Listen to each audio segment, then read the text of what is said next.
Hello and welcome to the FIFA eWorld Cup Grand Final 2019, live from the O2 Arena here in London, England. This is the season-defining event, the one that everyone's been talking about. And alongside me, of course, who else would be alongside me but Spencer Owen. Spencer, we've been lucky enough to work on many FIFA events throughout the season, but this really is the big one, isn't it? Of course, I mean, it's the World Cup final, the eWorld Cup final, the biggest one, but also the biggest one ever across any years, because the way that FIFA and competitive FIFA is growing, it's fantastic to see. This is the one you want to win. This is the trophy you want to take home. This is the trophy they're playing for. We'll talk about what else they're playing for, because there's lots of prizes up for grab. Huge prize pool this year. Let's just reflect on the morning session. For those who just joined us, this is the afternoon session. There was a lot of shocks this morning, wasn't there? There was. When you get a field that's this action-packed for so many great players, you're going to have upsets, and we saw maybe the biggest upset of all when we saw Nicholas from the PlayStation side, number one all year pretty much, just had an unbelievable playoff in Berlin, lose his opening 3 games, including the one to the lowest seeded player, Marco. Yeah. Number 1 seed against number 16 seed, losing the opening game. So it is an incredibly competitive tournament that we've seen already. Here's an overview of how the global series ranking works. So Spencer, just give us a little bit of an insight into the series as a whole.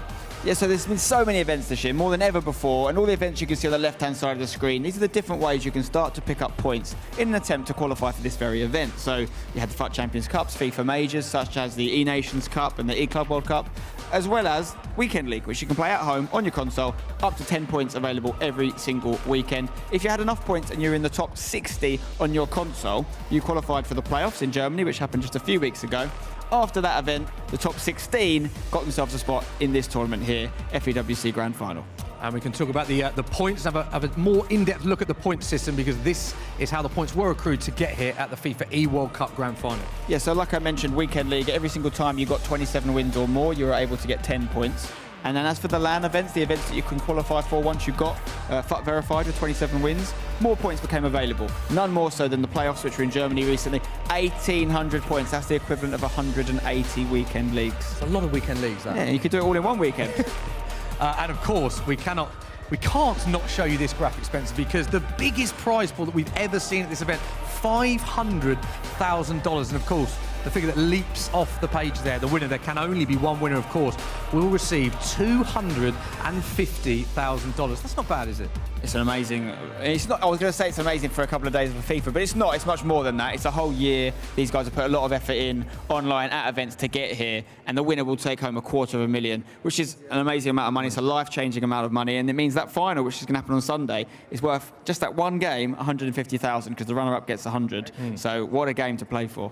And of course, we've got Xbox and PlayStation competitors. So without further ado, let's meet the Xbox competitors.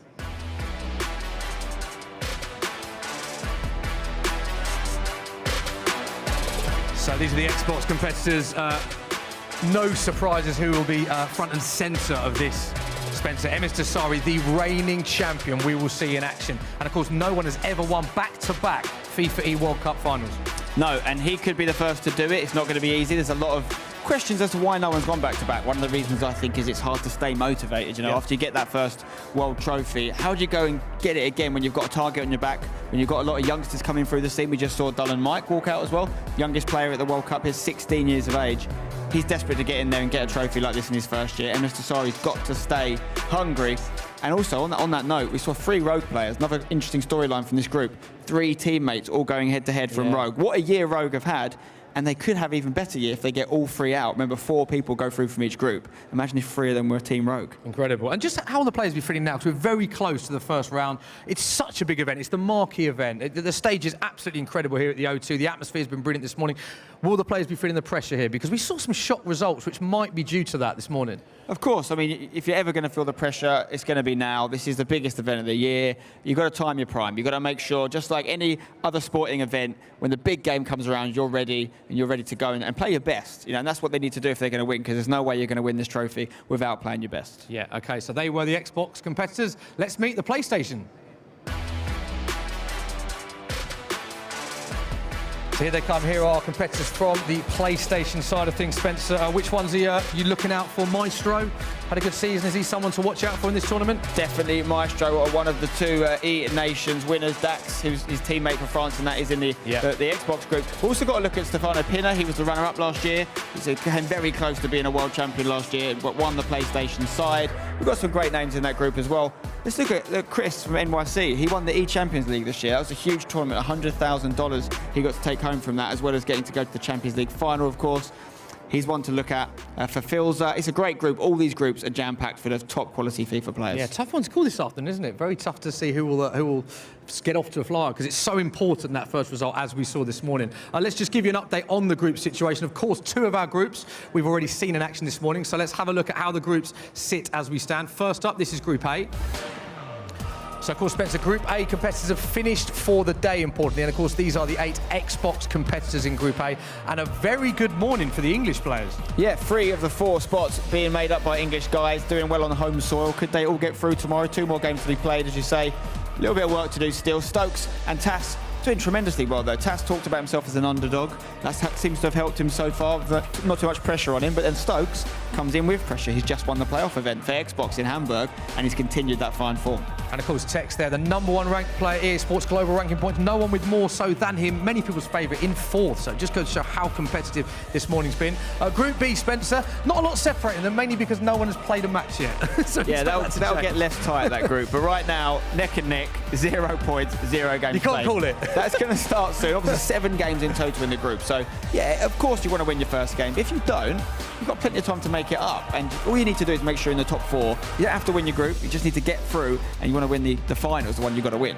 And, of course, that also is in the Xbox. So 16 players from Xbox, 16 from PlayStation, 32 in total. Worth pointing out that the top 4 from each group will advance to the knockout stages, which will be played tomorrow. So Group C as well, we saw this morning. This is the PlayStation side of things. And Mo Alba, fantastic morning for him. Yeah, he won all his first 4 games. He dropped one at the end there, but he's still in great shape to go through. One more win should just cure it for him. If you get top place, of course, it means you're going to have a better seed. You're going to be able to go up against 4th place from another group, which could be advantageous, of course. But the main story from this group is Nicholas, as we mentioned. He lost all of his first 3 games. He had to win every single game from that point on just to have a chance of going through. He has won the 2 after that. He's got 2 more tomorrow. The most points he can have is 12. No guarantee 12 points gets you out, by the way. So he could be going out, which would be the biggest shock ever, because this is the #1 player for the whole year. Biggest shock ever, you think, if he goes out? Well, in terms of the fact that this is the first year we've seen the Global Series leaderboard. He's been leading it on PlayStation, but also he's just won an event. He's just won an event a few weeks ago in Berlin in an unbelievable style. Didn't drop a game the whole time. And then he turns up here and he's struggling. Yeah, big shock that this morning. And, of course, Nicholas scored a 92-second-minute winner to get his first 3 points on the board this morning. And this is our final group, our final 8 competitors within the PlayStation-led Group D. And another tough group to call this one, Spence. It is. I mentioned some of them as they came out. I didn't mention, though, Yoksan, for example, a player that's burst onto the scene this year, young player from the US. He looks, on his day, unbeatable. You know, he started off the year really, really well. And he had a gap. He had a break. He was studying. And he's come back and he's trying to recapture that form. We've seen flashes of it. If he can if he can find that same form again here, he'll go the distance, I think. Let's just reflect, Spencer, on the morning session, because it was a fantastic morning session. Tex, who's the #1 ranked player in Xbox, 4th in his group. Nicholas, #1 ranked PlayStation player, not in the top 4 as well. So a lot of shocks. Who are you most impressed with, would you say, from the morning session? Mo Alba, done really well. Yeah. We know about Mo Alba. He's very good, especially in the kind of early parts of tournaments, getting out the group stage. We are using a traditional group stage here as opposed to a Swiss format that you may have seen in earlier events this year. Mo Alba, the question marks for him is whether he can do it at the latter end of a tournament. Can he get those results against the biggest players? But I think he's showing signs of changing that. Also, got to say Stokes. Yeah. You know, he's continued. Last few months, he's been really, really solid. He's done fantastically well in Hamburg, winning in the final against Tex, and he's continued that here. And Tass as well. He was in the World Cup 2 years ago, didn't qualify last year. Had a good year that year, but actually came bottom of his group. And that was as a favourite. This time he's come in with a little bit less pressure, and he's changed something pretty drastically in the last few weeks. I need to pick his brains about it, to be honest, because it's a new Tass. Like, I mean, he's been solid this year. He's done really well to qualify, but he looks a little bit better right now, and I think he could go deep into the tournament. OK, well, our feature game, Spence, we're almost ready. As you can see, the players right behind us, biting their nails, very anxious side. And this is our first feature game. No surprise, Spencer. We do kick things off with MS Tessari against Zidane. Yeah, and the Zidane name could throw you. He's not French. He's Spanish, he just loves Zidane, and he's borrowed that name. But yeah, he's going up against Emas Dasari, and this is always going to start with the top seed from the group going up against the bottom seed. So this will be second versus 15th on the Xbox side, and Emas Dasari obviously the favourite, no doubt about that. But Zidane, a very good player from a Spanish region which is criminally underrepresented at times. There's a lot of good players there. We've seen it already in the first game earlier. We saw Marco get the upset against Nicholas. Do not sleep on Zidane. He could get an upset. He could beat Emas Dasari. Yeah, it's set to be a great game, and we're ready to go. So it's time to head over to our casters, Dan Gaskin and Mark Hatcher. Thank you, gentlemen. Obviously very excited to kick off the second group of groups today with Group B and Group D getting underway. The morning session, as we were talking about there, absolutely full of surprises, full of excitement. Hopefully, these groups will deliver something quite similar for us. Well, now we get to watch the world champion, Emas Dasari, the current World Cup holder, and he won it here in the O2 Arena in London last year as well. He's going to be feeling so confident. He knows there's a lot of pressure on his back, though. And going up against Zidane in this first game, we saw what Zidane did during the E-Champions League. And we saw what happened to Nicholas earlier in his first game against Marco. So I think this could go either way. It really can set a precedent for the rest of the group stages, and it really can, you know, alleviate pressure or really put pressure on yourself, even if you are one of those favourites coming into the tournament. Great point, Nicholas. Look at how he started the day of today. The guys down on the stage there were talking about how he did not get off to the best of starts, and that really affected him moving forward. He's given himself a lot to do. But this man on your screen, last time that we saw him here in the O2, he was lifting that trophy above his head. He is the final best boss here for all of these players. He's MS Final Bossari, basically, is what I'm calling him. And do you know what's even better? Behind him, Gorilla, another world champion who has won a World Cup in London as well. So who better to have coaching you? I think that is absolutely incredible, and I'm sure he's going to have a fantastic insight. I don't know if you saw that on the little screens they have. The coaches have the ability to rewind and go back and analyse live games whilst we're watching them, which is just kind of a step above of what we've seen at tournaments so far. So I love that addition to this tournament. And then Mr. Dasari obviously going to be one of the favourites coming into the tournament. It'll be interesting to see if he can deal with that pressure like he has, of course, all season long. And he has delivered multiple times already this season with those tournament victories. But the man that he's going up against, maybe someone who's going under the radar a little bit in this tournament. Zidane from Spain had a very good E-Nations performance alongside his teammate there, obviously from Spain, even though, as Spencer said, named Zidane. I'm sure he's looking forward to FIFA 20 and getting his hands on that new icon himself. But also a very, very talented player. And if there's anything that we've learned about the morning session so far today, is that you cannot write any of these players off. Yeah, I think that Emas Dasari has to come out strong here and really just try and dominate the early game against Zidane, because if Zidane builds confidence throughout this game, he is going to feel more like, okay, I can actually hang with the best here, I can hang with the world champion, and once he feels that confidence, it's going to be injected into his gameplay. He's going to be more than happy to attack Emas Dasari. If he's scared, he's going to be playing defensive, and Emas Dasari can take advantage of that. And I think it will take confidence from what he's seen this morning, knowing that anyone here can lose a game of FIFA, and it really is a momentum-based day here in these group stages. But what an opportunity here for Emas Dasari to really just remind everyone who is the world champion right now, how good he is. Come out in this first game, knock Zidane to the side, get that first win on the board, and just remind everyone that you are the king of the jungle. If Dasari goes unbeaten in this group stage, then suddenly he becomes the favourite yet again. Of course, there are several favourites. He would be that front runner, because the other names we've been mentioning, Tex, Nicholas, for example, they both had defeats, they both looked a little bit rocky, and now we're looking at other players like Stokes as being potential winners. If Dasari can come out strong, if he can dominate like we know he can, then we have to be looking at him as the favourite for this tournament. Now, there have been previous winners of 2 World Championships, 2 FIFA eWorld Cups in the past. However, no one has done it back to back. And I think that's given Emas Dasari, we heard from him yesterday, the little extra 5% motivation that he was looking for, just to really knuckle down this tournament and really prove to everyone around that he is one of the best of all time. We're getting underway here. It's time for the afternoon session to kick off. Emas Dasari taking on Zidane. Yeah, I've got Emas Dasari, a champion behind me, and then I also have another champion in Alfonso Ramos to my left on the Spanish commentary booth as well. He is one of those 2 times champions, but yes, no one's done it back to back. And Emas Dasari really could solidify his spot in history if he were able to do that. But there's still a long road to go before he can even attempt at achieving that. And his first hurdle is going to be Zidane. And it will be the Spaniard who is playing in that Spain home kit. So nice and simple for you to there. For you viewers at home to keep an eye on and know exactly who's on the ball. It's going to be Emas Dasari here, and interesting to see for his Paul Pogba in the centre of the park once again. Actually, for both players, I believe here. I just think he offers so much going forward that we're going to see more and more players use him in this tournament, as that one just gets snuffed out. But I think that MS Dasari in particular, he really likes playing a smooth passing game, and Pogba is going to offer better passing statistics than Patrick Vieira would, for example. And of course, you could take out Hullet, but I think Hullet is more of a staple in the midfield than Patrick Vieira. Well, here's Zidane with Paul Pogba on the ball. On the ball.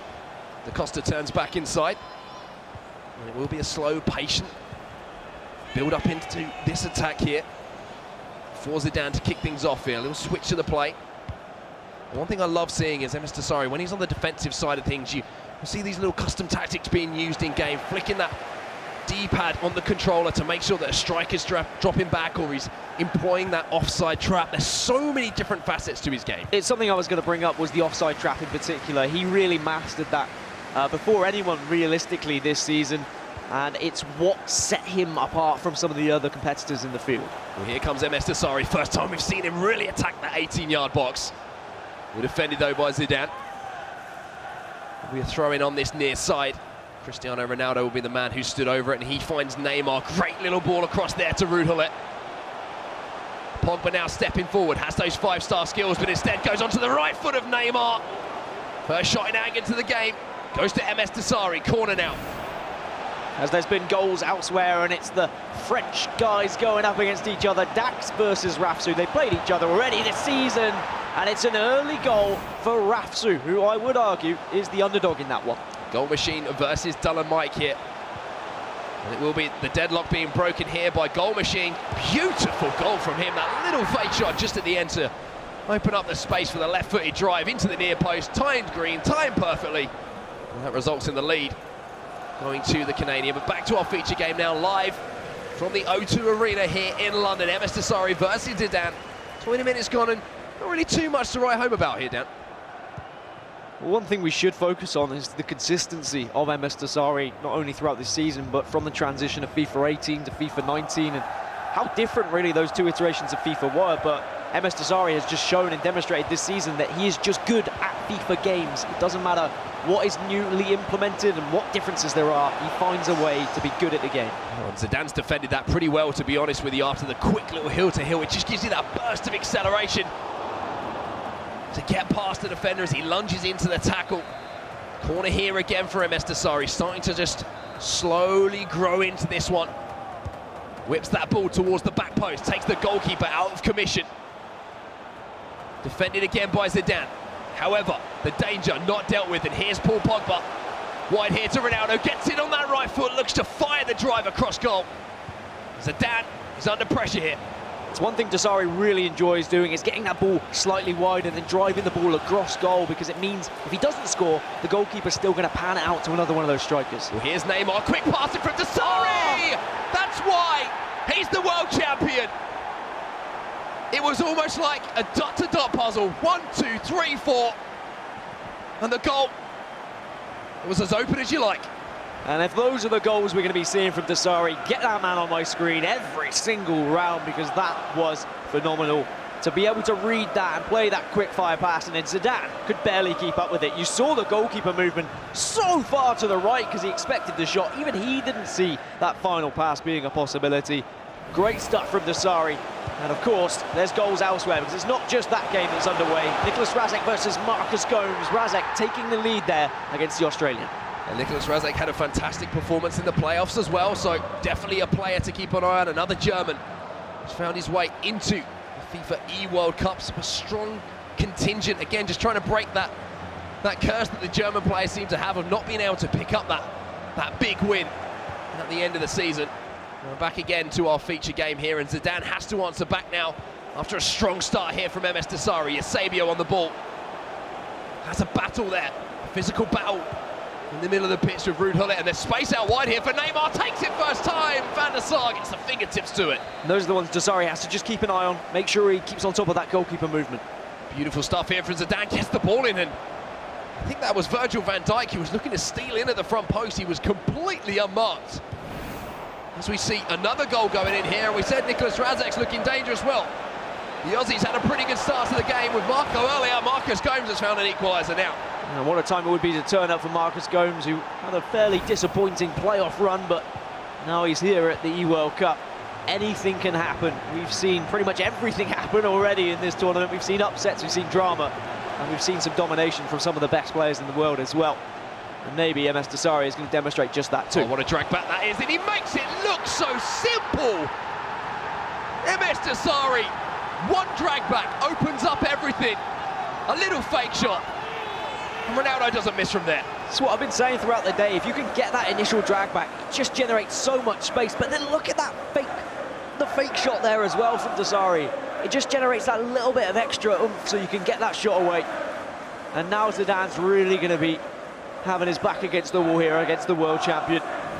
And it's where usually Desari starts to run away with it, as for Filza versus Diddy Chris currently underway too. And it's going to be an early lead for New York City's Chris.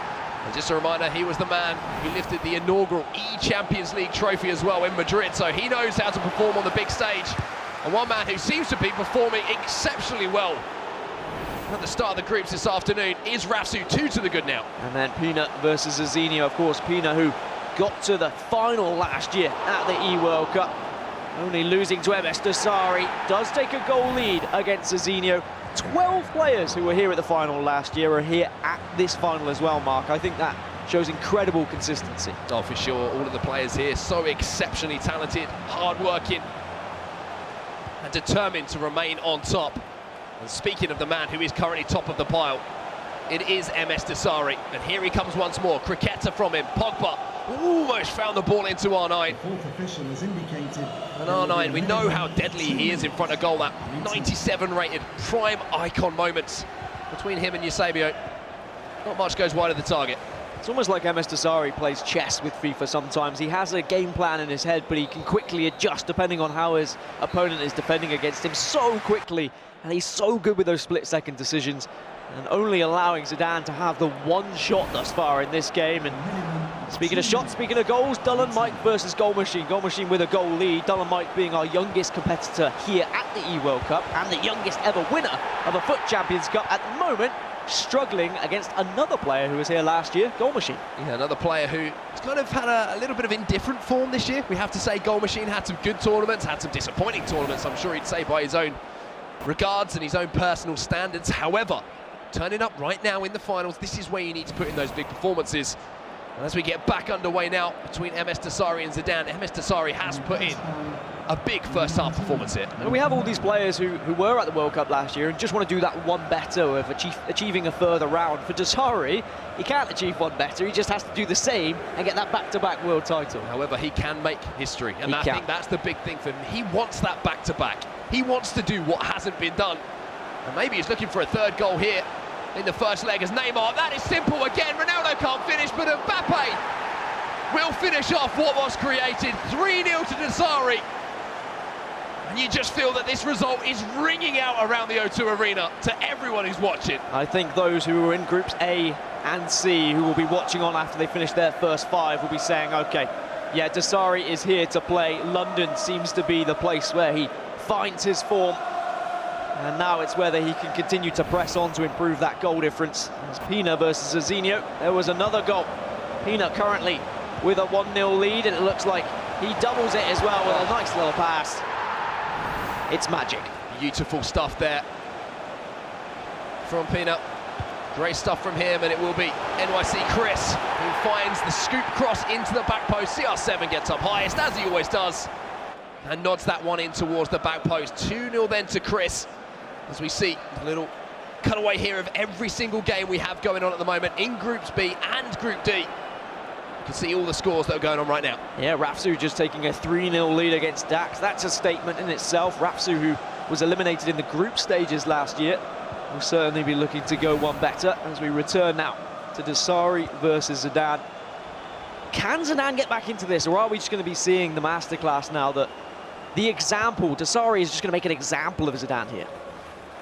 You do worry with the way that this game has started out. Zidane really not had too many efforts going forward. However, one man who has had some efforts going forward is the Stranger, another player who kind of just about managed to qualify here for the finals, going up against the man second in the PS4 leaderboards, Maestro, and he has taken the lead. And there's another goal for Dasari, just like clockwork. 4 goals to the good, and he scored 4 pretty different goals as well. It doesn't seem to matter how he puts the ball in the back of the net. He's found all of these different variations. And of course we know, Cristiano Ronaldo, when he leaps above his competitor, he's always going to put that in the back of the net. Yeah, you've just seen it twice in about 2 minutes as well, the replay from NYC Chris as well, and you can see Zidane here just scratching his chin. He doesn't, how do I deal with MS Dasari? It just seems when the finals come around, when the eWorld Cup comes calling, that's when we see the real MS Dasari.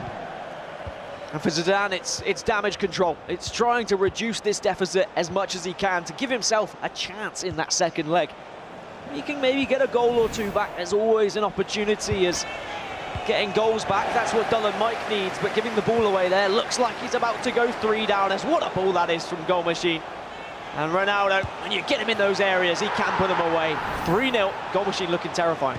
Fulfills the then, currently down 2-0, make that 2-1, has found his way back into that game. 38 minutes on the clock here, and Rafsu versus Dax.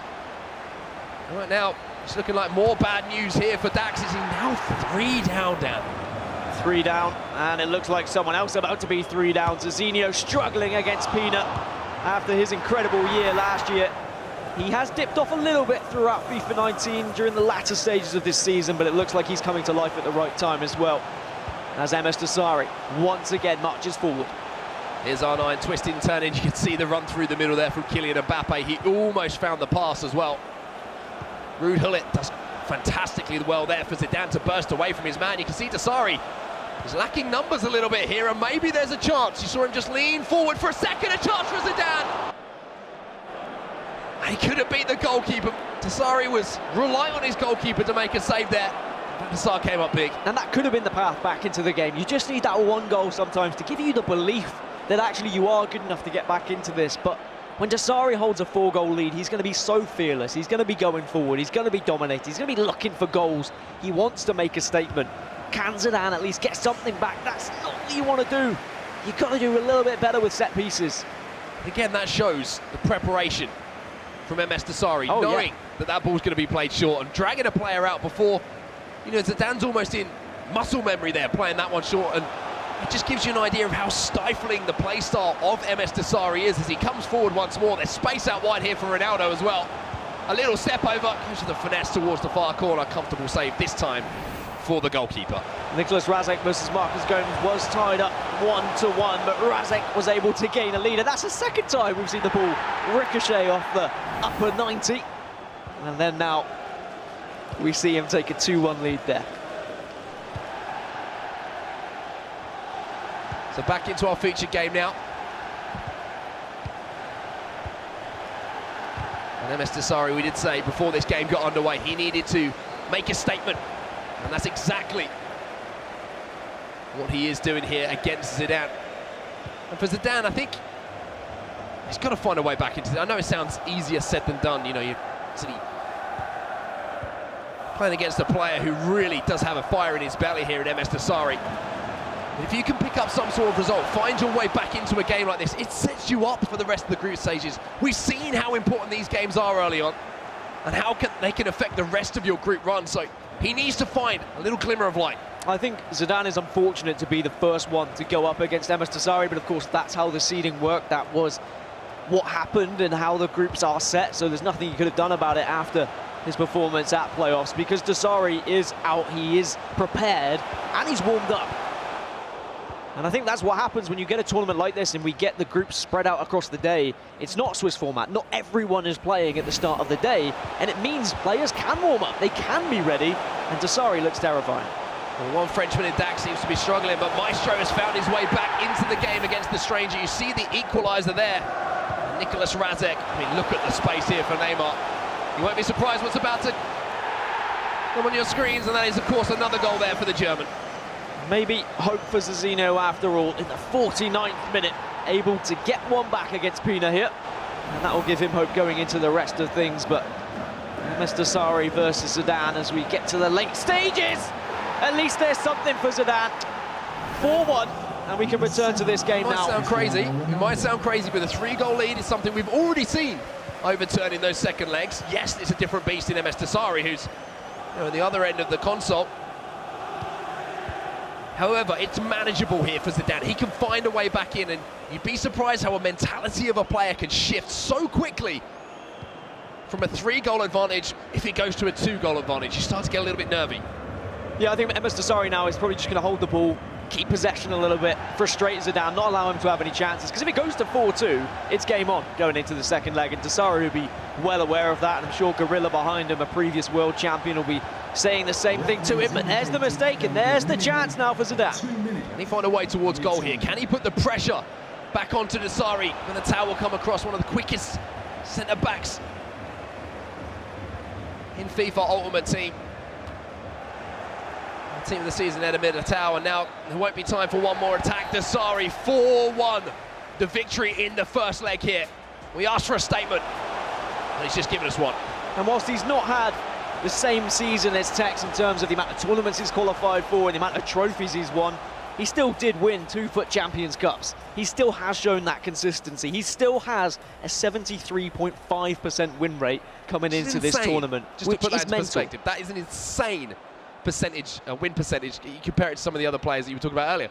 Most players kind of just over 50%, the ones who have managed to qualify here. Put that into perspective as we look at some of these latest scores that are coming in. We've seen the score between MS Dasari and Zidane 4-1 to the Saudi Arabian Dax, 4-0 down against his fellow Frenchman there. Nicolas Razek 3-1 up over Marcus Gomes. Goal machine 4 up. It's been a goal fest here in Group B. Yeah, and then Group D, Maestro trying to better his performance last year. 1-1 at the moment with the Stranger. Peanut 3-1 up against Azinho. No goals yet between Joksan and Rastarata. And Diddy Chris 3-1 up against Fafilza. So the USA boys currently performing well and looking to make a statement here as well in Group D. Yeah, Group D looks a little bit devoid of goals if you could compare it to Group B. We are going to see some of the goals, I believe, from that first leg here. MS Dasari with that first one on the board. That was an absolutely beautiful goal. And this is just how deadly he can be. So quick to change into the attack. Yeah, Dasari has looked incredible this game so far, and if it is more to come, then I'm very excited to how he performs against some of the other top players at this tournament. Of course, everyone here at the top 32 have shown why they're the best in the world, but when you get to that upper echelon, when you get to that top 5 sets of players, it's when it becomes more difficult and where really those minor mistakes can make a difference. As there we just see a goal from Rastarata against Joksan. So it isn't going to be 0-0 after all. Joksan not able to keep that at just a point so far. Here is that fourth goal we were talking about, Rapsu versus Dax. It's a fantastic strike across goal from Kai Havertz, that 5-star weak foot. Perfection either side from the young German. And now we're going to see a goal here actually from the Stranger to take a 2-1 lead. 2-1 lead indeed, and speaking of leads, Rastarata was able to double his against Joksan, even though Joksan did have an amazing start to this season and really showed us, to be honest, the first player to actually show how to defend, how to move your goalkeeper in FIFA 19. In the latter stages, people kind of caught up with him, and he hasn't been able to be as strong as he was at the start, as we now get this live tie back underway. The world champion against Zidane. What has Zidane got left in the tank? Can he get back into this, or are we going to see MS Dasari run away with it? Well, you'd be surprised what a goal could do for the confidence of a player here, especially after you have been dominated a little bit in that first leg. We have to call a spade and say exactly what we see in front of us. Dasari was dominant. However, one goal, as I say, at the end of the game can just kind of reignite a little bit of belief, a little bit of passion. And if he gets that first goal here in the second leg, well, anything can happen very, very quickly. However, Dasari, he's going to be looking for more, and he almost manages to pitch the ball back, and Zidane will come away now and pull it. And I think Dasari is going to be looking for more goals naturally for goal difference, and that is going to leave him somewhat vulnerable at the back if he's not careful. But I'll tell you what, the addition to Paul Pogba has been great for Dasari's game, because going forward he's looked threatening. Also coming back, Pogba's been getting in the right areas as well, and just the sheer frame of Pogba as well as the skill moves is what makes him so terrifying, and why it has just added so much to Dasari's game. Of course, we have seen several players do that, adding Pogba and just making that central midfield a little bit more scary coming forward instead of just solely focusing on defence. But Dasari's winning the ball back in such important areas, Zidane hasn't been able to really penetrate that defence successfully whatsoever. 4-1 to the good still. We have to remind ourselves, sorry, with that 3-goal advantage and looking to make it more. And spreading the play out to Kyle Walker. Interesting to see footies Kyle Walker in at full-back as well. So those footies awards towards the end of FIFA 19, producing some absolute gems in the eyes of some of these players, especially Dasari, 2 players. Now Kyle Walker and, of course, Paul Pogba in the middle of the pitch. Introduced to his starting lineup, but it's going to be the old faithfuls here who might be getting Maestro back on the score sheet. It's Cristiano Ronaldo, a couple of cricketers, the left foot finish, and it's all tied up at 2-2 between the German and the Frenchman. I think players in general, when you start a tournament, you'd be happy with a draw going into the start, just to give you that little bit of an edge, give you that first point to work off of. But you know how much a win can make a difference as well. And also, how much a loss can be detrimental going forward. Speaking of going forward, Zidane flowing really well now, and actually offering up quite a bit of pace in that front line. He's got a 3v3 situation there. If he could have found that ball into the striker, a real opportunity maybe to attack that back line. However, he couldn't take it, and now Dasari can take his time a little bit here. And one thing I've already noticed here, Dan, is MS Dasari knows every single game situation so well. He's already started to slow this game down a little bit and really look to keep possession of the ball. And we got a goal elsewhere. Pina versus Zizinho. It was 3-1. Zizinho able to get back into things, and it's one hell of a strike actually. Just colliding with the bar there, with the post, and now it's going to be 3-2. So Zizinho not rolling over and showing his belly. Instead, he's going to be barking back. Yeah, he's been one of those players who seems to have found form towards the end of the year as well. One of the army of Brazilians who's found their way over here into the FIFA eWorld Cup. Great season for the South American region. Zidane now looking to trick his way past 2, and he's done so well there with Neymar initially, and manages to keep the ball, and it looks like it might actually be a free kick going against the Brazilian there as he tried to wing the ball back. You can see just having a little look around to make sure he doesn't give this ball away in any dangerous areas, even though he has a gigantic 3-goal lead. He doesn't want to allow Zidane back into the game, because we've seen some sloppy mistakes already this tournament from some of the best players in the world. We certainly have. And I don't know whether it's just the pressure of being at the biggest tournament of the year, or maybe there's just something in the water in London. Danny Da Costa applied just the right amount of pressure there to Kylian Mbappe to make sure the Frenchman didn't get in behind. And now Zidane can come forward. It's been a much more sedate start to this second leg than what we saw in that first leg from both Dasari and Zidane. And maybe Zidane be able to find his way towards goal here. Mbappe trying to find the ball to Cristiano Ronaldo. The Spaniard's starting to grow in confidence here. You can see it in his gameplay, Dan. Mbappe now inside the box, goes across to Hullet, looks to flick it up, maybe for a first-time volley there. But maybe that wasn't quite the right choice in that situation. And there's more goals in Pina and Zizinho's game, and right at the death, Pina able to get another goal to make it a 4-2 lead, and it's another chip into the box, it's another header. And then Marcus Gomes versus Nicolas Razak has kicked off its second leg. It was a 3-1 lead to Razak, but it has been closed ever so slightly by Marcus Gomes. Very nice goal there from Marcus Gomes as well. The little scoop turn at the end to create the space for the 1v1 situation, and at that range, you ain't going to miss too often. Puts it away. I think he will be inspired by the performance from his fellow countrymen this morning.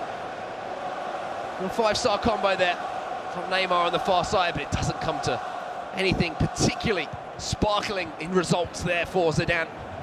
Dasari again, just controlling this game so well. We're almost at half-time, and I can't really remember any real big chances at either end of the pitch. Well, the main difference, I'd say, between the two players is Zidane has an idea of what he'd like to perform, but then as soon as Dasari does something to stop that action, he doesn't have a plan B. He can't quickly change into doing something different, but Dasari, he knows what he wants to do, but as soon as he sees any sort of blockade, he quickly switches up, he quickly makes that split-second decision to go for a different pass or a different shot. Well, there's a big chance here for Zidane. Beautiful little step over, and Elastico is picking out all the tricks, unfortunately. He couldn't pick out the man He was waiting at the back post there, 6'6", Edwin van der Sar.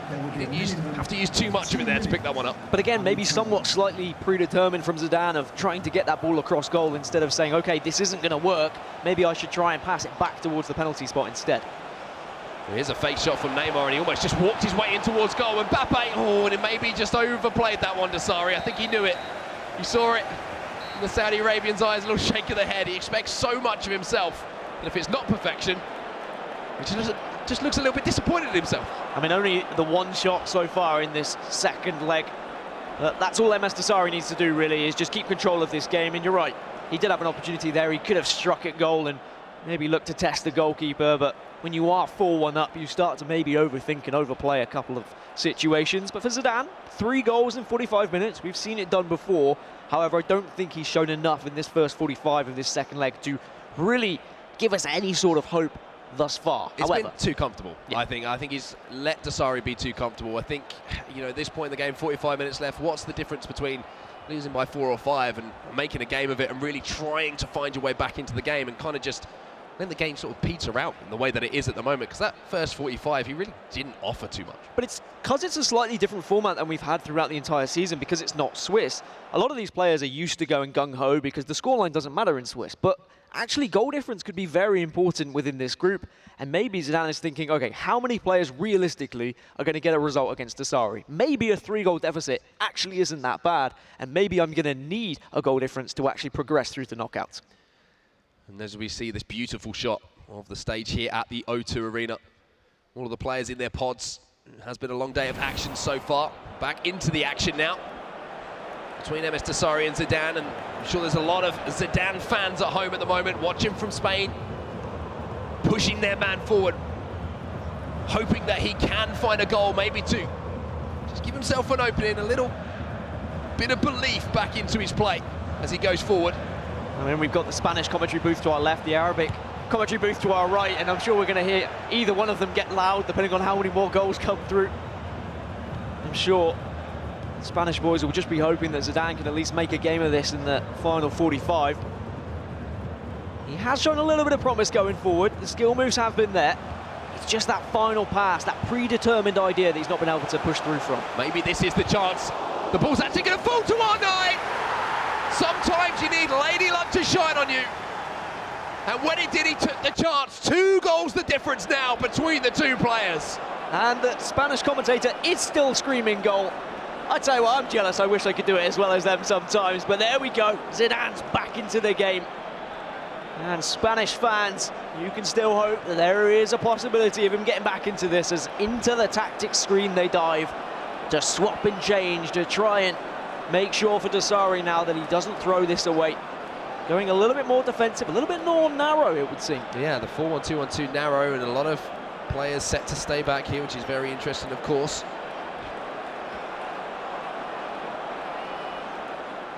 And that little change from MS Desari, I don't think this is a reaction to the goal, to be honest with you. I think we saw that pause be cued a long time before that goal actually found its way in. So this is obviously something that he's looking to employ just to see things out. But as we see a goal going in that particular game, we've got another goal going in between Rafsu and Dax. And unfortunately for Dax, Rafsu's running riot. I mean, wow, this is not a scoreline that I don't think any of us were expecting. Dax, the artist who has been phenomenal all season long, maybe dipped a little bit at playoffs, but Rafsu to get a 5-0 lead over him, that's absolutely huge for him.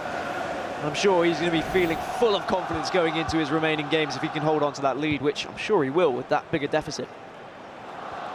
Back to Zidane versus MS Desari then, the world champion versus the hope of the Spanish community. This is where you're going to see that game management. This is what I mean. Desari's been in so many game situations where his opponent's just scored a goal, just got a little bit of belief, and he's just going to look to extinguish these flames before they become too much of a fire here and they get carried away.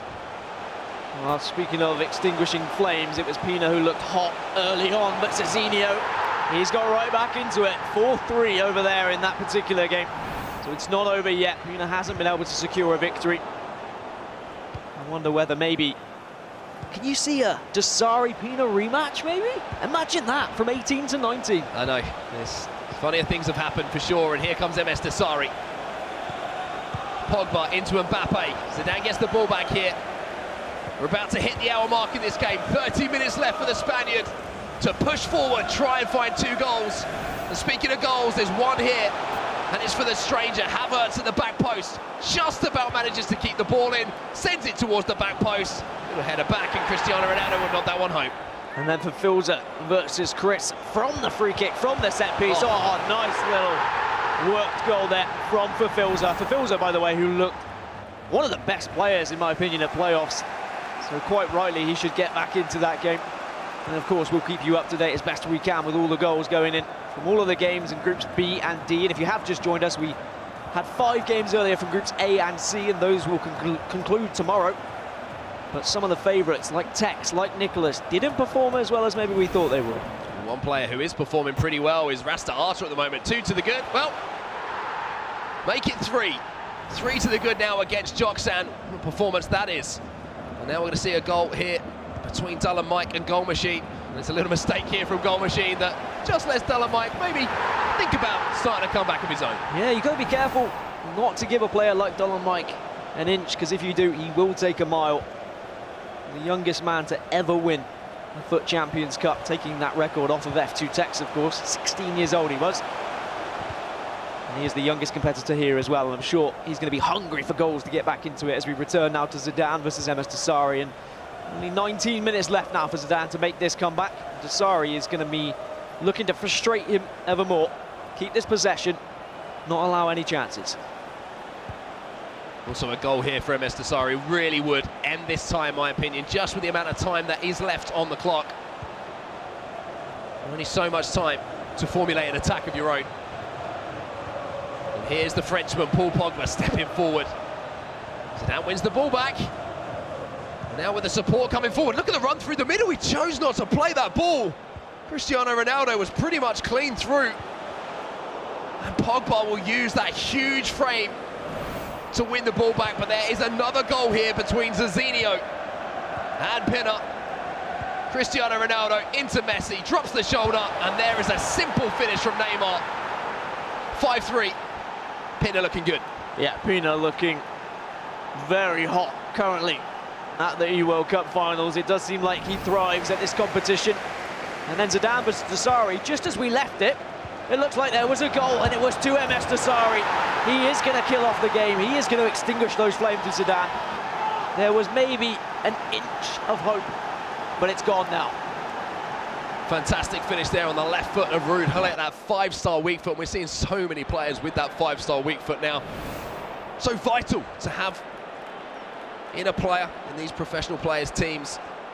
Gives you the option of hitting it with either foot with exactly the same amount of effectiveness. And now again, you're seeing Dasari just taking no risks here, making those changes, and making sure that the most important thing that he understands, having played so many games of FIFA 19 and FIFA throughout the years, is you just got to see this out. Yeah, just ensuring that the settings were right for his 5-3-2, for his defensive option, in case things get a little bit dicey towards the end of this game. He could switch to it now if he wants to, and actually you see it on his screen. He did switch to ultra defensive, so that means he is going to be playing 5-3-2 just to close this one out, and that is what's important. Even though you have a 3-goal lead, he knows he doesn't want to throw this away. Yeah, it's game management. It's game micromanagement also. It's preventing something happening before it even happens. It's seeing what could happen and going, I'm not down for that. I'm not down for the comeback. I mean, we know the power of just having one world champion in the seat, but the fact that Gorilla's behind him, a previous world champion as well, combining 2 world champion minds together is going to create the ultimate world champion mind. And I think just having that person behind you to say, hey, I know you're 3 goals up, but maybe you should just implement an ultra defensive tactic here, just to ensure you keep this 3-goal advantage and keep a positive goal ratio. Well, it's just a case now of MS Dasari completing the task ahead of him. Essentially finishing off what a lot of us already knew a few moments ago. Ronaldo goes across goal here for Zidane. So that one onto the left foot, tried to take it early. But with this goal, this game, going towards its natural conclusion, we're actually going to move over to a game here, and what a time to join it. Because Nicholas Razek has gone up 4-2 now. We're going to join the game live now. That goal had just gone in.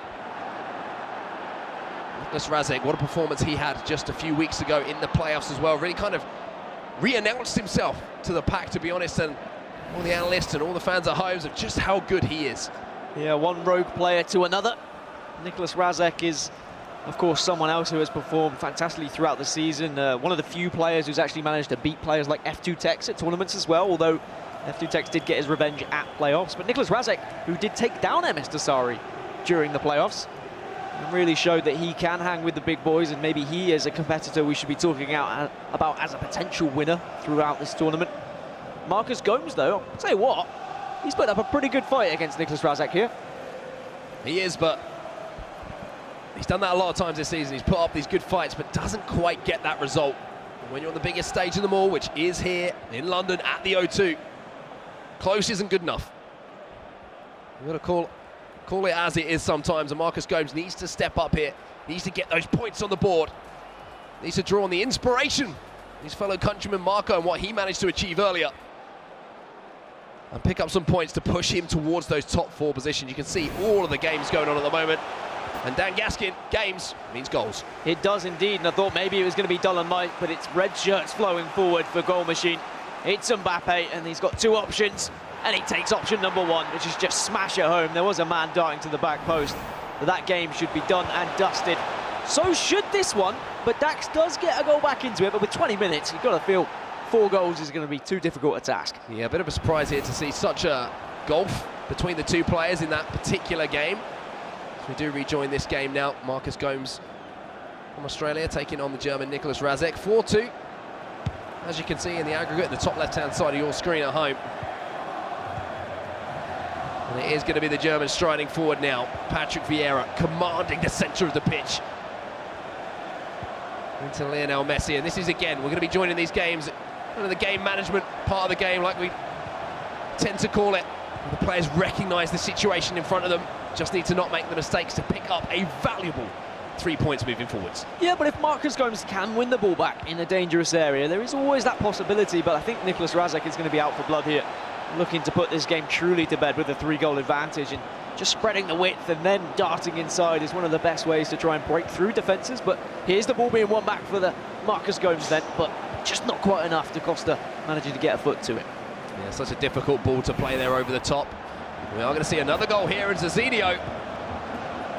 He doesn't want this game to end quite yet. What a goal fest this one's been. 5-3 at the moment, but with a goal like that, Zizinho now is within striking distance of tying this game up. 5-4 on aggregate between those 2. And we talk about mental strength and what it means to win or lose in the early stages of the game. If you throw away quite a significant lead, then that is not going to help in the rest of your games in terms of your mentality, because you're going to be thinking about that for those games to follow. Although Stefano Pina is a player who has been here before, he knows how to get the job done, so I'm sure he'll be able to react to it in the correct way. Well, here's Marcus Gomes then, striding forward himself. Beautiful ball back inside, chance to strike it for Neymar! And he takes the chance to strike it. 1 goal the difference now.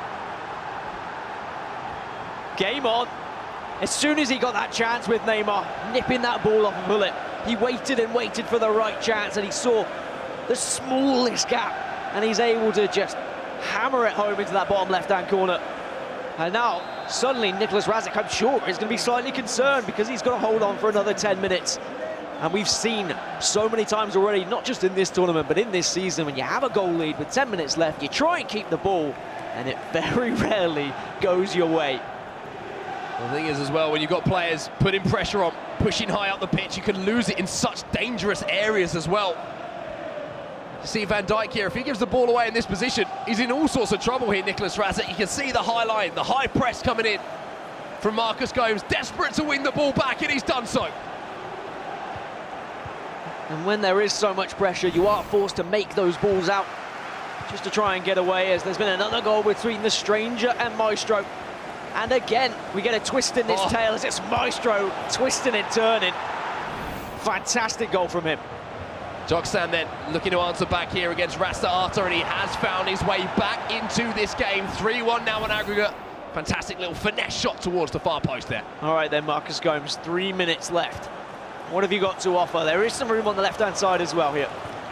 Well, Ronaldo almost found the ball through to Neymar, who almost managed to thread the needle. Costa will have a throw in here for Marcus Gomes on this near side. This may well be the last chance for the Australian to come forward, to find an equaliser and to pick up a point potentially here, which could be so vital moving forward. To Costa.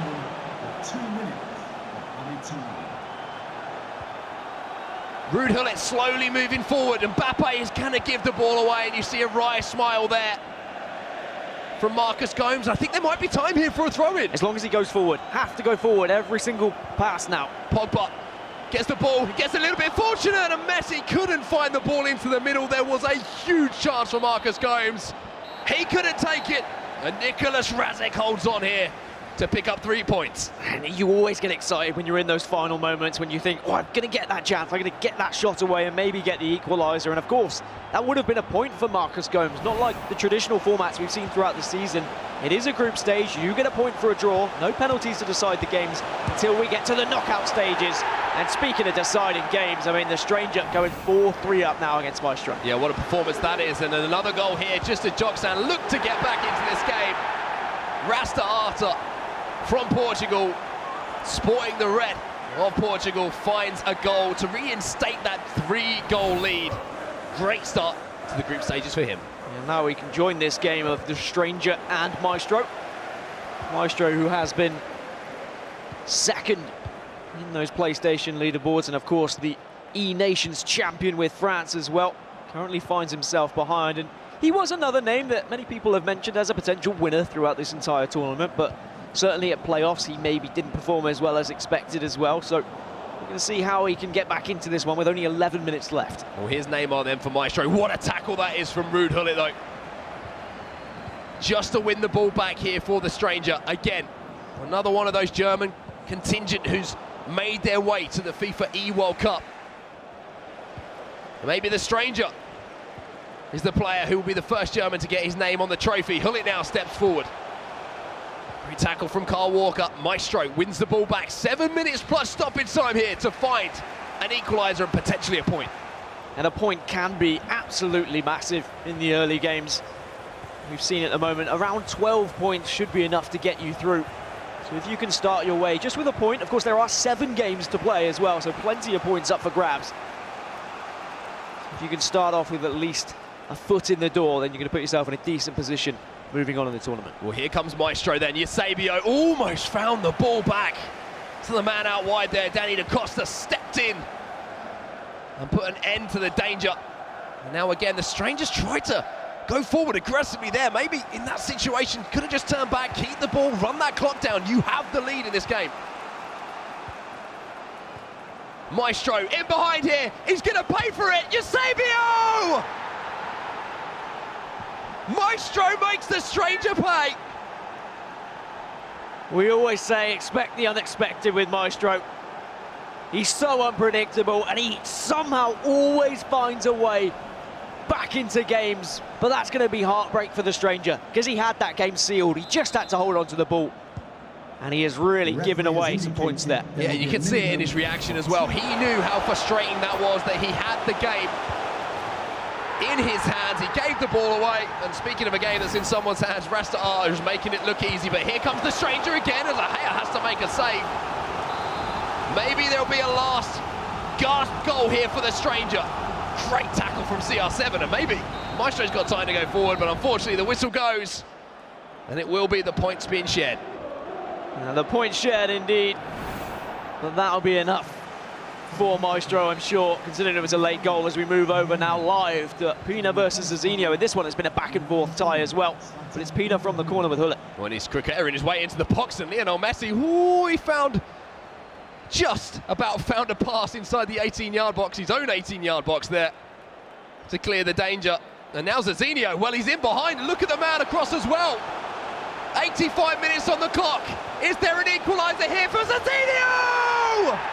Yes, there is! And he's played it so perfectly. He saw 2 yellow shirts streaming forward. He had the pick early of Ronaldo, but he saw the pace from Mbappe in the back post, and he waited and waited, knowing Mbappe was going to get there. And now he's got his equaliser. He's back into the game. Maybe he secured a point, or maybe he can even go on to win this game. What a game this one has been between these two players. Talked about how Zizinho's been a form player towards the end of the FIFA 19 season. And again, these players, every single one here at the FIFA eWorld Cup, seems to have this never die attitude. That's why they're here. And they really are putting on a show for everybody who's watching at home and in the O2 Arena here in London. Now then, is there a goal to decide this? Is there a goal? Is there a winner? Quite possibly, if it comes from a mistake again, because you have to say it was from a corner from Pina where he could have played it short, he could have kept the ball, he could have passed it around, kept possession, but he went into the box. He looked for a goal, he lost the ball, and then the chance was created from that. And how many times have we seen that happen this season of people arguably getting a little bit greedy? I have to agree with you, but now he needs to switch on, having worked hard to create that chance, to find that goal, to find that equaliser, to find that point from this game. Needs to defend from the restart here from Stefano Pina.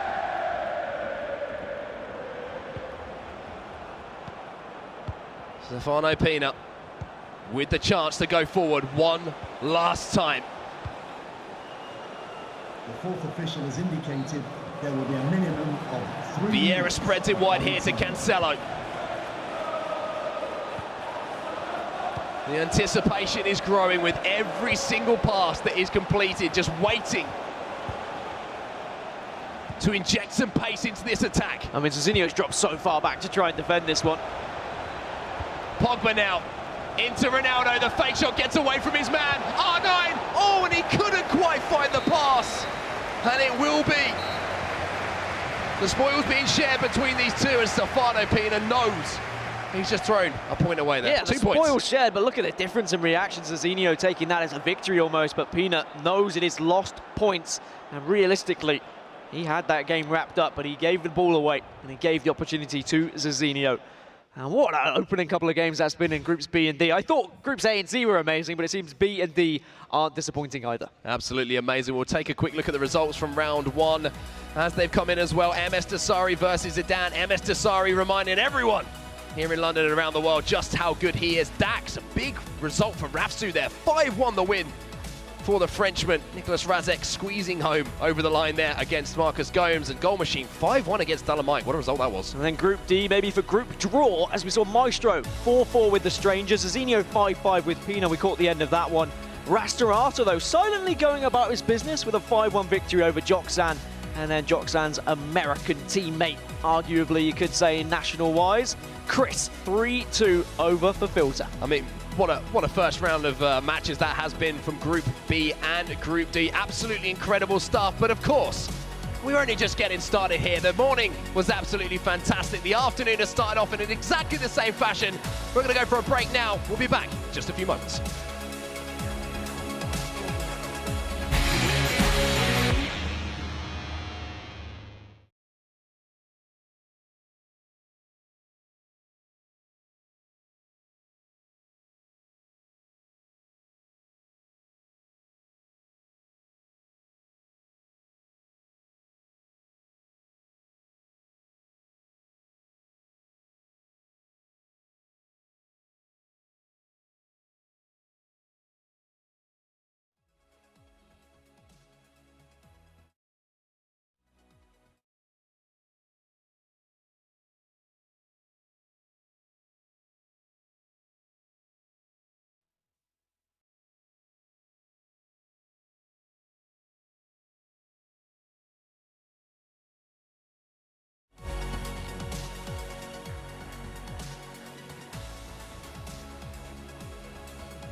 Hello, welcome back to the FIFA eWorld Cup Grand Final from the O2 Arena here in London, England. Round 1 fixtures are done, and these were the results. MS Dessari beating Zidane 5-2.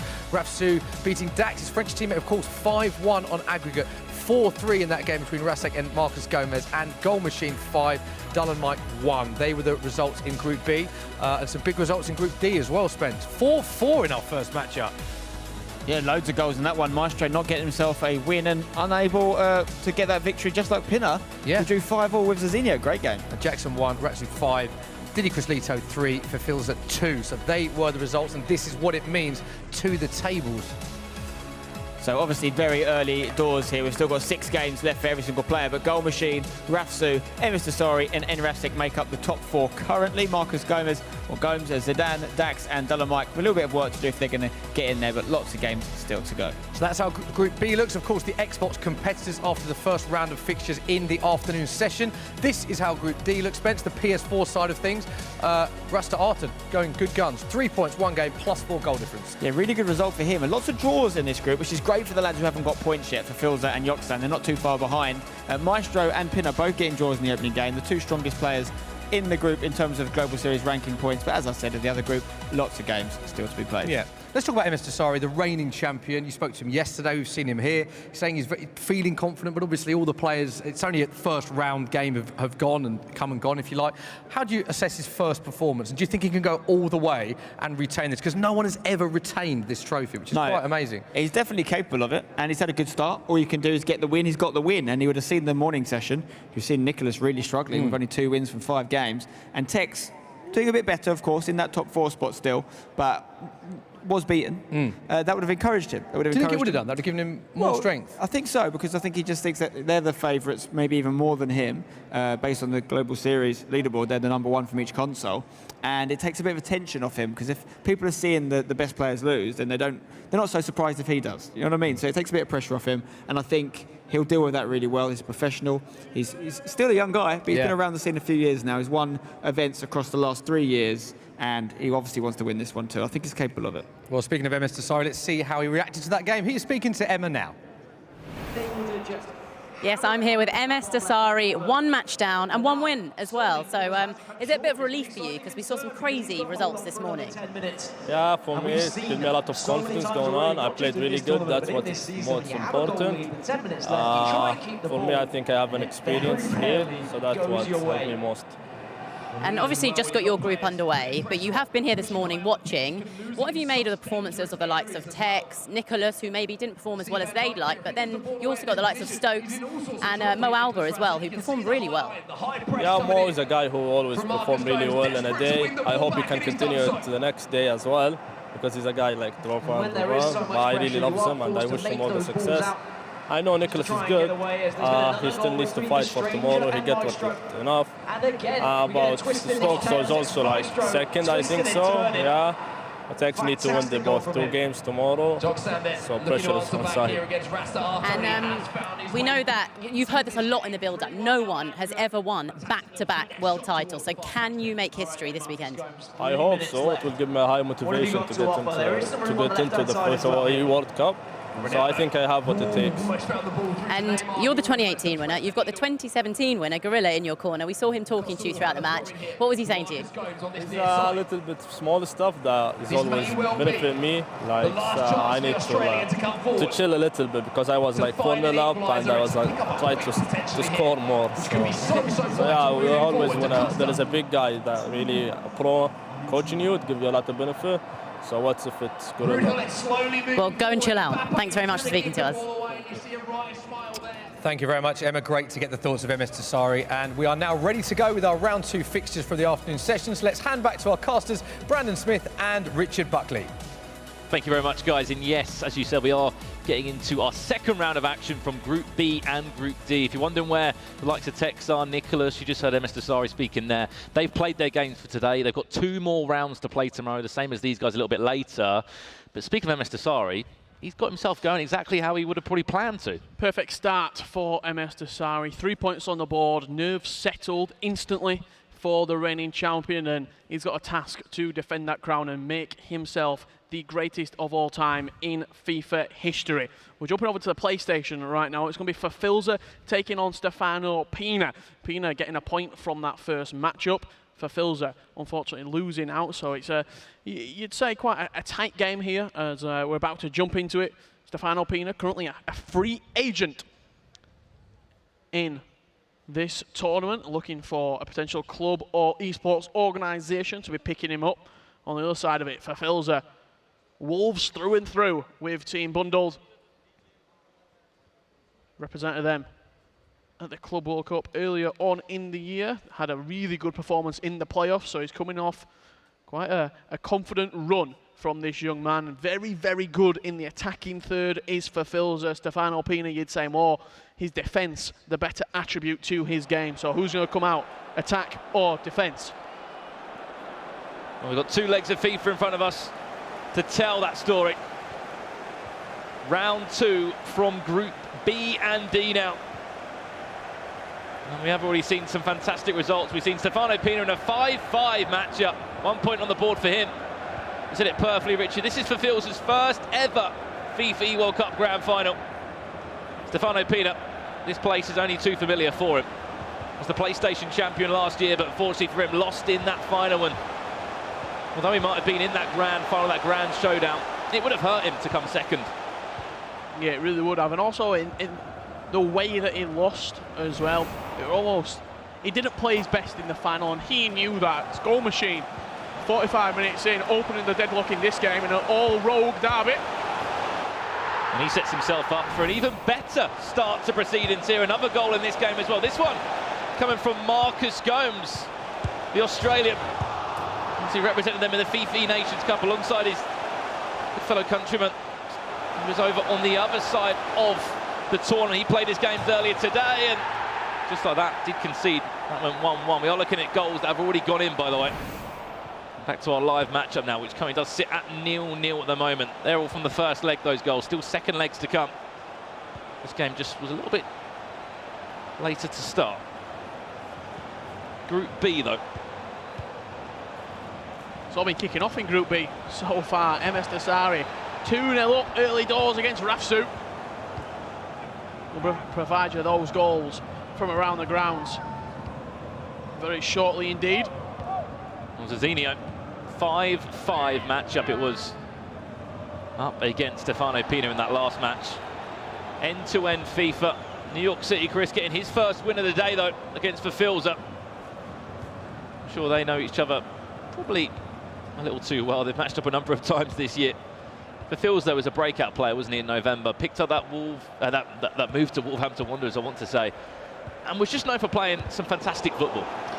Nicholas went on to describe him as the best player that he's played against in the South American region. He went into the First Foot Champions Cup in November. A little bit of an unknown element towards his game.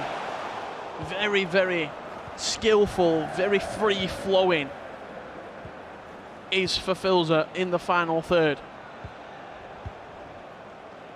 He plays, I don't know, a little bit like jelly. You don't know which way he's going to go. He's free-flowing.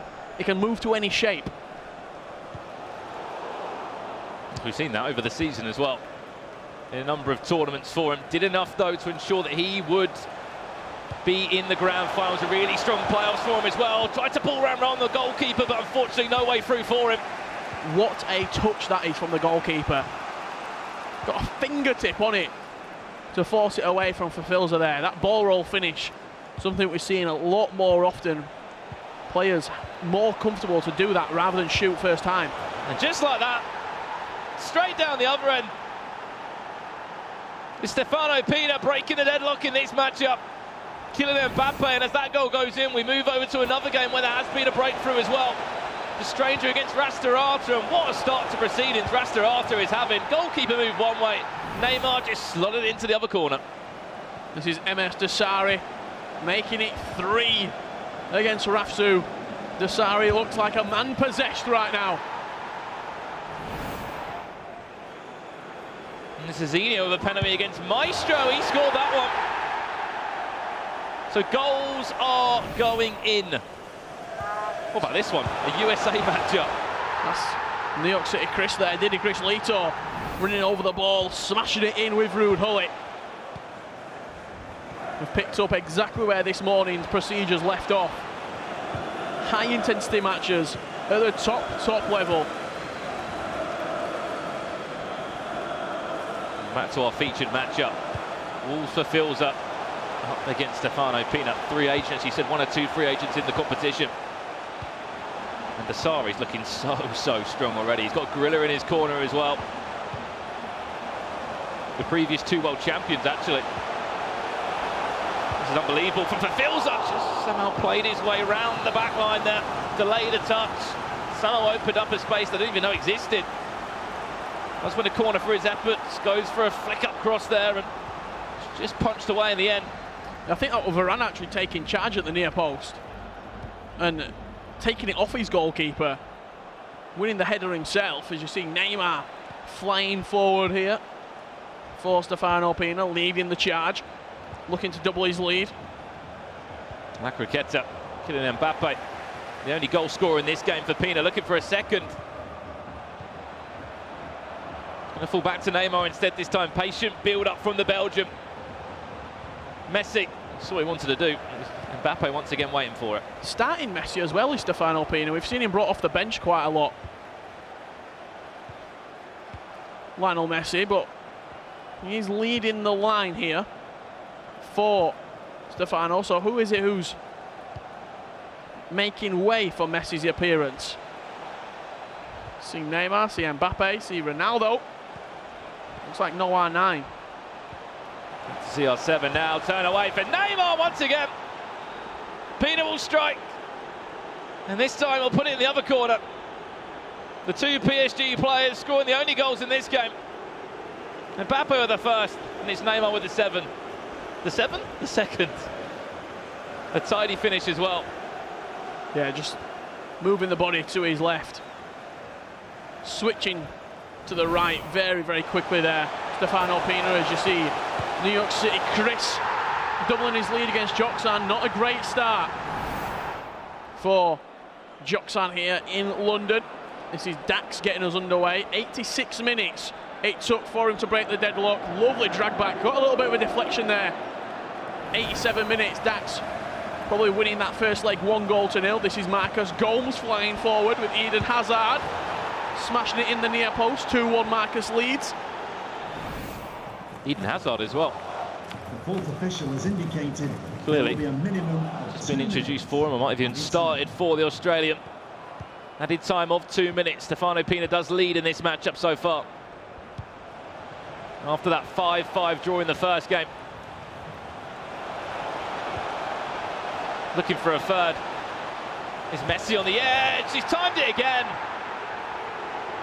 And he will be leading 3-0 as he moves into the break. And you just saw the patience that he showed inside the box. I think Filza was expecting a cricketer, expecting something else. Instead it was just very almost simple dribbling. Just left stick, moving the ball, not doing anything too really that technically impressive, and just slashed it past him at the near post. This is Messi with a direct free kick. Oh, it's come off R9 on the line. That's not going to matter because goals are flying in.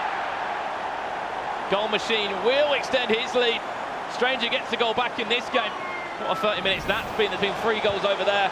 Marcus Gomes unfortunately can't hold on to that lead. Off the post. Where's he going on the rebound? Falls back to Cristiano Ronaldo. 10 minutes left in that game. 2-2. Scrappy goal right there for Marcus. 2 conceders. We're going to a pause here just on half time. It's Stefano Pina in cruise control right now. You can see both formations as well. 4-2-2 being backed by Filza. Must be very frustrated at this moment in time. 3-0 down. Is it time for a change maybe? You see there the width and the depth both being pushed up there for Filza. It's going to be a more attacking display from the young Brazilian right now. Still got 3 halves of FIFA left of this matchup. Still in the first leg. 3-0 at the moment. Pina does lead. in this Group D, where after the first leg, a lot of points were shared. A lot of players were on 1 point each. It was only Rastarata that picked up a win.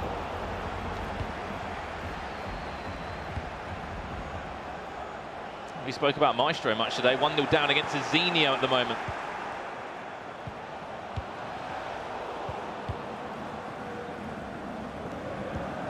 Speaking of Rastarata, winning again, 2-1 up against the stranger.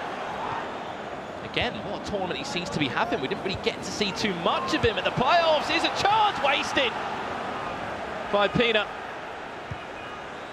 Saw the exact idea and just seen another goal go in as well. Doesn't look good for Marcus Gomes. Speaking of goals though, New York City, Chris, 3-1 up, 42 minutes into that one. He's already got 3 points on the board. Zidane just 3 minutes after equalising. How about that one off the training ground? Stick it in the mixer. Let one of your tall lads go for it. Sunday League football right there. It's going to be Ronaldo, it's going to be Van Dijk, it's going to be Kai Havertz, all attacking the ball. It was Havertz winning the header inside the box, and the time that we've gone, Stefano Pina, 4-0, he now leads.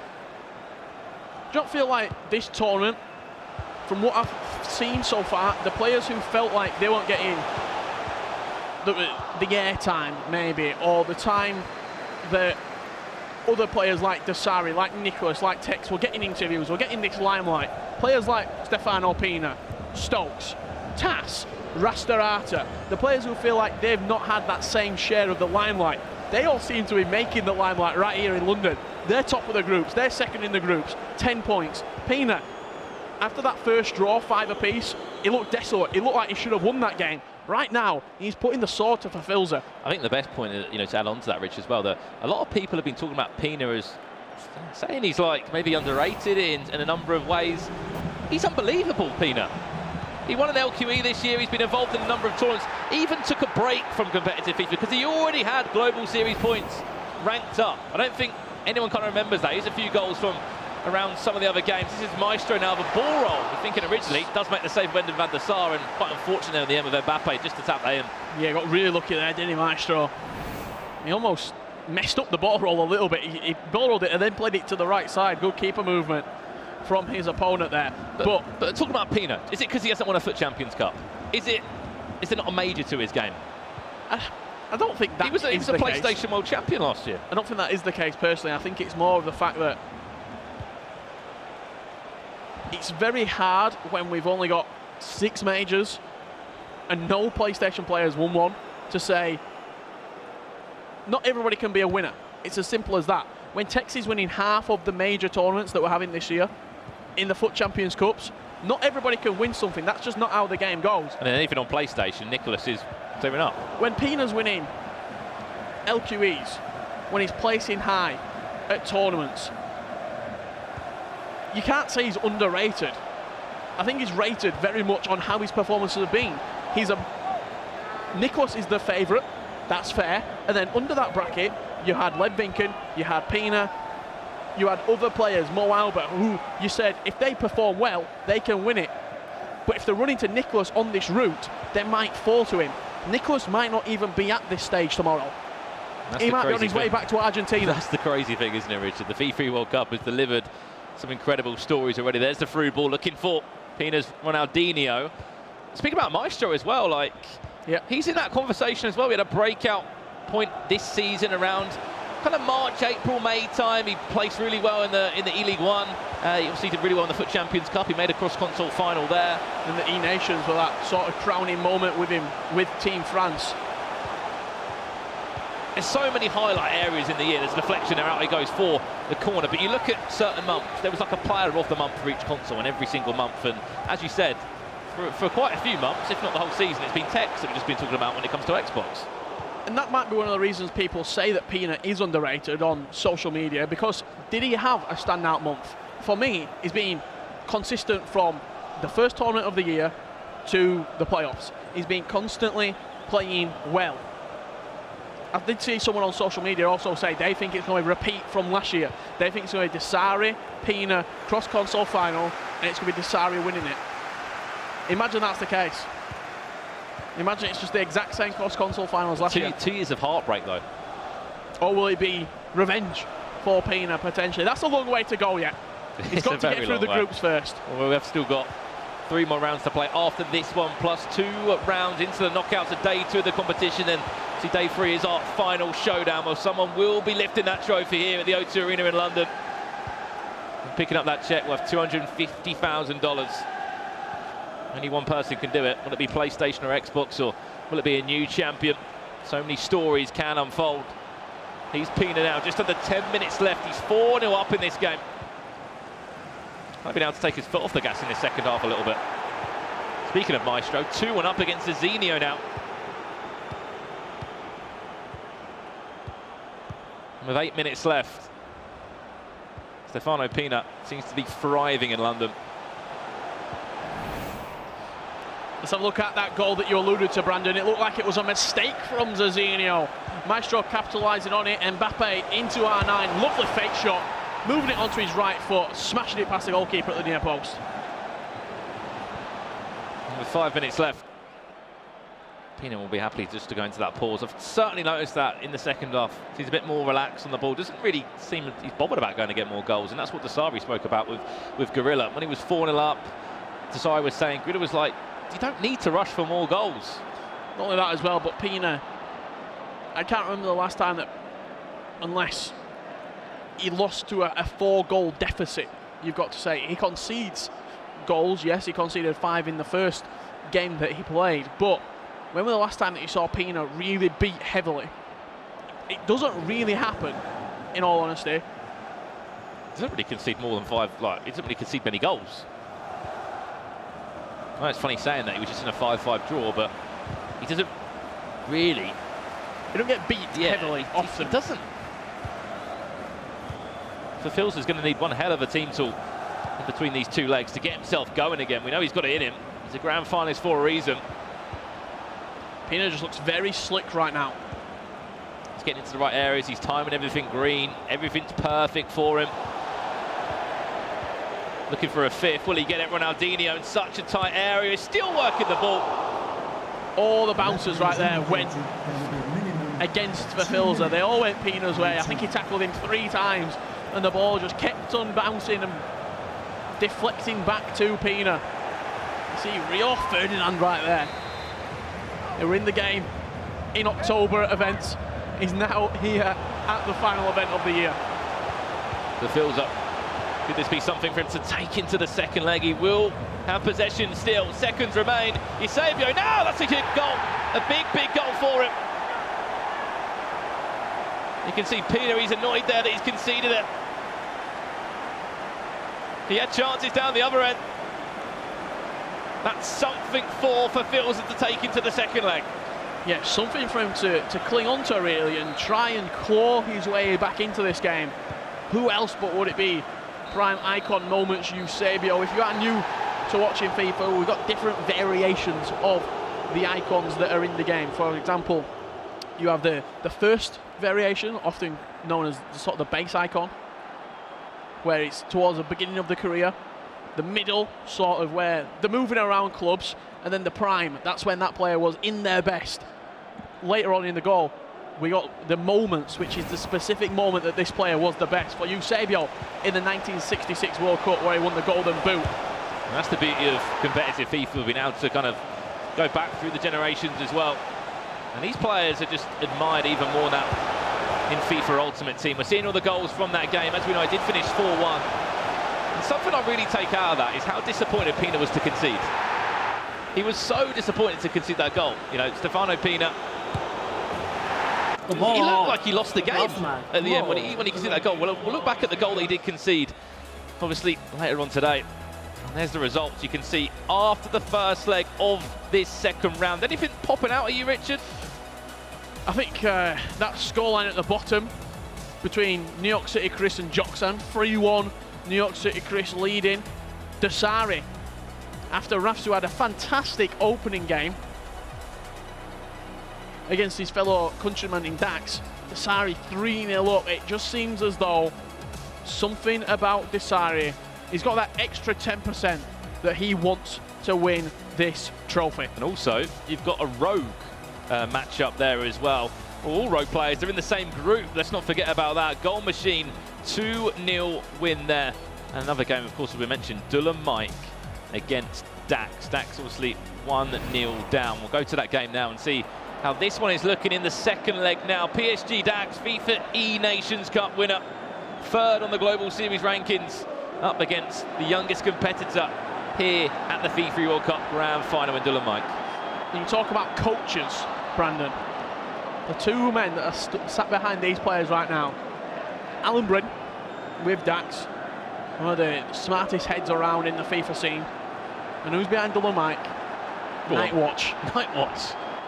Nightwatch is in London. He's not competing, obviously, got so close this year. Appearances in the E-Champions League. This man knows the game, in and out. Also a player in his own right. Very disappointed not to be competing here, but he got to the playoffs. Yeah, he did get to the playoffs. He got quite close, actually, in all honesty, to making this top 16. Not been the best of starts for that team, though, has it? I don't want to say, well, I don't want to say too much, but unfortunately they did lose the first game. They're 1-0 down in this game at the moment. Kurzawa in at left back as well. I spoke to them yesterday at the welcome evening. As this shot comes in on the rebound, not going to be troubling the keeper too much. And all they said was Dylan and Ivan, they were like, just watch out tomorrow. You're going to see some special things from set pieces, from corners, and just in general in their game. And I was like, let's wait and see. Let's see what it's all about. At the moment, unfortunately, 1-0 down in this game against Dax. As you said, Alan Bryn was actually the coach of Bruce Granick.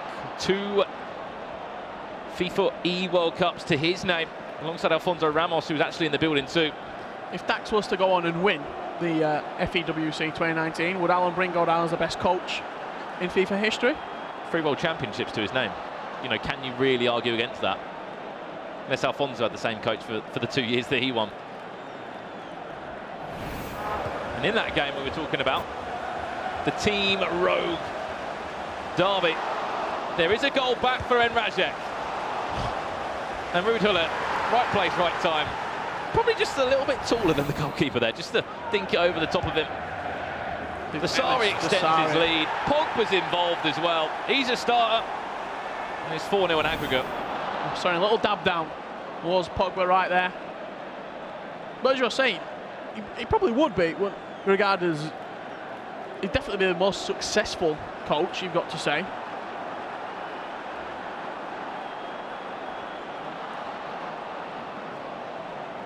Of course, we will be going over to our featured matchup, Pina against Verfils. We left it at 4-1. Keep you updated with that PSG Dax game.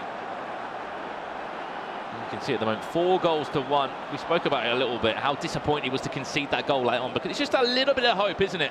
Back to Verfils. Not only that, not the hope on Verfils' side, but also the doubt in Pina's mind.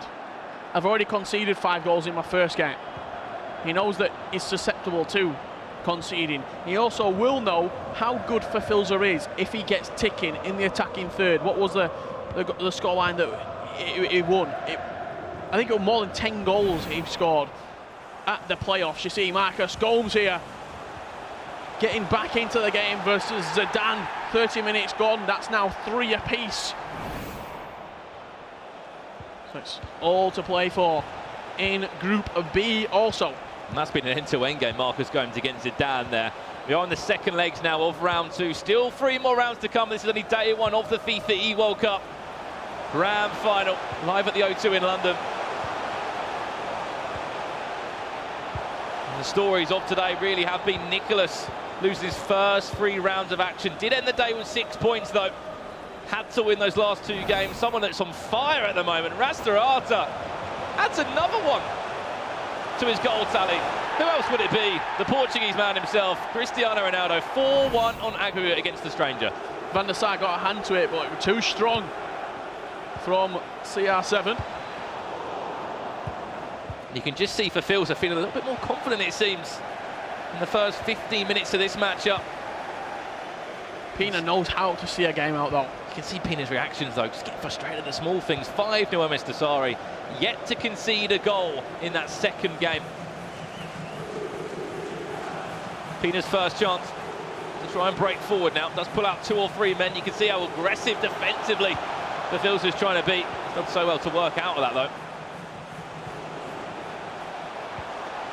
One of them. If he can get the first goal in this game, Pina, any of that hope or that doubt, as you said, that will be in either one of these two minds will be wiped away, just like that. Timing everything green. It's Stefano Pina. Green, green, green from Stefano Pina. Near post, low driven.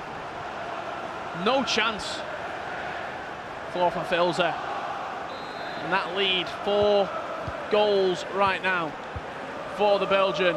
Is it too steep of a hill? Too steep of an incline for Filza? 97% pass action. I know we've only just kicked off this game. But still, that's impressive. But you're going to see that kind of passing stat at half-time and full-time. He looks after the ball well. Does Stefano Pina. How about that all night? I think confused about 2 or 3 players there defensively. For Pina, the shot came and it took a deflection anyway. Let's just take the sting out of the shot.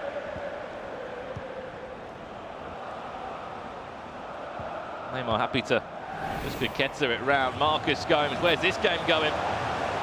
So Marcus Gomes does take a small lead, but as we've seen from this game, it really is end-to-end. Perfect time to score on the stroke of half-time. 4 goals to 3, he does lead. See Maestro here playing the ball nicely in around the box at 9. Smashing it past the goalkeeper. Maestro now 3-1 leading. A chance for Filza now. Into Ronaldo, plays it back to Hullet, looks for that run of Ronaldo again, but that time it was just cut out by Ruud Hullet. A little dink out to the right-hand side of the defence, though. It's not going to fall kindly. And even at 5-1, he's that much of a perfectionist, Stefano Pina. Getting frustrated. Very, very energetic, isn't he? With all the loose passes, the tackles not going his way. He's 5-1 up, and you'd think that it was 0-0 with, if you were just watching the face cams right now. That's how much it means to him. There's a added level of pressure, you've got to say, for Stefano Pina, because if he plays well at this tournament, given that he's a free agent, his price goes up, you've got to say. If he gets grouped, people are saying, oh, well, you're only out in groups at the grand finals. Knows a little bit about the Belgium. Finished 3rd in the Global Series rankings, obviously, this year. Did pick up an LQE win in London. Who's he up against, you may be asking? Plays for Wolverhampton Wanderers, the Premier League side. Really impressive season this year. You know, you said it perfectly. Nicholas came out right at the beginning of the year and said, this man's dangerous for Filza. You've got to watch out for him. And that's why he's in the grand finals. Cross comes in towards the back post. Here's Stefano Pina. Mbappe had an idea of what he wanted to do, but once again, just marked and dispossessed by Van Dijk. Just a little bit too far out to shoot first time there for Kylian Mbappe. But you see Pina, whenever he's in a winning position like this, happy to hold the ball, happy to see the game out.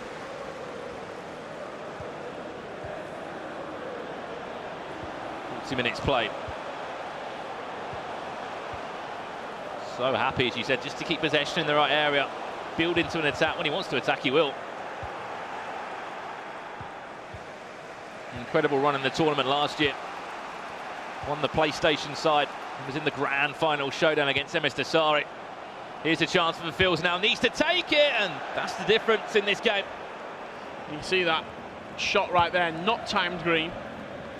Look how far wide it went. I think he's still asking for the ball back now. Certainly wasn't a pretty effort on goal. Been happy to move into half-time, I'm sure. 5 goals to 1 up. Added time of 2 minutes. 5 rounds of fixtures will be played today for all groups. It leaves just 2 rounds to play tomorrow. Pina wants another one. Nearly got another one as well. 5-0 Emester Sarri. You can see that score coming. We'll be back for a free kick for Filza as we'll move into half-time.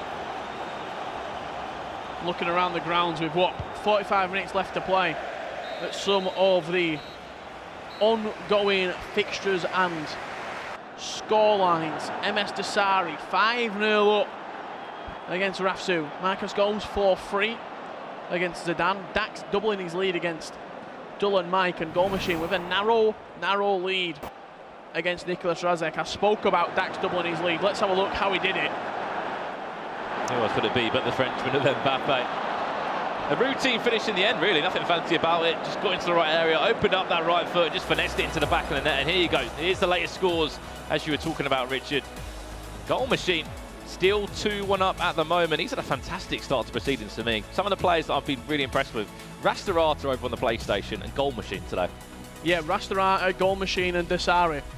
3 real standout players in the opening couple of rounds. That's on the Xbox in Group B, looking over at Group D as it stands with the latest scores. It's Maestro 3-1 up against Zazinho. Rastarata 4-1 to the good against the stranger. You see the featured game that we've been watching. Stefano Pina versus Fafilza.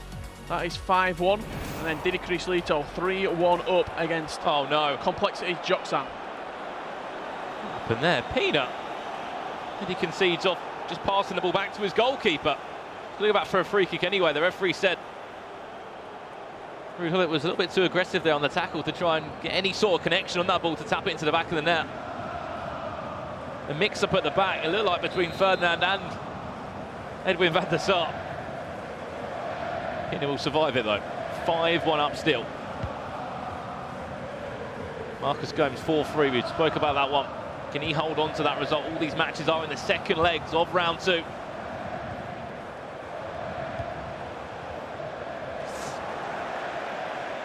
Just looking for a little link-up play there was Pina. That's an unbelievable pass, I like that. Get the ball, defence into attack so quickly there. And the game that no one seems to be able to hold on to a lead at the moment. Black Raquetas 1-2-3, inside it goes to Gullit. And then on to Kylian Mbappe, 4-4. That's all square again. You can see the pressure that's being piled on from Fafilza now. Saw the idea once again. Ferdinand happy to stand in the way, make the all-important block and interception.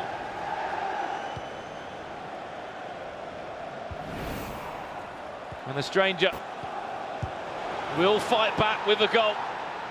Ruud Gullit, perfect time to score it as well, just after the restart. Only 2 goals behind now. Dax already 2-0 up, looking for a third. And that third goal did come via Neymar in the end. He's done so well just to make the goalkeeper out there, take it round him. Really smart finish from Dax there. With Neymar. As for Filzo, looking to get back into this game. He feels though there might be something in it for him, but with 30 minutes left, is it more of trying to salvage a goal difference potentially? As we saw with the groups this morning. That 4th, 5th, 6th spot getting very tight. 3 players on 8 points, couple of players on 7 points. As you can tell, this game currently going one way, and that is to Stefano Pina. 5-1 up. We're moving now over to another matchup. This time Maestro against Zazinho, the PlayStation match. And it is the FIFA Nations Cup winner and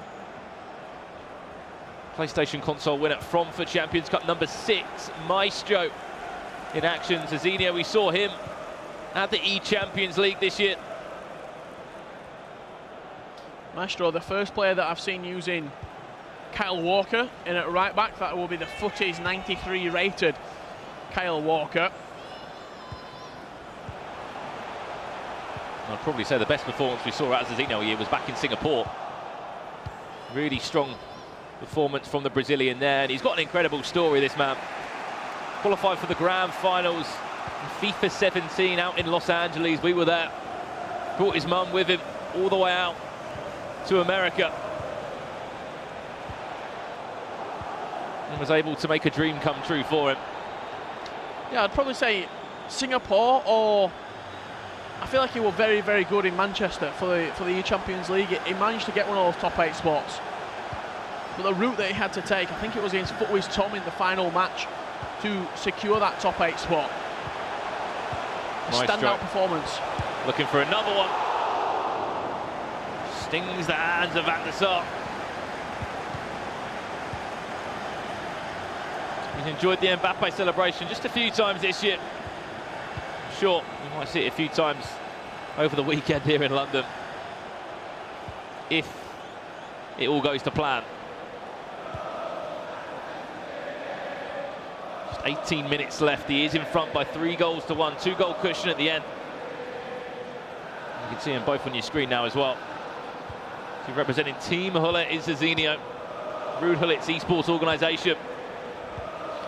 You better, if you are Maestro, to have behind you right now than Vitality Brian. Speaking to Maestro yesterday when we were getting a bit of food, we were talking about how he feels personally. He feels much better, he feels more calm when Brian's there. Just next to him, just watching his game. Just having Brian there, he plays better. And you ask where that comes from? The FIFA 3 Nations Cup when they went and won it. Him and Dax teamed up. The first of its kind. And what a story that was with France. Somehow getting themselves through the group by the help of Finland. Saudi Arabia crashing out. The Royal and MS Tassari. Obviously they couldn't do enough. And Maestro back again at another grand final. Remember last year, obviously he was here with Lost Lille. He's matured a lot since then, has Maestro.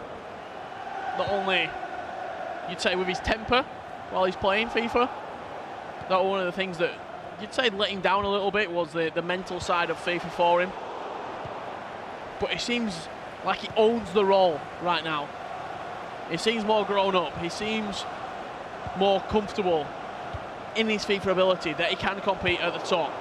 He's won titles. He's proven himself in a very hard French scene to do so, when you've got the likes of Vitality Brian, who's been around for such a long time as well and done so much for the scene. Back to goal. Just 2 goals are needed, but time's running out. Possession changes hands once again. Maestro will drive forward with it. And Mbappe, look for a foul. Will keep possession anyway, it's not going to matter. Ball falls back to him. Added time to come any second now. We'll be on another 3 points on the board in that Group D. This time going to Maestro. The fourth official has indicated there will be a minimum of 1 minute. Just added time of 1 minute, you rarely see that. Rastorati looks on for another 3 points as well. He's going to be steaming forward in that group. Yeah, Rastorati very much the man to beat right now in Group D. Well, the time's being played. Maestro's calling for full time. A goal of a consolation, if anything. Don't let it annoy you too much, Maestro. You're in front. I'll tell you what, if that goal would have equalised up the game, the 93rd minute, and we're all supposed to have 1 additional from the referee, I'm sure they would. there'd been a much bigger reaction, I have to say, from not only Maestro but from Zazinho as well. But 3-2, the game's simply not going to have enough time. As I said, Maestro getting 3 points on the board for himself. Not a bad finish that from R9. Unfortunately, too late though for Zazinho.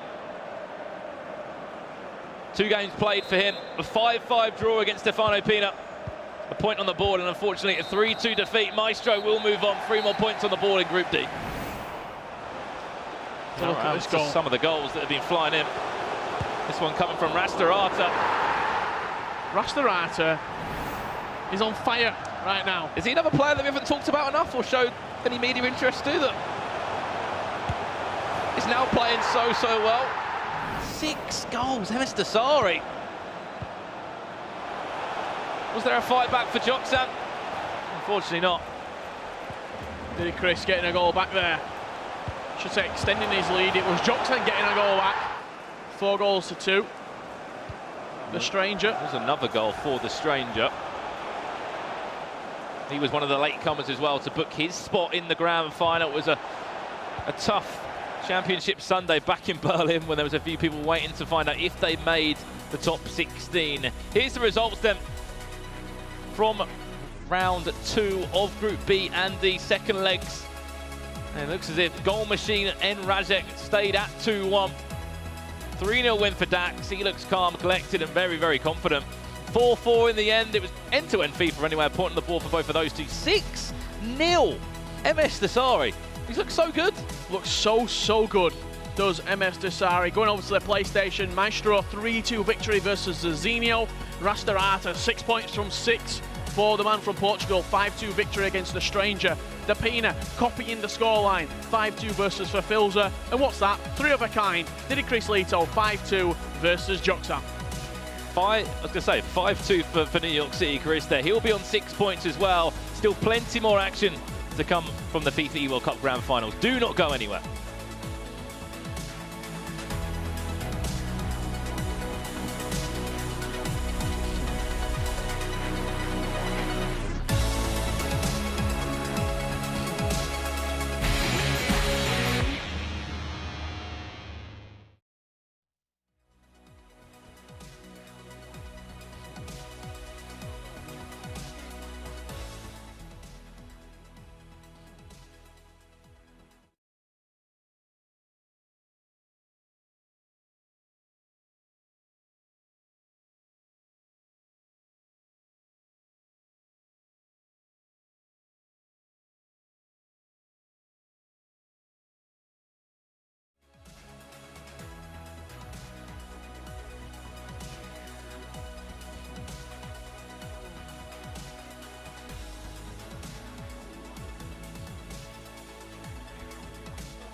Hello and welcome back to the FIFA eWorld Cup Grand Final live from the O2 here in London, England. Spencer, round 2 has completed and some big results there. First up, MS Dasari, 6-0 win. Against a player in Rafsu who's actually won his first game 5-1 against his compatriot Dax. Yeah. So that's a player on form. Dasari has started this tournament the way people expected him to. He's living up to the hype. Could he be the first ever 2-time in a row champion? It's looking like he might just do that. Yeah, it's an interesting game as well. Marcus Gomez is down 4-4 game in that one. Dax winning 3-0 and Goal Machine. 2 wins from 2 for Goal Machine, 2-1 win there. Group D in the PlayStation, Maestro narrowly winning 3-2. Rasta Arta with a 5-2 win. Good win for Pinner there, Spencer, as well, 6-2. Yeah, and a plenty of 5-2 goals, win for Diddy Chris Lito. So loads of goals going in. Another great round. And that was a good game against the 2 US players coming head-to-head there. And look at the group stage here, as you can see. The Rogue team are going to be very happy because they have got positions 1, 2 and 3 right now secured. If it stays like that and they take all of their players through to the knockout stages, that'll be an unbelievable performance. We've just seen Enrastic play Goal Machine. We've still got to see Enrastic play MS Dasari and Goal Machine MS Dasari. So there's a lot of Rogue v Rogue matchups to come. Yeah, so that is how Group B, the Xbox group, stands as things stand. This is Group D, and Rasta Arta, perfect start, Spencer. 6 points from 2 games, plus 7 goal difference. Things going very well for him. Looking really good, representing Portugal, of course. And just behind him there on goal difference, you've got Didi Crislito from New York City doing really well as well. This is the E-Champions League winner, don't forget. Joksan, on the other hand, currently propping up the table along with Fafilza, 2 very good players. I expect them to pick up some points at some point. So we've got to talk about this trophy. MS Dasari, reigning champion. Can he go all the way? Because he's in great form and be the first player ever to win back-to-back FIFA eWorld Cups. Well, the thing with this tournament is, and all these tournaments that run over consecutive days, there's a lot of different questions you have to answer. There isn't just one question. You can't take from the first few matches whether he's going to win the tournament. You say, how's he starting? How's he looking? Is he going to get out the groups? It looks like he's in fine form. If he gets a few more wins today, he could secure himself a spot in the knockouts before tomorrow comes. And there's 2 more games, of course, in the groups to be played tomorrow. Then it's a case of how's he playing in the knockouts? Is he getting for his first, competitor? Who's he going to be drawn against in terms of the seeding? Then when you get towards the final, that's when you ask, all right, is it time for him to pick up the trophy? I don't think you want to get too carried away just yet. No one's ever done it before, but I do believe what we've seen so far is very encouraging signs from Dasari. He's dealing with a little bit of pressure. His name's a target. Everyone's out to get him, doesn't want to see him do it. There's 31 other players here that want to get this trophy, but right now he wants to take it back with him. Yeah, so a good win for MS Dasari. Another person who had a good win was Pinner, and he's speaking to Emma now. Yes, as Adam said, a good result for you. The first win in the group stage. Just talk us through that match. I was beginning very good. I was taking my chances. I got 3 shots and 3 goals, so it was very good for me in the attacking. And defense, I was also great. 0 goals until the last second, so I'm very happy with my game. So you talked about some great defending, but you weren't very happy when you conceded the first goal. So will you be making any changes moving forward? Actually, no. Just play my game, and I think I made a little mistake at the back. I just need to shoot the ball away, and I didn't, so it was my mistake at the very end. But I'm learning from this, so it will not going to happen in the next games. And Stefano, we know you're unsigned. How big an opportunity is this event to put yourself in the shop window? Yeah, it's very big. I'm the only free agent, I think, of one of the only free agents, so it's nice if I can go all the way or pretty far, so we'll see. And it's Joksan next for you, so what are you expecting there? Yes, Joksan's very good, very great player. He won last time against me, so it's going to be a great match, and I'm looking forward to it. Well, we're looking forward to it as well. Good luck. Thank you very much, Emma. Great to hear from Pinner, of course. Last year's finalist, beaten finalist, of course. How would you analyse Pinner's tournament so far, Spencer? Well, just 2 games, of course, but he's had a solid start. Drew his first game, won his second one, so unbeaten. If he can remain the rest of the next 3 rounds unbeaten, he'll be looking good to progress. Yeah, and speaking of rounds, we are ready to go with our next round. It is round 3. Time to head back to our casters, Dan Gaskin and Mark Hatcher. Thank you very much, guys. And yeah, Onset and Gaskin, they'll be on soon, all right? They'll be on soon. Of course, round 3 of the competition now. Group B and D, we know that, for example, on the PlayStation, the people that are running away with this at the moment, Rasta Arta and New York City Chris, a fantastic start to proceedings for them. On the other side, MS Dasari, Richard. It's like last year's final, the way he's kicked off today. He's been looking very, very slick, has MS Dasari. I think that's a good word to describe him. He's just getting the job done. He's not really talking up that much of a game. Yes, he says, I'm good enough to defend my crown. I'm good enough to make history. However, he's looking around. He's saying, if Tex goes out, my odds increase. If all these players leave the competition, my odds will get better to defend it. He's just got to worry about his own games, MS Dasari. Not look at what other people are doing. He's good enough to win this trophy. Here we go. Round 3. Another matchup. Another amazing game. PSG Dax this time against Team Rogue Enrajek. Other fixtures as well taking place in this round. Maestro against Rasta Arta. The Portuguese player 6 points out of a possible 6 so far. Cezinio fulfills to the stranger against Didi Crislito. Stefano Pinner, we just heard from him there, up against Joksan. 0 points for Joksan at the moment, not looking good at all. And Dolomite, MS Dasari, goal machine Marcus Gomes, the game you're looking at right now. Some incredible matches. In comes the cross, could this be the opener? Just punched away by Van der Sar.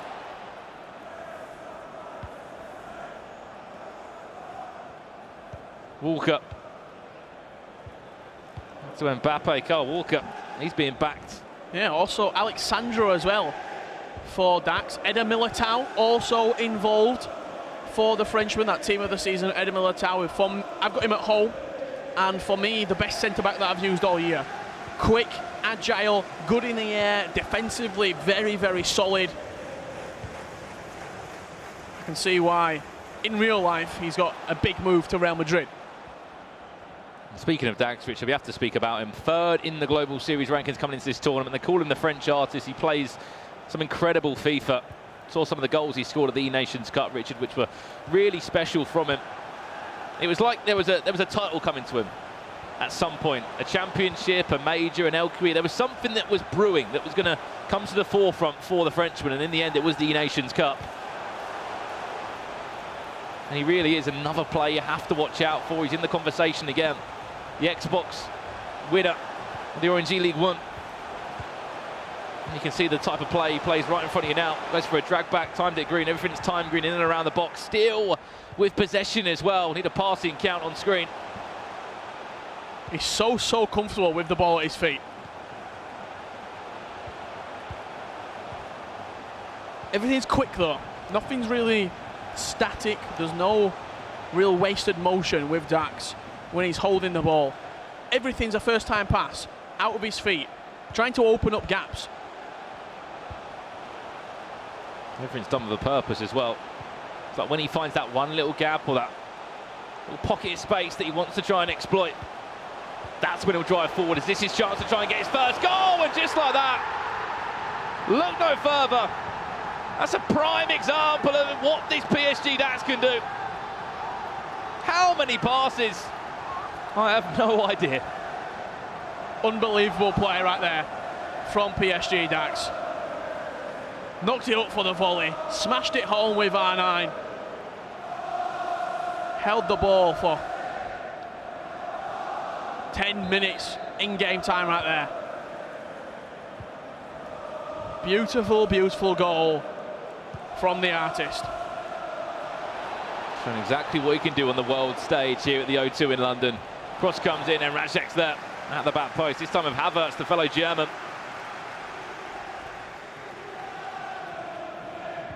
And there was finally a breakthrough. MS Tassari against Marcus Gomes. What game that one's going to be.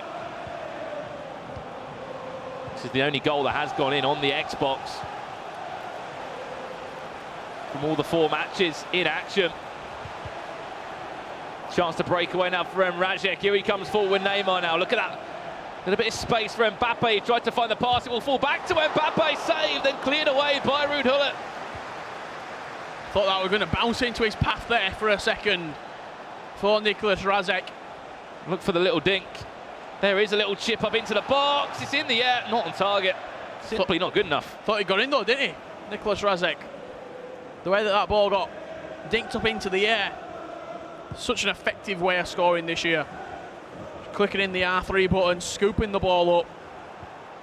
And L1 or LB and cross to loft it into that back post area. If you do feel comfortable then with timing the header, you're just further increasing the chance of scoring. How many times have we seen that type of finish? Just the simple, just flick up cross into the box. When you've got players like R9, you've got likes of even Mbappe, Cristiano Ronaldo, it's always going to be tough to defend against. And just the header wasn't on target there, as simple as that. This is round 3 though. To be honest, especially in the PlayStation, there hasn't really been too much movement. There's 2 players that are on 6 points. Other than that, Joksan, 0 points for him at the moment. Hasn't been a good start.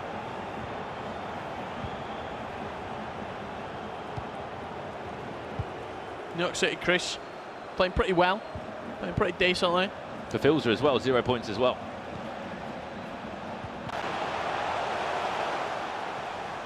There's a chance for Rajek now. We saw him at the playoffs just a few weeks back. He looked impressive off the post. He thinks he scored again. 2 crosses, 2 what should be goals right there. I think he went in for the fist bump and quickly put his hand back on his controller. Because it wasn't in the back of the net. Unfortunately, not even there for a rebound either. R9. Here's Dax now. Down the byline, just pushed off the ball, out muscled by Van Dijk. You see that top right corner there. Rastarata, yet again, winning in London. 1-0 up against Maestro. What's he had for lunch? Maybe watching his friend Tuga, not playing that well. His countryman Tuga. Incredible stuff. From the Sporting Club to Portugal man. Really impressive. We'll have a look at the goal as well. It's back-to-back La Croquetas. It's happened so many times. People just finding a lot of space behind the back line. I don't know if it's just a custom instruction that's been, you know, just getting behind as simple as it looks. Another goal went in as well. The Stranger breaking the deadlock in that game. Early goals in both of them two games. The Stranger with that finesse shot past the goalkeeper. Sadly delayed start on the PlayStation matchups. And you can see there he's laughing at the fact that Dax only had one chance, but you see the possession. But did you see the chance as well? It's a fantastic finish at the end of the day. Emrajek, he's been in the right areas. Do not get me wrong. He's been looking for that cross 1, 2, 3 times. He's had the opportunities there as well. You know, normally when you see someone that's had one shot all game, you're thinking, how have you scored a goal? It's not a lucky goal. It's like 30 plus passes in it. Yeah, you saw the possession stat at half-time, 71% in the favour of Dax. And apart from the two crosses, really, for Nicolas Razek, he's not had that much to play with. There's been another goal. Oh, wow, about this one, Richard. An all-Brazilian matchup. Zizinho against Fafilza. Zizinho will break the deadlock. Fafilza, 0 points to his name at the moment. Not the start that he would have wanted. Really nice finish there from Zizinho, just taking his time inside the box. Slotting past the goalkeeper. 50 minutes in. What was the possession stat? Was it 72? 71% possession for Dax in that first leg. He thrives off keeping the ball at his feet. Scoring beautiful goals. It's the way he plays.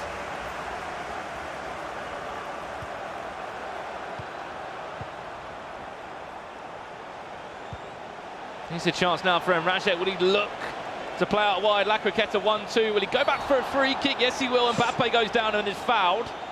Yeah, quite a good area as well for this free kick.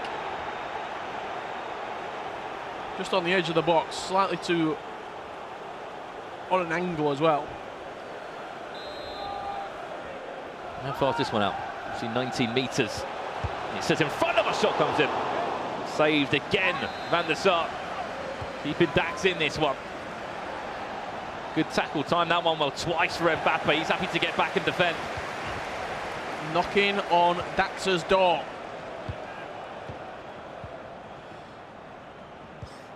Goals have been going in. Maestro will get one back against Rastarata. There'll be another goal in this one then. Goal machine against Zidane. This goal's coming from goal machine. Look at this for a counter-attack. Neymar out to Cristiano Ronaldo on the right-hand side. He'll play into Neymar. You can guess it's that peeling run from R9. One-on-one against the goalkeeper. Simply not missing from there. Just took his time inside the box there. This is Rasu getting a goal here against Dulan Mike. It's not been a great day so far for Dulan Mike. Maybe jump there, Rasu, with his little celebration. 2-0 to the Stranger, who doubles his lead against Tidi Crislito, who's on 6 points at the moment, having a fantastic tournament. And it's not looking good for Fafilza in that first leg. 2 goals down for him. Zizinho ensuring that he's scoring. Pina now against Joksan. Joksan, once again, he's on 0 points as well. Pina looking to stay unbeaten in the competition. Tell you what, Pina loves that near post green time shot. So good with using it. This is Maestro getting a goal back here against Rastarata. And he will do so. That goal via Mbappe. Back to this one now. Dulan Mike will answer back. Not the best of starts to the competition as of yet for him. Eusebio pull him straight back into that game. 70 minutes on the clock, and as I can tell there, a massive chance has just been missed by Emrajek. You just saw Alan Bryn, the coach behind Dax, just clapping. to that one, whether it was a bit of goalkeeper movement, something that was smart. Yeah. You saw almost the two emotions just as we got back from the camera. Nicholas Razek upset. Alan Bryn applauding. Still got time. Has the German.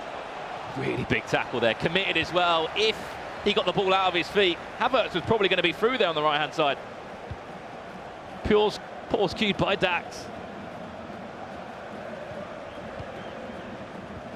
And to be honest, it wouldn't surprise me if Emrata didn't get the ball back right now. We know how good Dax is at holding the ball, like maintaining possession, keeping the game ticking over in his direction. That's a wayward pass, but Kyle Walker just does enough to hold on to it. Cezinho 3-1 up there against Verfilze. Yeah, he might have conceded, but he added another goal to his tally as well. Still got that 2-goal cushion. That's Team Hullit's Cezinho.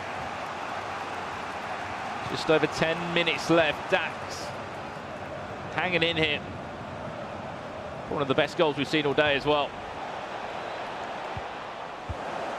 Defensively. Yeah, the free-flowing attacking play from Dax has been a joy to watch, as he often is. Look how calm he is to play here. Get the ball. Then Razek. Is that going to affect him? That's the question. Will he now play more direct? Will Dax? After having a scare like that. You can see how frustrated Nicholas Razek's getting there. He's like, why are you not tapping that into the back of the net? Here's a chance, going to be 2-0. Oh, that would have been painful for him. Razek, after the chances he's created, the areas he's beaten in. How big is that pause now? Just for a breather for Dax. He cued it. It's Razek making the changes here in a 4-2-2. Dax in the 4-2-3-1 that he's so synonymous with playing. I'm sure Alan Bryn's just sitting there like kind of panicking a little bit the way the Dax been keeping the ball at the back. He's used to it though. He's coached this man all season long. Looks like R9 will be taken off the pitch. This is the corner for Dax, 7 minutes left. The corner taker just been introduced, Luka Modric. Havertz as well, so both Ronnies are off the field. Mbappe tried to ketter his way down the byline. He's there. Just been brought on for Razek. An equaliser. What a super sub. 5 minutes left, Richard, to make an impact as well as R9. Havertz. Alexandro now. Doesn't need to go forward in his eyes, Dax. Eusebio back inside to Neymar now. Just seconds left in this match. Hasn't created too many chances, Dax, but he hasn't needed to. We're 1-0 up within the first 20 minutes. Added time of 2 minutes. This is really his leg to see out for the Frenchman. If anything, gamble, have one more chance to goal. Eusebio, fake shot, ball roll, falls back inside, will fall back twice. And Razek went to ground, could have easily been a penalty. Just waved his way around the tackle. So I'm sure Razek should get this game over and done with. 1-0 to Dax. He saw that's what he did. That one. Just boot the ball out of play, get me into that second leg. Let's have a look at a few late goals here throughout the games. Cezinho against Verfilze. This is Cristiano Ronaldo nodding it down there. 3-0. Cezinho did lead, but Verfilze got straight back into the game with a little goal here from Neymar Jr. 4 goals, or even more than that, in the first half of this game. Verfilze did come forward again. He was 3-1 down. He did actually respond once again. Did really well there. Done that a few times, that ball roll. We saw it when we was watching him a little bit earlier today. And this hasn't really had too many goals in it. Emis Desari against Marcus Gomes. This is Emis Desari breaking forward. And it will be Emis Desari. Does actually find the back of the net. Simple finesse shot there past the goalkeeper from Desari.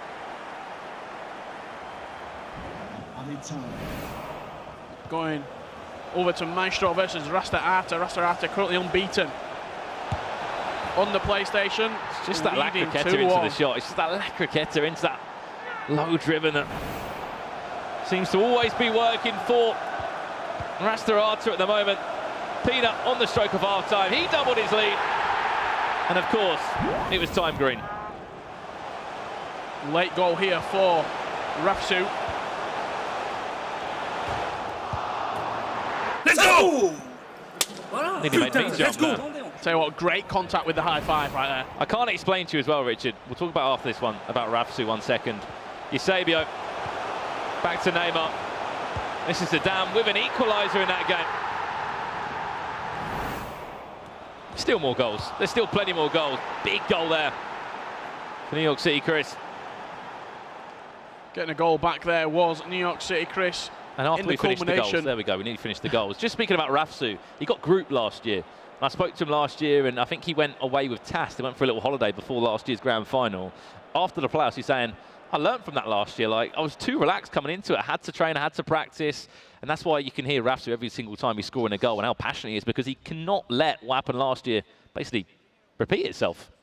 You learnt from last year, don't you? If you went on holiday after the playoffs and you come into the grand finals, you finish bottom and you don't win a game, as he did, you don't do the same this year. You don't go away on holiday. And it's working for him so far, Rafsu. Won his first game 5-0. Lost his second matchup, but now winning versus Dolomite 2-1. MS Desari, the king of the jungle, 1-0 up versus Marcus Gomes. Zidane and Goal Machine all level at 1 apiece. And Dax 1-0 up versus Nicholas Razek. All low scoring on the Xbox. That can't be said on the PlayStation, Brandon. No, it can't be indeed. Goals have been flying across all the games, and for me, the one big result has to be that Joksan game. He's on the verge of maybe losing his first 3 matches, Richard. It's not looking good for him after quite a consistent season for him. Came out of the woodwork on fire at the beginning of the year, was winning tournaments, was placing well, won the Continental Cup, the first event of the year. Other results there, Stranger 2-1 up to Zenio, 4-3 for Phil. They're actually biting back in that game. And then Rasta Art up, 2-1 up. Still second legs to come. There are more goals though. Some of these games aren't fully concluded in the first leg, and Didi Crislito does get another goal back in that one. And speaking of this game, for Filza, he's done so well, as I said, to bite back, to bounce back. In this game, he's making 2 changes there. Modric will come on. And a few changes to his custom tactics as well. Yeah, 3 apiece right now. 4-3, Cezinio leading in this matchup.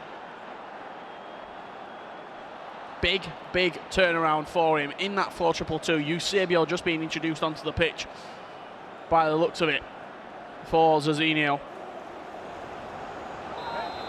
Just under 20 minutes left. It is Zenio in the yellow strip of Brazil. That cross does come in. Van Dijk's there. That's risky to play all the way back over. And Messi, from such a tight angle, heads it against the post. Does go out for a corner. Took a deflection apparently. Messi with a little dink into the box again. Ronaldo's in the air, headed away. The Phil's a chance to break away. He knows how important it is to get a result in this first leg and the overall tie. He's lost his first 2 opening matches. That was such a wacky corner right there. Headed it back into his own box. So Filza has been down not once but twice in this game. Ronaldo goes down. He's probably calling for a penalty. It's going to go on by the referee right there. It could be in if he plays Messi in. He is. Messi tried to play to Hullet, and then Mbappe was running away. Just a little bit weak there with the pass from Hullet, looking to cut open that. Fulfills a defence yet again. Hullet back to Modric. Cristiano Ronaldo and Mbappe. With a chance for Filza. You saw exactly what he wanted to do. I didn't know why.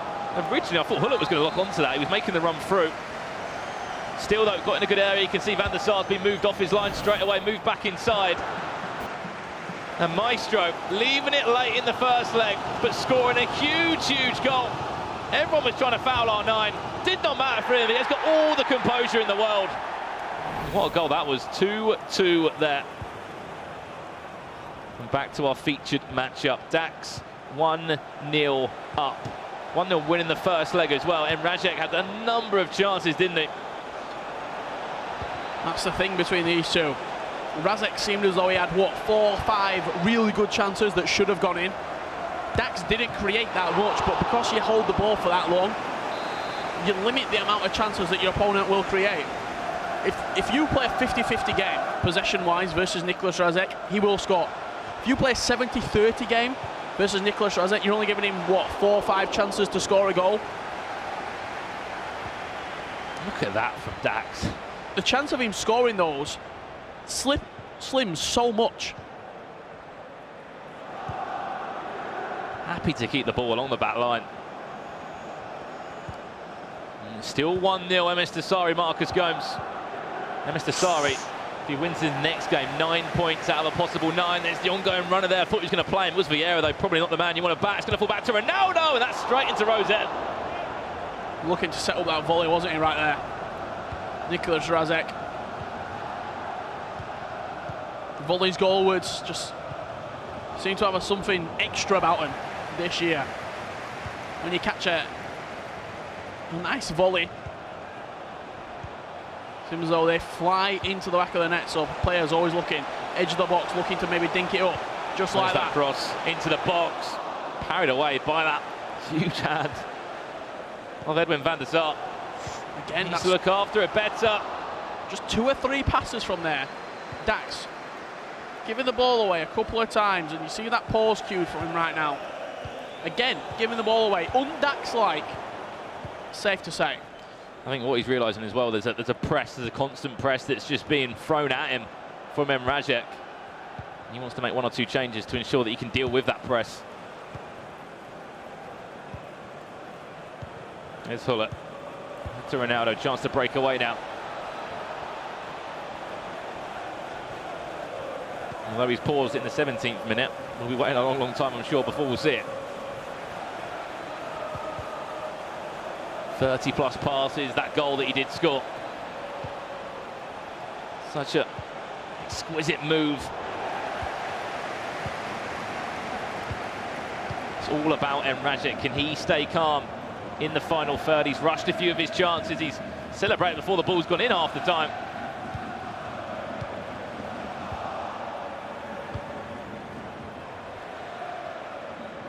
Dax will just happily keep the ball. This is round 3, if you have just joined, of day 1 of the FIFA eWorld Cup Grand Final, live from the O2 in London. We've had Group A and C play up to round 5 today. This is Group B and D you're looking at in front of you. If you actually look at both of these 2 players as well, you see the rankings right now. Nicolas Rajek 6th, Dax 3rd. So evenly matched up, these 2. It was Rajek that moved up a few spots at the playoffs, in fact. Back in Hamburg, not long at all. So not that long ago. Speaking of Dax, though, you might know him from the ESWC stage, the Orange E-Ligue, which is one of the partnered leagues with the FIFA 19 Global Series with PSG. You'll know him for a certain play style.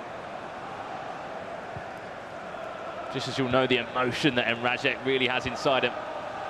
How passionate he can be when a goal goes in. We've seen it the last few seasons now. The most dominant Xbox players, German Xbox players, up there with the likes of Megabit, Dolomite. They're the 3 big names you look towards. I find it very, very hard to call which way this game's going to go.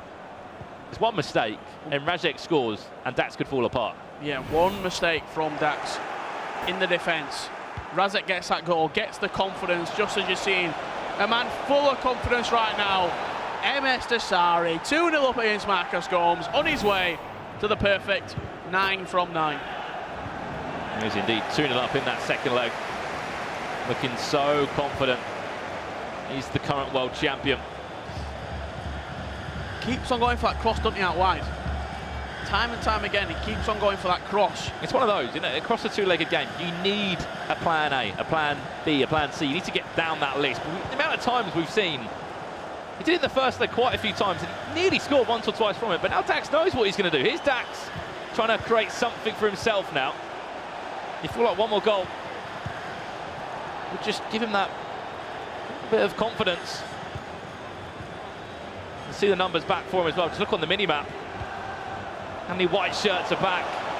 That's beautiful. Done really well. R9 step overs. Where's this one going to go? Inside. What a save. Off the line, Ruud Gullit. Deserved a goal. Right there. Yeah, that deserved a goal from Dax. Beautiful play in around the box. Unpredictable dragbacks.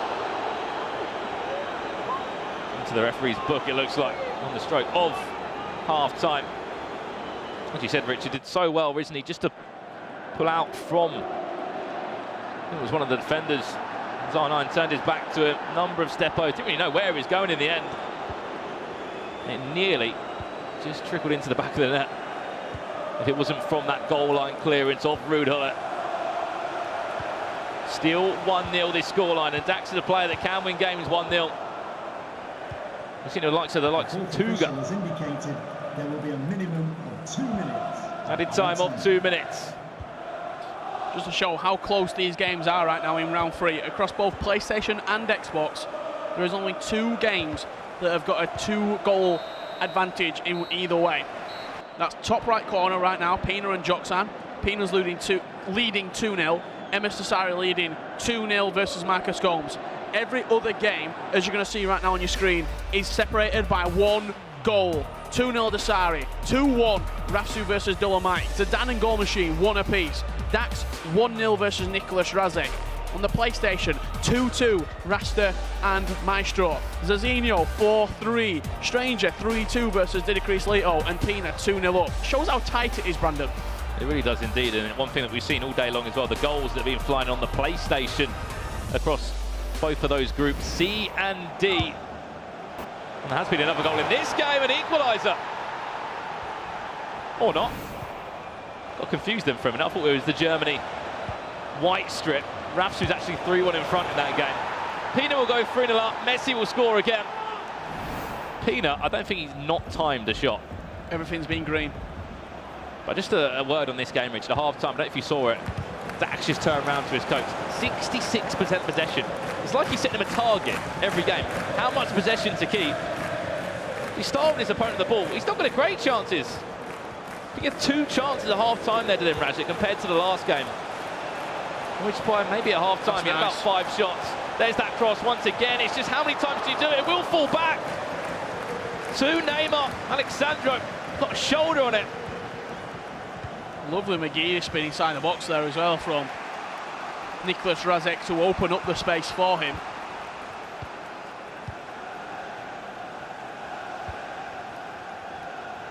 Vieira to R9. Cristiano Ronaldo now with a huge chance. Just went back into danger. Look for that run. Trying to keep hold of the ball and fashion a better opportunity right now, Nicholas Razek. Mr. Sari, 2-0 up. Bundles his way past the defender there, and you can just see Razek. He's going to get frustrated now. He's not going to get much to the ball, so when he gets it, he has to make something happen. So Dax's changes there on the screen. It's that 4-2-3-1, isn't it? 4-2-3-1, I believe, up against the 4-2-2 right now.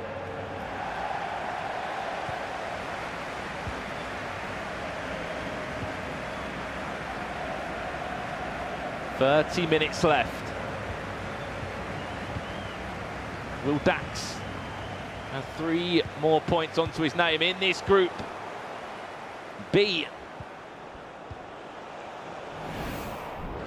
Being another goal in this game between Dylan Mike and Rafsu. It's becoming a tournament to forget for Dylan Mike. El Tornado into the back post. Ronaldo wins it. 4-1, Rafsu leads. Not a great start, as you said, for Dylan Mike in this game. And Razek probably going to get 1, if not 2 chances if he's lucky. to try and get himself back into this game.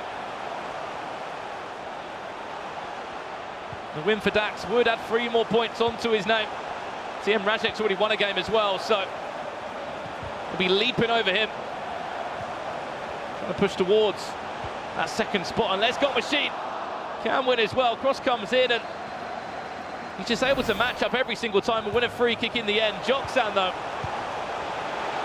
does score early on in this game.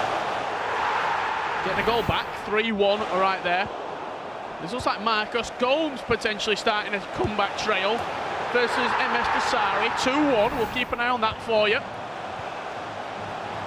Not the equaliser. Didi Chris Lito, 3-3. Unbeaten he is in the competition so far. And he's still on for at least a draw or another win, maybe. He's the Champions League winner.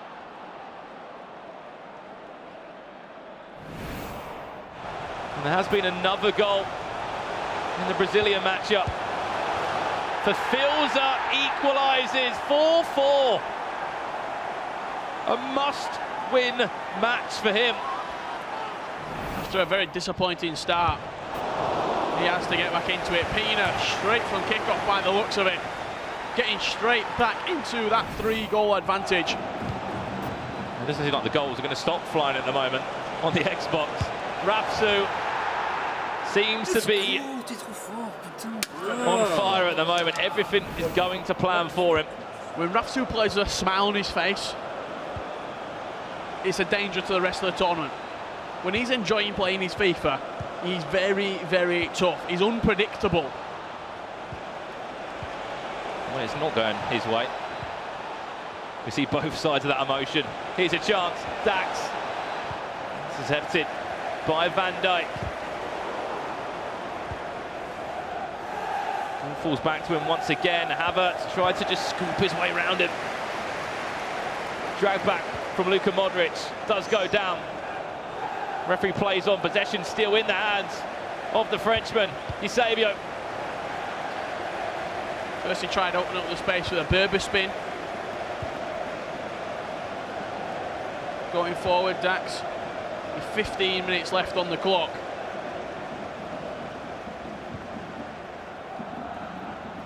One goal is not a safe scoreline. Neymar. Back to Eusebio. It's anything that I would look at for this game. 1 or 2 times he's given away possession as Dax. Of course, it is natural to make a mistake now and then.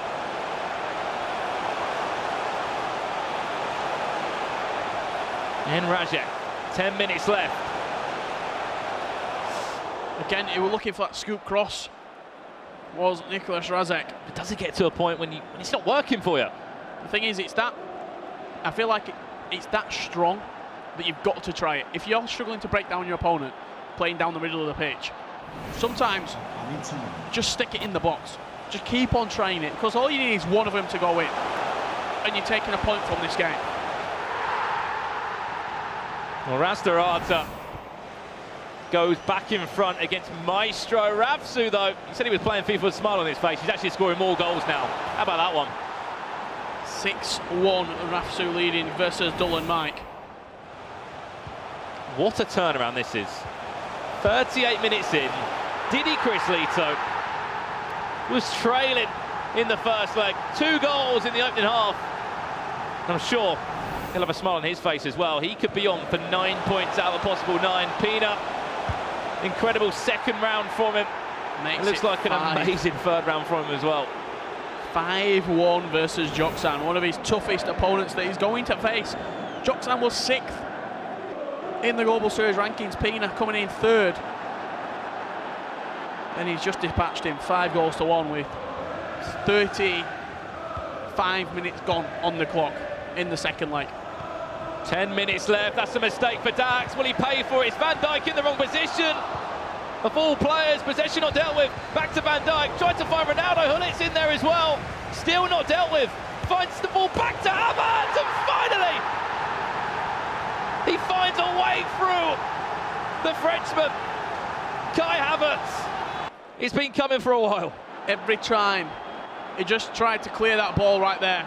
it will bounce him back to Razek. No matter what he did, the ball just seemed to be a magnet to Razek's boot right there. Gets the goal back. And 8 minutes left. Surely Razek's going to push for this. No one wants a point.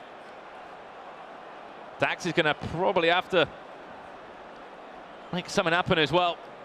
That will be seeing him keep much of the ball in the last 8 minutes. We'll come back to that game in a second. Let's go and check out his fellow Frenchman, who is 3-2 down. Looks like he's going to be 4-2 down. This was a goal that's just gone in into R9, outside the boot, timed it green. And of course, goes straight into the back of the net. Rastarata playing some great stuff right now. 9 points out of potential 9 as well, Richard. He could be on for. And there's that goal again. It was wave after wave of pressure. And in the end, unfortunately, PSG Dax just cracked and ball went into the back of the net. You can tell how attacking he was as well. Van Dijk was up there. 8 minutes left on the clock to potentially find a winner. Didi Chris Lito now leading 5-3 versus the stranger in Group D. Will there be one more twist to this tale? Ball through into Eusebio. He's worked that well. Surely, oh yes! Just like that, restoring his lead. Does PSG Dax. He baited the goalkeeper out of position, just tucked it back inside to Ruud Gullit, and it was an open net in the end. Just had to get it on target. Straight from kickoff, Dax coming back and answering the question that Nicolas Razek did pose.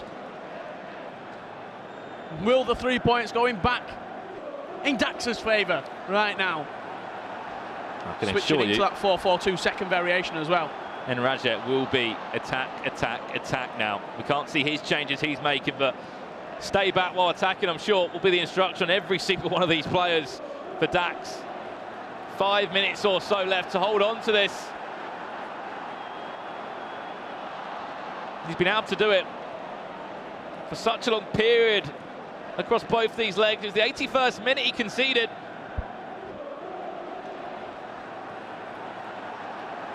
I'm sure Alan Bringe is saying just keep the ball. They'll be saying just defend this one attack that Nicolas Razek will poise towards you.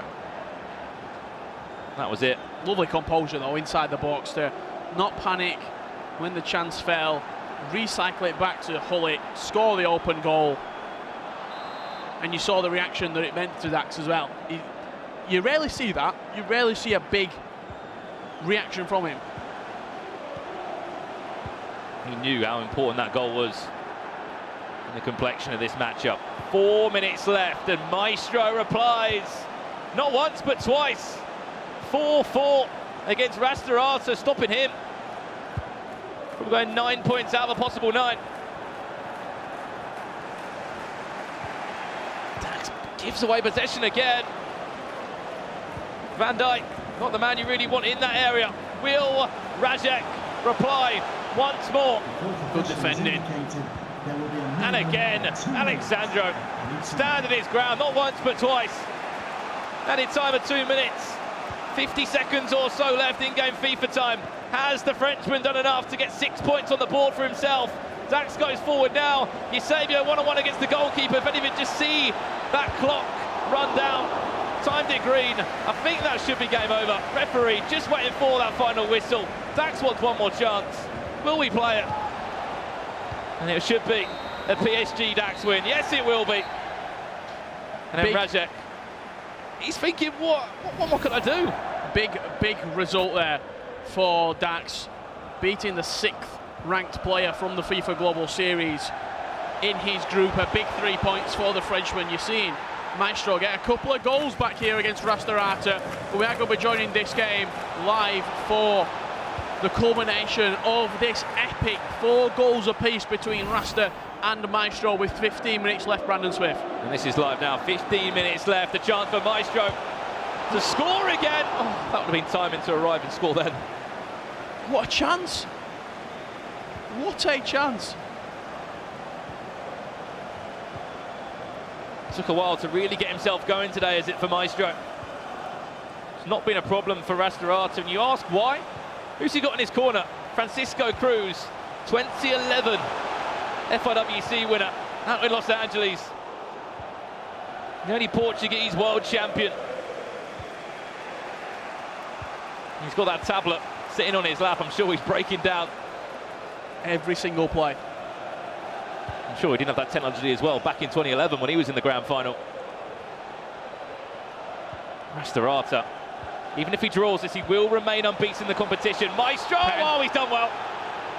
Patient on the ball. Rasta was too aggressive with Rafael Varane. And what a turnaround this could be for Vitality Maestro. Vitality Brian just looks up to the sky, please. To the FIFA gods. Can this go into the back of the net? Steps up, goes there, saved! Big, big save for Rastarata. Down to his left, pushes it past the post. Scoops it up, plays inside. And you can see by the reaction there of Maestro, what a chance! As he looks to the heavens, says, what do I have to do to beat this man in front of me?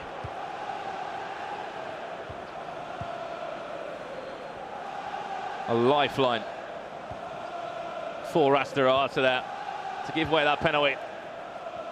And to make up for it with a huge save. Possession given away again. Maestro, one of the last chances in the game, is going to fall to Kai Havertz. Shot comes in.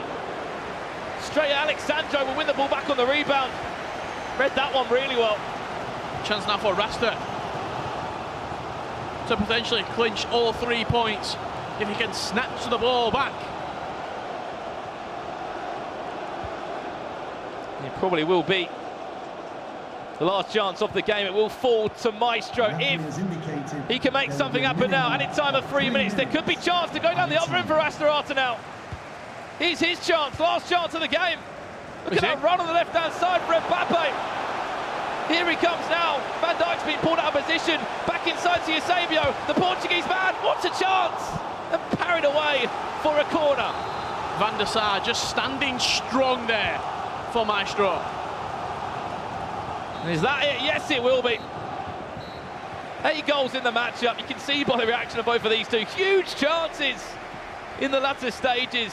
And a point will have to be shared to both players in that Group D. Another round 3 game concluded. And Maestro will feel as though that game was there for the taking. With the penalty save, the comeback as well, it felt as though things were building towards a victory for him. Big goal for the stranger right there. 5 apiece in Group D. But it was Didi Chris Lito that was actually running away with that one. He went 4 goals to free up. Then looks like he's scored again, then just conceded 2 in a row. 5-5 that game is at the moment in that Group D. Remember that Chris has not tasted a defeat yet. Obviously, New York City Chris, the E-Champions League winner there.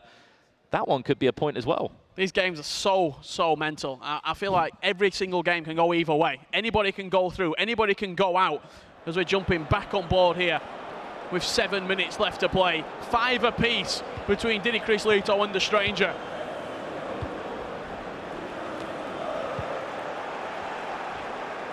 Will there be one more goal in this one? We've seen a 5-5 already today in this group. We just saw a 4-4. That's how good the competition level has been. 5 minutes left. A chance for the stranger now. La Croqueta and Messi back inside to Cristiano Ronaldo. Van Dijk, he's forward as well. And he's desperately running back as well to try and fill that hole where he just left. In that back 4 for the stranger. Ronaldo, he saw the idea. Even though we've had such tight games, there's also been some blowouts in the 3rd round. Rafsu, 7-1, leading up against Dull and Mike. You're looking across to Stefano Pina, 6-1 against Joksan. There has been standing out performers right now in this round 3 of matchups. There's been people that just simply have not been at the races today, Richard. Joksan, 3 defeats in the first 3 rounds of action for him. Even at 6-1, we'll not be pulling that one back. With little time left. Off the bar! Cristiano Ronaldo on the rebound. 4-9. Oh, what a chance that was. It was crossed into the box from the stranger. Ronaldo left arm above the rest, timed it green, smashed against the bar. And another incredible game. 5-5 the scoreline. Chris does stay unbeaten though. What a set of fixtures right there. Zazinho beats Verfilzer 5-4 on the PlayStation 4. Maestro 4 apiece with Rastarata. The Stranger and Diddy Chris Lito 5-all. Stefano Pina 6-1 against Joxan. Incredible results across the board, as you said. Some of the big ones, especially MS Dasari, Richard. 3 wins out of 3. The world champion from last year, 9 points on the board. And that is round 3 concluded here at the FIFA eWorld Cup Grand Final. Still 2 more rounds to come. Do not go anywhere.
Hello and welcome back to the FIFA eWorld Cup Grand Final, live from the O2 here in London, England. We've just had our round 3 results. So here they are from Group D, which is of course the PlayStation bracket. MS Dasari, another win for the reigning champion, winning that one 2-1. Rafsu emphatically with a 7-1 victory. Goal Machine and Zidane could not be separated. That finished 1-1 on aggregate. Meanwhile, Dax won the remaining game 2-1.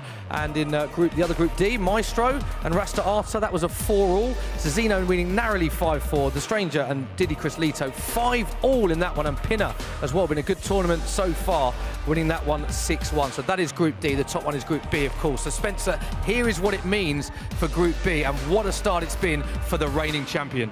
MS Dasari on maximum points, and a +10 goal difference is very, very tidy from him. And he's got his teammate, Rogue Goal Machine, just behind him, looking good as well. And you have to say, someone like Zidane, for example, you look at him down in 6th place, only 2 points from 3 games. It doesn't really paint a picture of his tournament because he's only lost 1 game, and that was to Dasari. No one's getting anywhere near Dasari. So I think Zidane will pick up some more points. And Rafsu, has actually won his 2 games that he's won. Very big scorelines. I think it was 5-1 and 6-1. Yeah. He just happened to lose 6-0 to Desari, Yeah, which shows you difference. how good Desari is. And the French boys doing well, 3rd and 4th there, so going well for the French boys. Group D into the PS4, and Pinner, who of course was the beaten finalist when MS Desari won this tournament last year, again doing great guns. But look how tight this group is, Spencer. 3 players on 7 points. This one is wide open. Yeah, it's only a couple goals separating those guys. There's a little bit of a pack emerging in that top 4. Zazinho still within a chance of getting in there, as is the Stranger. You have to say, for Filza and Yokstan at the bottom there with 0 points, it's going to be very hard for them to get back in. There's almost no way they can both go through. The most points either of them can get is 12. And yeah, I mean, it's a little bit disappointing from them considering the years they've had, of course. But Maestro won't be too happy in 4th place. He wants to get a little bit higher up to get his place in the knockout safer. So other than Pinner and MS Desari, who are topping their groups respectively at this stage, who else has impressed you in the afternoon session? Got to say Rasta Arta, you know, no disrespect to him whatsoever, but he wouldn't have been one of my first picks as a top 4 spot in that group. He's doing really well, unbeaten. Of course, the same goes for Chris, but he's a name on our radar. He won the E-Champions League this year. So there's lots of good performances, but again, we're only a few games in. We've got plenty more to come. And of course, we are lucky enough to be in Mike LaBelle's best seat in the house, Mark. You really have lucked out here, haven't you? Seeing all the screens, you've got your nice sofa, and you're going to talk us through a bit of analysis, stuff that you've noticed in the afternoon session. Yeah, we're going to revisit the Dax matchup where he's facing Imrasik. Of course, we watched that, and when you guys aren't here, I'm laid out. It's very comfortable as I'm watching these matches.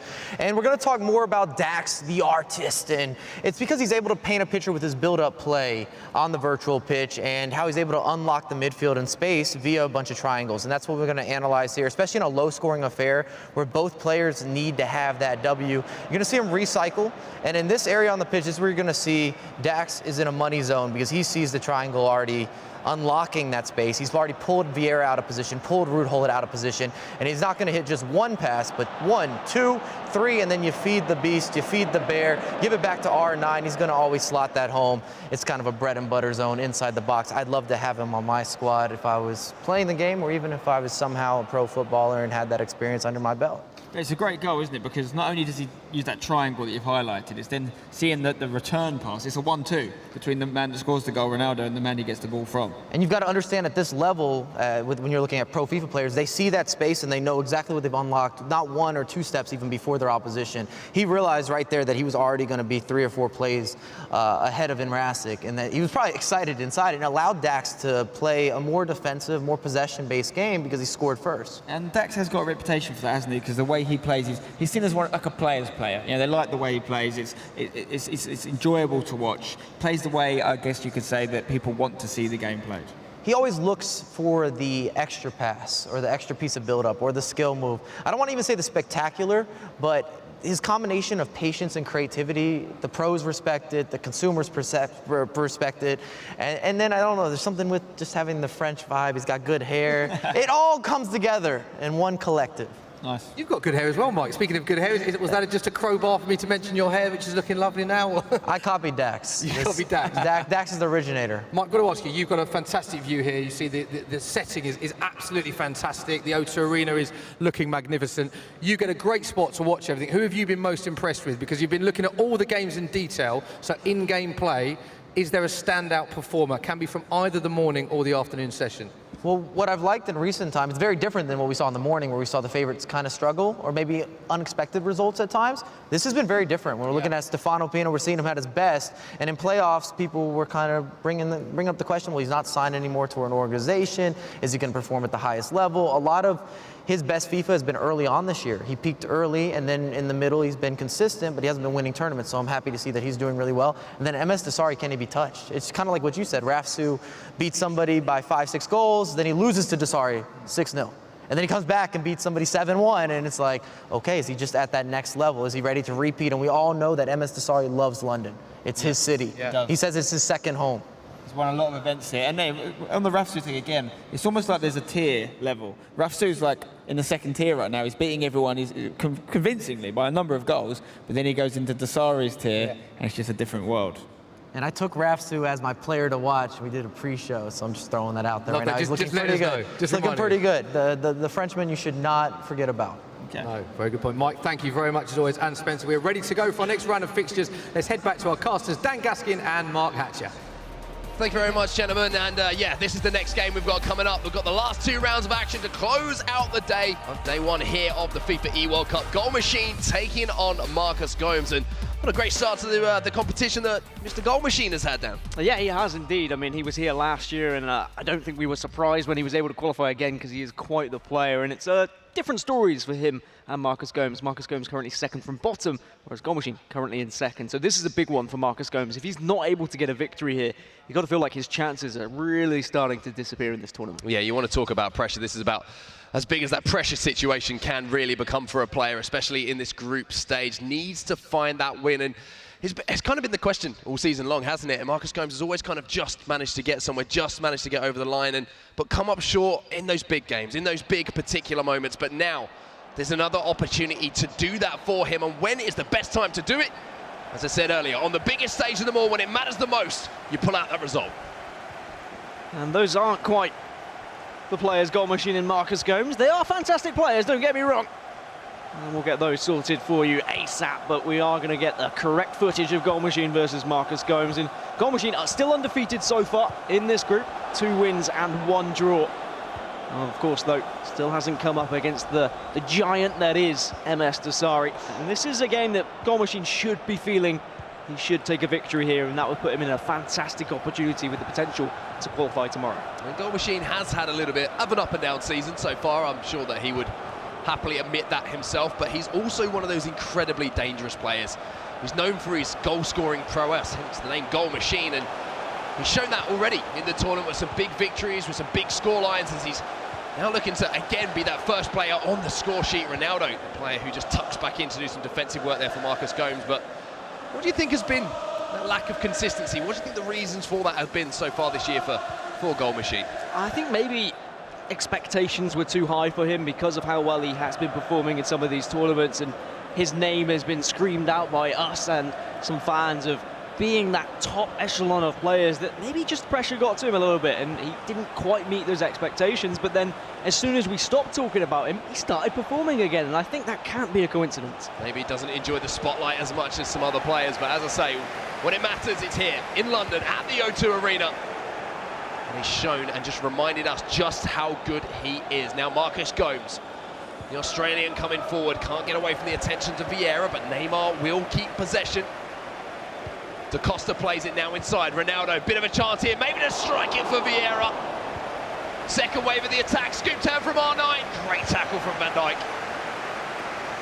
And these two competitors have faced each other a few times already this season. It has always been in the group stages, and bad news for Marcus Gomes fans. He's never actually taken down Goal Machine thus far. However, he has put up a couple of good chances against him, coming close within a goal sometimes, although there was a heavy defeat, 7-2 he lost in the January Gfinity LQE. Again, thanks to the Stat Zone for keeping me up to date with all the previous results from these guys. He has to be careful here, Marcus Gomes. He's treading water, and Goal Machine is so closer. Not only get a strike away on goal there, but potentially winning a penalty, and you have to give huge amount of credit to the Australian there for how he actually managed to tiptoe on the ice but not fall into the water. Yeah, sometimes you have to be very careful, but also have to put yourself in those situations. And I mean, it does affect your mentality when you have faced a player several times in the season, you haven't overcome them yet. You start to be thinking, well, maybe they're just one of my bogey players, maybe my play style doesn't actually work so well against theirs. But then you start to think, maybe this could be the tournament that I turn this around. Second time he's tried that scoop turn, this time it's a cricketer. You can see the frustration there from Marcus Gomes, and he's going to be living through absolutely every single moment of this game with his tournament life on the line. But Dullah Mike versus MS Dasari. Dullah Mike, he struggled at the start, but he takes the lead against the world champion. Currently bottom of the table is Dullah Mike, the youngest competitor here. What a turnaround it could be if he could get a result. Dax does pull out his artistry yet again, but then gets a little bit fortunate off a couple of saves from Van der Sar to take a goal lead against Sudan. Yeah, that one was more like one that Mum and Dad put on the fridge, to be honest with you, and a masterpiece itself. However, it is a goal, they all count. Back to our main game now, as Patrick Vieira picks up the ball for Marcus Gomes and tries to slide through. Just worry here, Marcus Gomes is going to get inside his own head a little bit, knowing what's on the line. Needs to stay patient, needs to make every single pass count. Knowing you're in that precarious situation, Dan, it can just do funny things with your mind. Yeah, if Marcus Gomes is to lose here, he would have 3 games remaining, which is a maximum of 9 points, and he could find himself 8 points behind 4th place potentially. So it really is a must-win game at this point. There is one of those little mistakes, and CR7 finds the ball into Neymar. Goal machine has ripped Marcus Gomes apart. And just a little tap on the shoulder from Marcus Gomes' coach as well, just to say, all right, focus up, don't worry about it, let's move on. Well, what a goal that was from Goal Machine as well. You saw when there was that much space available, we knew the pass was coming. Back in my day, FIFA 06, we used to be saying that was a sweaty goal. Well, you take them, doesn't matter how sweaty they may be. At the FIFA World Cup, you want to get all of the towels out. Goal Machine continuing his form. Cristiano Ronaldo, the team of the season. Variant of that foot item. In the man to apply the finishing touch to that fantastic move. Now Marcus Gomes, whose task was incredibly difficult before this game even got underway. It just got a little bit more tough. Here's Mbappe though. Just turning into trouble. He's a little bit fortunate to keep the ball here. Maybe he can turn this a little bit of fortune into an attack. And it just doesn't quite work out again because there's too many people in the way of it. As we look at a goal now between Dax and Zidane. And that seems to be a mistake, which is going to be an opportunity for Zidane. It was a goal down, but on the left-hand side here, several different options. And he decides to go into the box, and I love that. He hasn't gone for the cross, and he's been rewarded for his confidence. Yeah, great little pullback there and a great finish as well. Back to the Dullum Mike MS Desari game, and a couple of step-overs from Kylian Mbappe just sent Dullum Mike all the way back to Germany there. Oh, no, and it looks like things went from bad to worse for Dullum Mike as well as Desari. He is not taking his foot off the pedal whatsoever as he now takes the lead against Dullum Mike, and that is another competitor who would be 4 games down and 4 losses and really will find it difficult to get through to those knockout stages with that kind of form. Another goal here, and this time it's Maestro who gets off to a hot start in this game against Fafilza, and a little bit of a surprise to see Fafilza struggling a little bit as we see Zazinho finding his way into a lead here against Joxan, another player who, surprisingly, Danny's struggling today. Yeah, Joxan could be 4 losses as well if he's to lose that one, and realistically 4 losses, you got to think you're probably going to be eliminated from the competition. It's going to be very difficult to move through with just maybe 9 points, but that still requires you to actually win 3 more games. So really, already, even though it's only the 4th round for Groups B and D, maybe we're seeing a couple of players start to phase out a little bit. Marcus Gomes is looking to cause Goal Machine a little bit of trouble in defence there, putting the pressure on, but will defend it again, and there is the half-time whistle. Goal Machine sees out the last few seconds there to keep that 1-goal advantage as we do head into the break. Only the 1 goal to report here, but another goal between Zidane and Dax, and it looks like it might be the Spaniard with a flick up, with a cross, and with a header, goes into the lead. It might not be as pretty as what Dax offers, but it still offers him the lead. Now the Stranger versus Peanut. It's the Stranger who is able to gain a goal up against Stefano Pina here, as here are some of the latest scores coming in during round number 4. We'll take a look at the Xbox Group B results as they stand. It's Dullum Mike fully chasing the game against MS Desari after taking the lead there. Goal Machine 1 to the good against Marcus Gomes, the game we're watching at the moment. Nicholas Razek and Ravsu tied up at 0-0. And Dax and Zidane actually 2-1 to Zidane. We just saw that 2nd goal go in. The Spaniard going in with the lead. Only a goal in it for 3 of the 4 games in Group D. However, Diddy Chris and Rastarata currently all square, so still plenty of play for in Group D. Very closely contested games. I mean, as we expected, really, in 2 very closely contested groups. There is another goal to report here as well. And Zidane is the man on the attack once more, and Dax seems to be on the back foot very much here in London. Kylian Mbappe, the cricketer works, the pass was even better, and Paul Pogba, the left foot of the Frenchman, beats the goalkeeper there to make life even more difficult for the artiste. And then Zazinho versus Joxan. Zazinho doubles his lead and doubles the misery for Joxan as well. And seeing 2 players at the bottom of the table, both Dullum Mike and Joxan, 2 competitors who performed so well early in the season, seem to be struggling at the end of the season, as Maestro as well. He's not struggling. He's 2 goals to the good against Fafilza. And he's one of those players, Maestro, who needs to find rhythm. And he looks like he is finding that rhythm, but there's been a goal in our feature game now. It's Marcus Gomes on the attack. It's a cross towards the back post, and Kylian Mbappe has just reminded everyone that Marcus Gomes is not ready to go home quite yet. Yeah, maybe there still is hope in this young man just yet. He certainly showed, not only throughout this season, but through this tournament already, that he has that little bit of extra need and extra want to, the desire to get further in this tournament. And that equaliser shows just that, but now it's whether he can build from that equaliser and actually make a game out of this against Goal Machine. Patrick Vieira will pick up a booking here in the middle of the pitch. Be careful. Now the Australian with any tackles that do go in. And a chance here from the set piece. We've seen so many goals from balls just drifted into the box. Virgil van Dijk and kind of necks it away almost. Combination of a bit of neck and a bit of chest. When he jumped so high, got the job done. He almost would have had to bend his head down to get that one, as we again get some updates from elsewhere. Joksan versus Zizinho. Joksan able to get one back in that tie, so maybe it's not wrapped up just yet. And then it was Rastarata who pinches possession back here. Kylian Mbappe finds the ball into R9.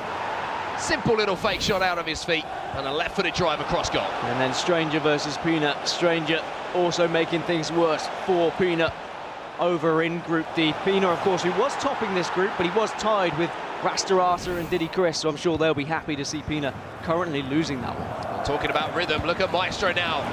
All of a sudden, the band has started playing a tune that he's enjoying. Ronaldo gets a little bit fortunate, falls back to CR7, and he'll put that away all day. But for Filza, it's not been his day so far here in London, but Maestro starting to come to life, like we expect from the Frenchman. Yeah, after such an amazing playoffs performance from Filza, I am surprised to see him at 3 losses, and it would be, again, 4 losses if he loses that one, so he needs to be careful. Oh, big chance there for Marcus Gomes. Otherwise, Filza might find himself with Joksan at 0 and 4, and both of them kind of looking up at all the other competitors, duking it out for one of those top 4 spots. I mean, a victory for the Stranger actually would really shake up the top end of that group, and I'm sure Maestro will be licking his lips seeing Pina losing as well, because there is potential for him to leapfrog 3 players if he does get a victory there. Still so much to play for all of these players. We have another goal going in as well. The Stranger, with that 2-goal advantage, has just been cut in half. Stefano Pina inside the box. Ball rolls, croquetas, and Lionel Messi's right foot combined to make it 2-1 now. He's found his way back into the game. Maybe there is a little bit of hope for Filza, because it's yellow shirts going forward here. And you know what that means? It means it's probably a goal for the Brazilian, and it's from distance as well, hammered home. And there is still hope. I mean, 2 goals is definitely achievable with the time left as we move back to our feature game, as Goal Machine is just taking a look at some of his tactics here, making a couple of changes, get some fresh legs on, get Havertz on as well. I mean, he's been a great impact sub. Some people even been starting him, of course. Yeah, of course, you see that Da Costa, Kai Havertz. Strong link, the 2 Germans from the Bundesliga. Fantastic seasons, obviously rewarded with those Team of the Season foot items that are so good in-game. 5-star weak foot of Kai Havertz. Of course, one of the reasons that we do see him not only in the starting lineups, but on the bench has that impact stuff. Plus, he's 6'2" and can get up in the air as well. I mean, I've heard people argue for their favourite player in the game, actually. I mean, replacing the likes of Mbappe, which is very surprising considering how good that team of the year foot item is from Mbappe, but that really just shows the strength of Havertz and how he has changed the meta, almost, of FIFA 19. Mike Labelle is certainly one of those advocates of Kai Havertz, Team of the Season for I Am, and what he brings to the table. Back in this game now, 70 minutes gone so far. There hasn't been a huge amount of chances, but both players, when those chances have come, have managed to dispatch them, and there might be a chance to counter-attack. But how do I say that? The referee pulls it back here for a free kick here for Goal Machine. And the Canadian, he whipped it in last time. This time he decides to take it short, goes out wide, and Mbappe. Scoop turn away, scoops up the cross towards the back post. Van der Sar gets a punch on it. That's always the risk you're going to take when you do throw the ball into the box like that. The goalkeeper has that reach over the defenders because he, of course, can use his hands. As Rafsu and Razek, there was finally a break in this deadlock, and somehow Rafsu manages to get the ball clear of all those defenders with R9. And then between Zidane and Dax, Sudan was leading 3-1, but it looks like Dax was able to get a goal back. Was it the artistic beauty we're used to? Oh, I'd say so. I'm standing here and I'm clapping my hands, to be honest with you, because that was a fantastic goal from Dax. However, he's still down by 1 goal. He needs to recreate that once more if he wants to tie that game up at 3-3 on aggregate. Pogba now back to our goal machine versus Marcus Gomes game. And the Frenchman on the ball once more. I wonder how influential that Paul Pogba is going to be. Footy's winner. As we see another Frenchman being incredibly influential here for Zizinho. Yeah, 3-1 lead now for Joxan. Against Joxan for Zizinho. And then Dolomic versus Desari. Dolomic, who took the lead in this game but wasn't able to hold on to it. Desari now starting to run away with it. It would be his 4th victory in a row in this group and really will be sailing towards those knockout stages, and really the only favourite who has been unbeaten so far today. As we return now to goal machine versus Marcus Gomes, and I tell you what, before we left, there's been mistakes. Marcus Gomes, you cannot do that! You simply cannot do that at this level. I was just saying, as soon as we left to go to the goals, I saw 3 mistakes in a row from both players, actually. Unfortunately for Marcus Gomes, it's him who makes the worst of all. Gifting goal machine a lead here. He's got to get this out of his head. Yeah, he's got to get this out of his head. He's got another leg ahead of him. He's already shown that he can find his way back into the game. It's a mistake. It's happened. You've got to move on. We've all been there. We've all done it. But sometimes, I can tell you, it's so much more difficult when you do it on the biggest of stages at the biggest of tournaments. As we have more goals elsewhere, though. Diddy Chris able to equalise against Rastarata. That one driven home when there's plenty of space for Patrick Vieira, of all people. Yeah, fantastic goal there. And after the calamity we've just seen, unfortunately for Marcus Gomes, it's time for him to try and get back in the game once more. And it really is a shame, considering how well Marcus Gomes has defended and been able to absorb some of the pressure from goal machine in the early stages. I was really thinking, okay, he's starting to work his way into it, but for all his hard work to get that equaliser now, it all just comes down to nothing. And potentially going to be going in to the second leg a goal behind. And that's not a position you want to be in against a player like Goal Machine, because he will sometimes take those advantages and really start to punish you. You just kind of hope, to be honest with you, if you're a neutral, that Marcus Gomes, or an Australian, of course, a Marcus Gomes fan, that he can find a way to get an equaliser here, to put that mistake behind him, and kind of reset the mental side of his game here. Great tackle from Eder Militao, and that is going to be the last action of the game.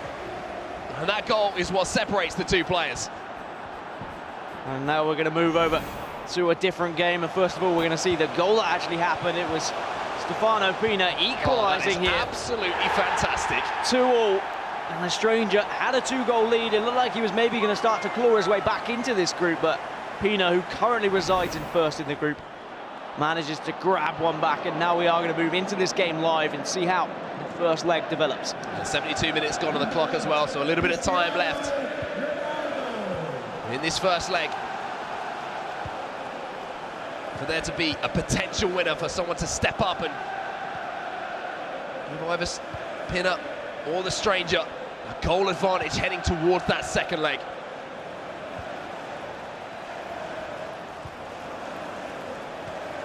And the stranger here not wanting to give away any easy possession. Of course, you can see 11 men behind the ball for Pina, so it's not easy, and that's what happens if you make a risky pass. You're just putting yourself at a possible chance of your opponent nipping the ball away and getting that counter-attack. So it really does put you in a tricky situation of, where do I go with the ball? Do I try and play it down the wing? Oh no, there's someone being marked. Do I play it down the centre? No, there's being marked as well. So you almost have to march up with the two centre-backs playing 1-2s just to try and get a little bit of space in the middle of the park. Here comes Pinanen. Of course, this time last year, PlayStation champion. I'm sure he would love to go one step further this year, raise that trophy above his head.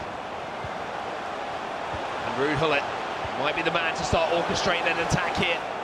Tried to take a snapshot there with R9, and the stranger defended it well, and now Kai Havertz breaking away on this right-hand side, and there's space for the German, tries to play early and behind. And now we're going to cross to deal with that pretty comfortably.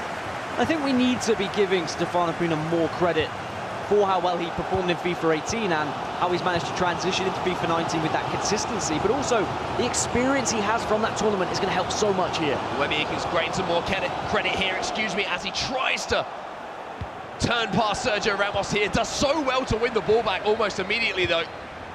With 86 minutes left on the clock. Stefano Pina is just going to eat down a few seconds and then look to launch one more attack. One more barrage. The stranger's goal. And when we look at the players who have been here at these tournaments before, at the World Cup in particular, they're the ones performing well.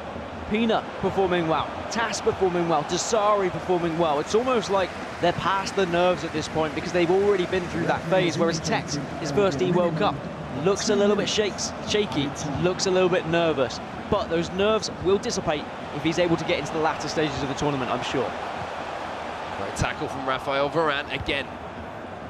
Pina not being able to quite find his way through the Strangers' defences, and they will be all tied up at the end of the first leg there. All these games are so tight at the moment, Dan, in these groups that we're watching right now, Group B and Group D. Well, there are goals that are separating players at the moment. Zizinho is finding plenty of goals. Raphael Varane from the set piece, from the corner. Gets up to win the header, but hey, a little bit of deja vu potentially here. Actually, looks like it might be a big mistake, and yep, it was a... Oh! But I'll let the people at home decide about that one. Yeah, bit of a calamity, but it's okay. It looks like Zizinho made up for it on the other side, and just a little flick up. Another header at the back post. It's Cristiano Ronaldo. Who else, of course? 5-2. I think we're going to be seeing more of those goals as the weekend goes on. As for Filza versus Maestro, Maestro had a 3-1 lead, make it a 4-1 lead. Low driven just to the left of the goalkeeper, and well, he kept on going. He didn't lift his foot off the pedal whatsoever. He wants to go in with a huge lead into the second leg, does Maestro. Oh. I mean, how many accelerated fake shots do you want to link together there to get away from a man? Maestro comes up with the answer, lays it off to Eusebio. A simple finish there for the Portuguese icon. As we look again at some of these latest scores, Dolomite being put to the sword a little bit by MS Desari. Goal machine 2-1 against Marcus Gomes. Nicholas Razek trailing Rafsu still by the 1 goal. And Zidane 4-2 up against Dax. Tell you what, Rafsu's looking incredible in Group B at the moment, but over in Group D, Maestro 5-2 up, Rastarata drawing with Didi Chris. Joxan, we've seen a few of the goals over there. He's losing to Zizinho, and then the Stranger versus Pina all tied up. And Didi, he's actually been able to get a lead here against Rastarata in the last minute. Not even the last minute, the last second mark. This will be the last kick of the game as we see NYC Chris inside the box, lays it across, beautifully worked goal there from the North American. It's Neymar the man, happy to oblige and putting that finishing touch onto that superb move. Now he takes a 2-1 lead into that second leg. And the difference is with Chris is, I mean, all season long we were saying he was always so close, but he was never winning those titles. Then he went on to win the E-Champions League, and suddenly he's a player we have to be looking at as one of those ones who can cause those upsets, that isn't going to get nervous, who knows how to finish games now. So we'll see what he's able to achieve as he goes on a little bit further in this tournament. So we're back underway into the second leg now. Marcus Gomes versus Goal Machine. 1 goal the difference, Marcus Gomes in the Aussie gold. Has got to find a goal to at least get a point, but you kind of feel at this stage of the tournament he needs all 3. Neymar tries to turn away from Ramos. The Spaniard isn't going to let that happen too easily. The difficult thing that Marcus Gomes has found is in the final third. Goal Machine has been reading him well. I don't know whether that's down to Marcus Gomes maybe being a little bit predictable, or down to just Goal Machine having a fantastic judgment of this game, maybe done a little bit of research and has worked out the ways that Marcus Gomes really likes to focus on scoring. But certainly something is putting a blockade into Marcus Gomes getting that ball into the net. Really, it's going to be whether he can switch things up and maybe catch Goal Machine by surprise. And I just wonder how Goal Machine's going to play this situation as well, Dan. Such a precarious lead to have. 2-1 when you're a naturally attacking player, when you like to put the pressure onto your opponent, knowing that you have that lead with the second leg underway. Play with his mind a little bit, play with that mentality. I think at this point, with how well he's performed so far in the day, he should be okay. But you never know with these players. It could just be the littlest of things that can turn your day around, either negatively or positively. So that's something that I'm sure they've worked on with their coaches and worked on themselves, because you don't want to be losing a tournament because of just a silly mistake that you start thinking about throughout the rest of the tournament. You need to learn to just move on and forget about it. Goal machine now, the best way that he can ensure that he stays positive is just by keeping doing more of the same. Keep possession, frustrate his opponent, and start to look for that third goal, but that's a pass that's gonna miss. And if a goal does fall from something like that, that's when players start to beat themselves up. Oh no, he flicks this ball up to Neymar. Maybe thought about hitting that one first time. Instead opted for that extra pass, looking for that clear-cut opportunity. But again, we are seeing those mistakes are what are causing these openings and causing these opportunities to be created in front of goal. Van Dijk should deal with that one, as it's played into the 18-yard box, and now Marcus Gomes can come away. Look at the spacing behind here from Mbappe. And space, unfortunately, that he can't really work with. You can see what he's trying to do, trying to play that instant pass so that he's not able to be tackled, not able to be shoved in the back. It's just not quite quick enough. And actually it worked out against him. Maybe a skill move to try and beat that man may have worked a little bit better. Sometimes even a dummy on that side, you can get past that fullback. Marcus Gomes does need to dig a little bit deeper with some of these strategies, some of these tactics. Otherwise, he might find himself 2 goals behind if he's not careful. Ruud Gullit's in a great position here, and he decided to take the strike there, goal machine, and no surprise, as we've talked about so many times already today, that 95 on face shooting statistic for Ruud Gullit. That was difficult to say. Means that having a pop from that distance isn't too bad of an idea, to be honest with you. Obviously, that 5-star week for him as well means either side he's going to be able to strike it true. Now the pressure's starting to come in from goal machine, Dan. And you just think, a goal here for goal machine, would that just finally cause the collapse of Marcus Gomes, or will he battle away on this left-hand side with Mbappe and find his way back into this game? The Frenchman inside! Ramos wins it back at the last second. So close as well for Marcus Gomes. You can see how desperately he wanted to play that next ball to the other player, just waiting in the middle of the penalty area. And you feel like if he can just get that final pass off, he is going to have these opportunities, but there's been goals elsewhere. MS Tassari 4-1 up against Dull and Mike, but maybe this story isn't over yet for the 16-year-old, as he's able to go and grab a goal and get slightly back into it. As I mentioned earlier, realistically needs a victory in that particular game to have a chance of qualifying for knockouts. Well, back to this game then, and it's a very kind of similar circumstance, to be honest with you, for Marcus Gomes. 3 points here is what he is after to keep the dream alive. Neymar stood over this free kick. Is it going to be a set piece?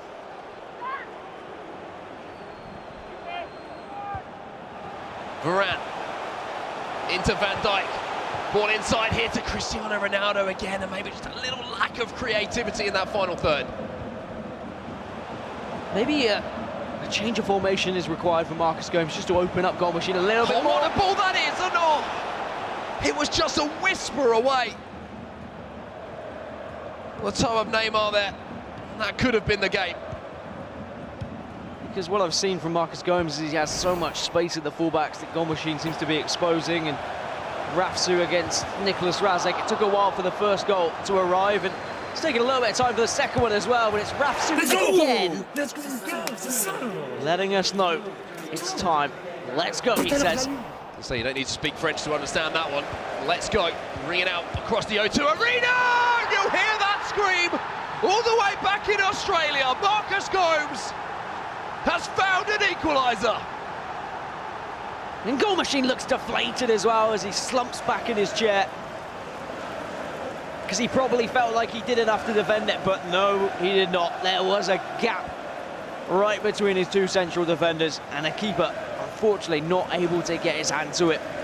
That's exactly what Marcus Gomes needs, and now he just needs to make sure he doesn't make a mistake, because remember, that's how Goal Machine gained the lead. And all of those memories, all those negative thoughts have now disappeared. He's back into this game, the Australian. 2-2, can he find a way to take 3 points off of the Canadian? Will it be Goal Machine now from the restart, who just breaks Marcus Gomes' heart? Mbappe can't find the ball inside, and now Marcus Gomes can come away again, but just can't keep possession at the last second. Finally wins the ball back. Marcus Gomes doing very well, and you can see the coach behind him gesturing to slow down. Keep it calm, you've got plenty of time. Don't give the ball away, don't make the same mistakes. But Marcus Gomes has been positioning his defensive players very well, trying to make sure the body is in front of the ball and also with a back to goal, just to make sure it's very difficult for Goal Machine to make that initial turn when he does play the ball into one of his strikers. If he does go for the turn, Marcus Gomes is just there waiting just to nip that ball away. But we haven't seen any pacey counter-attacks from him, but are we going to see something built from the back here? R9 using his strength. Marcus Gomes, all of a sudden, it feels like the confidence switch has just been flipped. R9 can't get away from Vieira, though. And as we're in the last few seconds here, the whistle will go, and look at that, Marcus Gomes knows, his coach knows. He is back in this tie at 2-2. I think for Marcus Gomes, yes, okay, he needs to focus on just getting a victory here, but he'll probably be thinking about elsewhere and hoping that some of those players a little bit further on than him potentially losing their games. I'm sure everyone in that group would like to see Dull and Mike beat Desari, but again, at the same time, sometimes it's better seeing the front runner actually win every game, because then they are definitely through, and you're not likely to be able to face someone like Dull and Mike for a chance for that top 4 position. Here are some of the latest scores then. Group B, Desari still 4-2 up. Marcus Gomes tied 2-2 in the game that we're watching. Rafsu with a 2-goal lead. And Zidane 4-2 up against Dax. Yeah, amazing form there from Rafsu, continuing his great run. And then on the PS4, Group D for Filza. Well, he doesn't want to read that one. Maestro Fanzo 5-1 to the good in that game. Chris Leto 2-1 up over Rasta Arta. That's a great result coming in from him. Joxan currently trailing 6-2 in that particular game. We're going to check out some of the goals from the games that we're talking about at the moment. And this one comes in from MS Desari, and it just looks so simple sometimes when he's striking these balls towards goal. And already in round 4, we might be not definitely saying goodbye to some competitors, but highly likely the likes of Dull and Mike for Filza, Joxan, they're all going to be on 4 losses after 4 games, and with only 3 remaining and only a potential 9 points. I think you know at home, and we know, and they probably know, very unlikely for them to come back. Well, Neymar's managed to get away from his man with that drag back.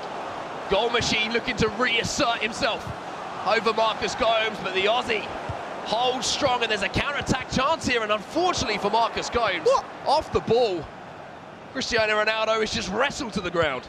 But pure focus from Marcus Gomes, no reaction, no questions of the virtual referee, and instead just completely switched on, making sure he's not going to let anything slip here. No mistakes, because he knows what happened last time. He has to be, because he knows how dangerous Goal Machine can be. The Canadian striding forward once more, big tackle from Patrick Vieira. And every time he makes a tackle, every time he's able to win that ball back, he bursts forward, he wants this. You can see the desire in his gameplay, but sometimes playing too quickly can go against you.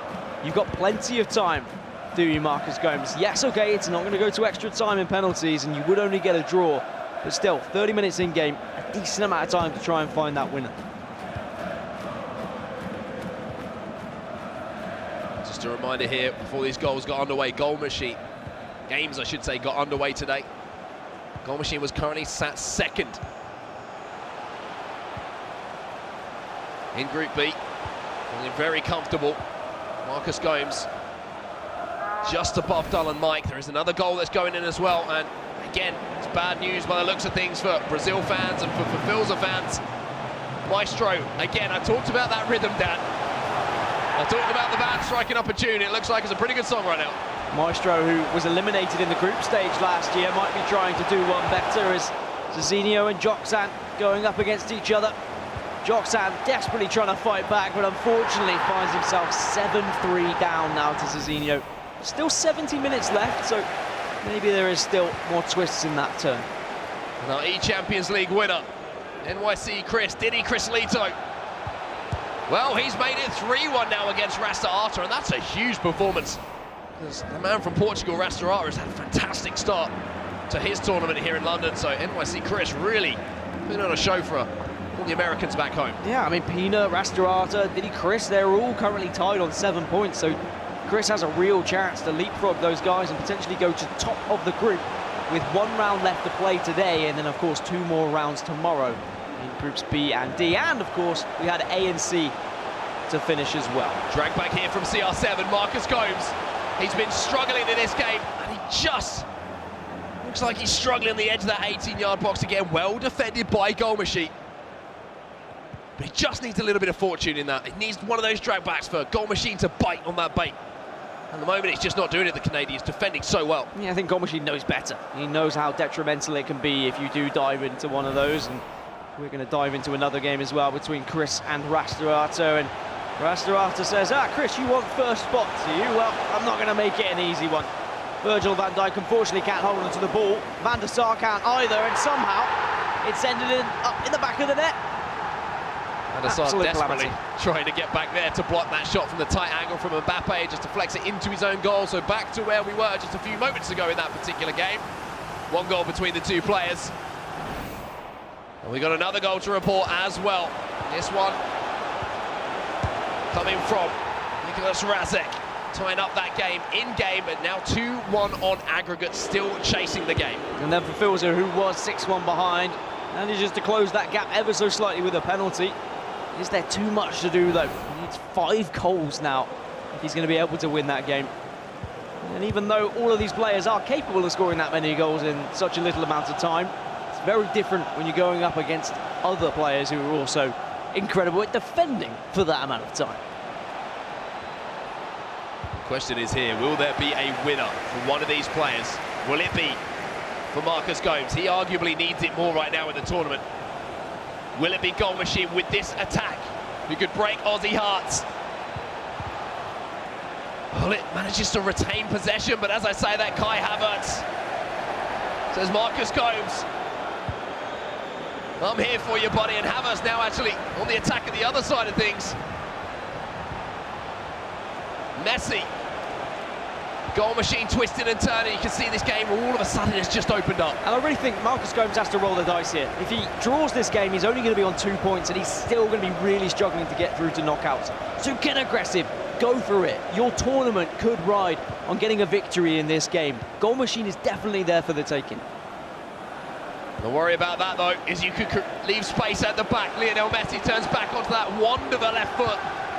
Marcus Gomes defends, and with just 7 or 6 minutes left on the clock, he has the chance to come forward again. Has a little bit of a 3v3 for just a second there. Well, it comes to pull the strings. Oh, great ball through here. Just overhit, though. He wanted it to go to the man in the middle. I think it was Messi, who's just been introduced onto the pitch, was sprinting through with acres of space, but unfortunately just didn't quite lock on to the player he wanted him to. That could have been the moment for Marcus Gomes, and now he's just got 3 minutes left to try and find a goal. He has to make sure that he doesn't concede as well, and that could be absolute heartbreak off the post. No! Van Dijk deals with it. Marcus Gomes survives. Goal Machine comes forward again. Messi flicks it up. Oh, save from Van der Sar. He is living very, very dangerously. The hands of Marcus Gomes are trembling now because he knows how much he needs this victory, how much his season rides on this particular game.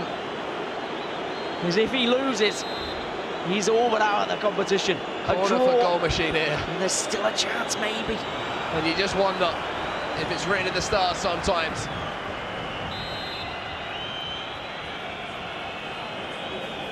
Is it going to be a set piece? 90 minutes ticks past on the clock. Messi indicated there will be a minimum of 2 minutes of high time. turns away from one. Vieira across to Mbappe. Defended. Only momentarily though. Havertz tries to get up. Messi will pick up the pieces, and Marcus Gomes might have time to come forward. I think he knows he doesn't have time.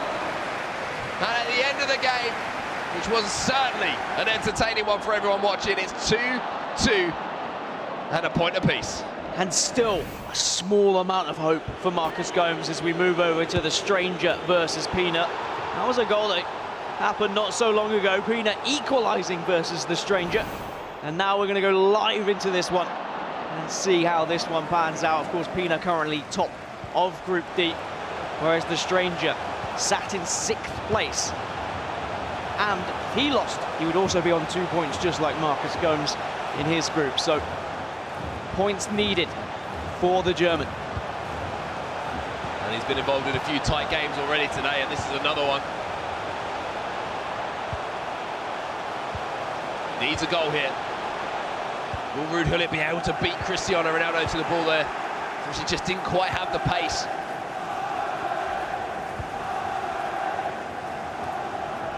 Now Stefano Pina, as we cross 65 minutes on the clock, can do what he does best here, Dan. Be patient, build from the back, inch his way up the pitch. Try desperately to create and craft one more chance here. Yeah, if Pina can get a victory here and push himself up to 10 points, I mean, he puts himself within a chance in his next game to potentially even secure his knockout spot. Gullit now turns on the edge of the box. Mbappe with a scoop turn. Pina just toying with his food here, and he gets the strike away. Got fortunate for the ball to drop back to him. The stranger's holding on here. Corner now. Goes for that scoop cross. Well defended by the stranger. Defence for now, but he does have a throw-in in a dangerous area as well, so you've got to be careful again from one of these crosses, but looks like Pina's going to be a little bit more patient with his build-up this time. Vieira. The pass was deflected, and it finds its way to Mbappe. Mbappe sends the ball right towards the corner flag. A goal then between Rastarata and Didi Chris, and it was from the penalty spot.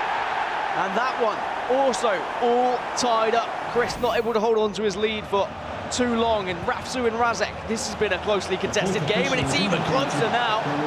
Razek equalises with only 2 minutes left, and it looks like they're going to be sharing the points over in that game. Absolutely incredible stuff. And now we move over to this game. The result looks like it could be done, but as we say that, for Filza, 3 goals the difference, and looking at that clock, there's still time on it. And doesn't this just make things a little bit more interesting? 6-4, 2 goals the difference, and 23 minutes plus stoppage time to work with. And I don't know whether it's just because at this tournament we're seeing pretty much every goal, but we've seen a lot more mistakes from some of these players. We're actually going to see a goal from the game that we momentarily left, and it's Stefano Pina. Pina 97, who finds the back of the net there with a low drive to beat the goalkeeper. He drops the Stefano, and he also drops the base onto the stranger there as well, gaining a goal lead and regaining his lead at the top of this table. Cezinho versus Joxan. This looks all but done. There's Cezinho now just rubbing salt in the wounds and potentially eliminating Joxan from the tournament. It's going to be so tough for him to claw things back with 4 losses from 4 games. You can see 2 very different emotions in the player cams in this particular game. See Stefano Pina, calm, cool, collected, just doing what he does on a daily basis on the virtual pitch. And the stranger, though, you can see a little bit of agitation, knows that he has to score here, knows he needs to get back into this game. But he has the ability, we've already seen it so far today. So many tight games, so many close games. Maybe he just needs that bit of luck to go his way. From the restart then, Hammer sends it in towards the back post. Cancelo gets up well. Gullit wins the header towards goal. And the ball will fall back here. Ronaldo takes that first time, and maybe that's a little bit of desperation just starting to creep in there. Yeah, a little bit. I mean, sometimes you do want to hit those when it is up on the volley because you have a good chance of being able to secure a goal. But now, with Pina regaining possession with 10 minutes left, you'd think he's going to be able to keep it, but that's another mistake. Cancelo again being the man to get back into position there to win the ball back for Pina 97, and that's a fantastic spread of the play out wide as we have another goal to report to you. Rastarata has been struggling, but now he's not struggling anymore. Head above water now, 4-3, and as I say that, Didi Crislio's just too happy to dunk it back under. He's found an equaliser. Mbappe back inside here to Neymar. Simple finish at the near post. It was a well-worked goal as well. Again, a little bit of fortune leading up to it, but you have to make the most of what you're given. And Joksan, a consolation goal, I'm sure, as he's still 5 goals behind after that one. Unfortunately, just grabbing a couple of these goals a little bit too late.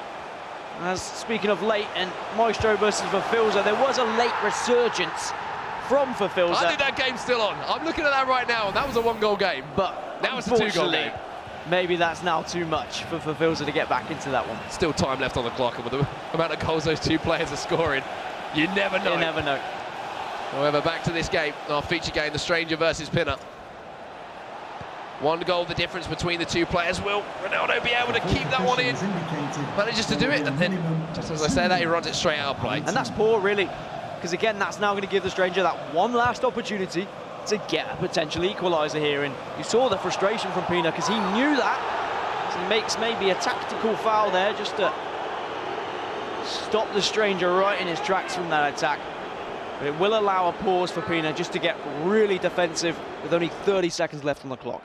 Ibrahimovic looking to start something there in the midfield momentarily there for Pinner. I think he knew that there maybe was a free kick and just kicking off, but with just a few moments left. Bit of an interesting situation here for the Stranger. Do you just look for that high ball into the box, look to win that header to find an equaliser, or do you play it short? Do you use every single second of these 31 seconds that's left on the clock of stoppage time to try and craft something a little bit different? I think that would be the smart thing to do from this deep. He tries to get the ball up the pitch as quick as possible, but it's not quick enough. Really a wasted opportunity. He's frustrated because he feels like he should have had more time. He was going forward, but I think you have to loft it into the box from that situation. You can see the frustration there. I thought he had a few more seconds to get that ball forward, and I'd have to agree with you. To be honest, there was a few seconds left on the clock, and the referee decided to bring that one to a close. Stefano Pinner 97, manages to close the game out, and another great result there for the Belgian. He's looked so impressive today. Again, going slightly under the radar, but not anymore.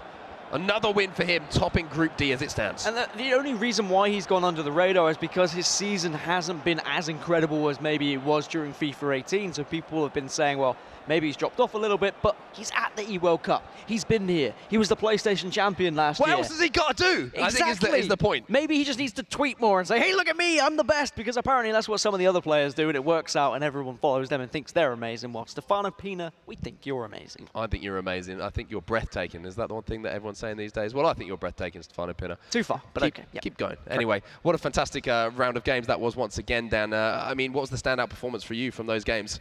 Honestly, probably Maestro. I think Maestro just was able to just put so many goals past Verfilza, but then also hold strong after a couple of mistakes, because a lot of players would flop in that situation. Yeah, we'll take a look at the results from Group B here on the Xbox. Dylan Mike giving a good fight, a good account of himself against MS Dasari, but another win for the current world champion. Goal machine and Marcus Gomes, 2-2. We saw that one. Nicholas Razek falling to Rafsu.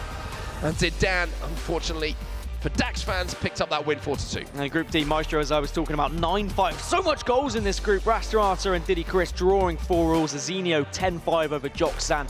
And then the Stranger versus Peanut 4-4. So both Joksan and Verfilza still without a victory. Amazing stuff then from the round 4. And we've still got another round to go. So make sure when we're back that you stay with us. We'll be back with plenty more action after this.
Hello and welcome back to the FIFA eWorld Cup Grand Final live from the O2 here in London, England. Round 4 should I say, is done and dusted, and we were not disappointed again. Goals galore once again, and these were the results. Emis Desari, what a tournament he is having, 5-3 victory. Marcus Gomez and goal machine could not be separated. That one finished 2-2 on aggregate. Rafsu with a 2-1 win, and Zidane beating Dax 4-2. They were the results in Group B for the Xbox. In Group D, I mean, spoiled for goals, Spencer. Maestro winning 10-5 on aggregate. Didi Crislito and Rasta Arta 4-4 on aggregate. Another 10-5 score. Zazino winning that one. And another 4-all. Look at those results in Group D. 2 4-4s and 2 10-5. Pinner and Stranger 4-all in that one. And this is what it means to the tables, Spencer. So firstly, Group B looks like this.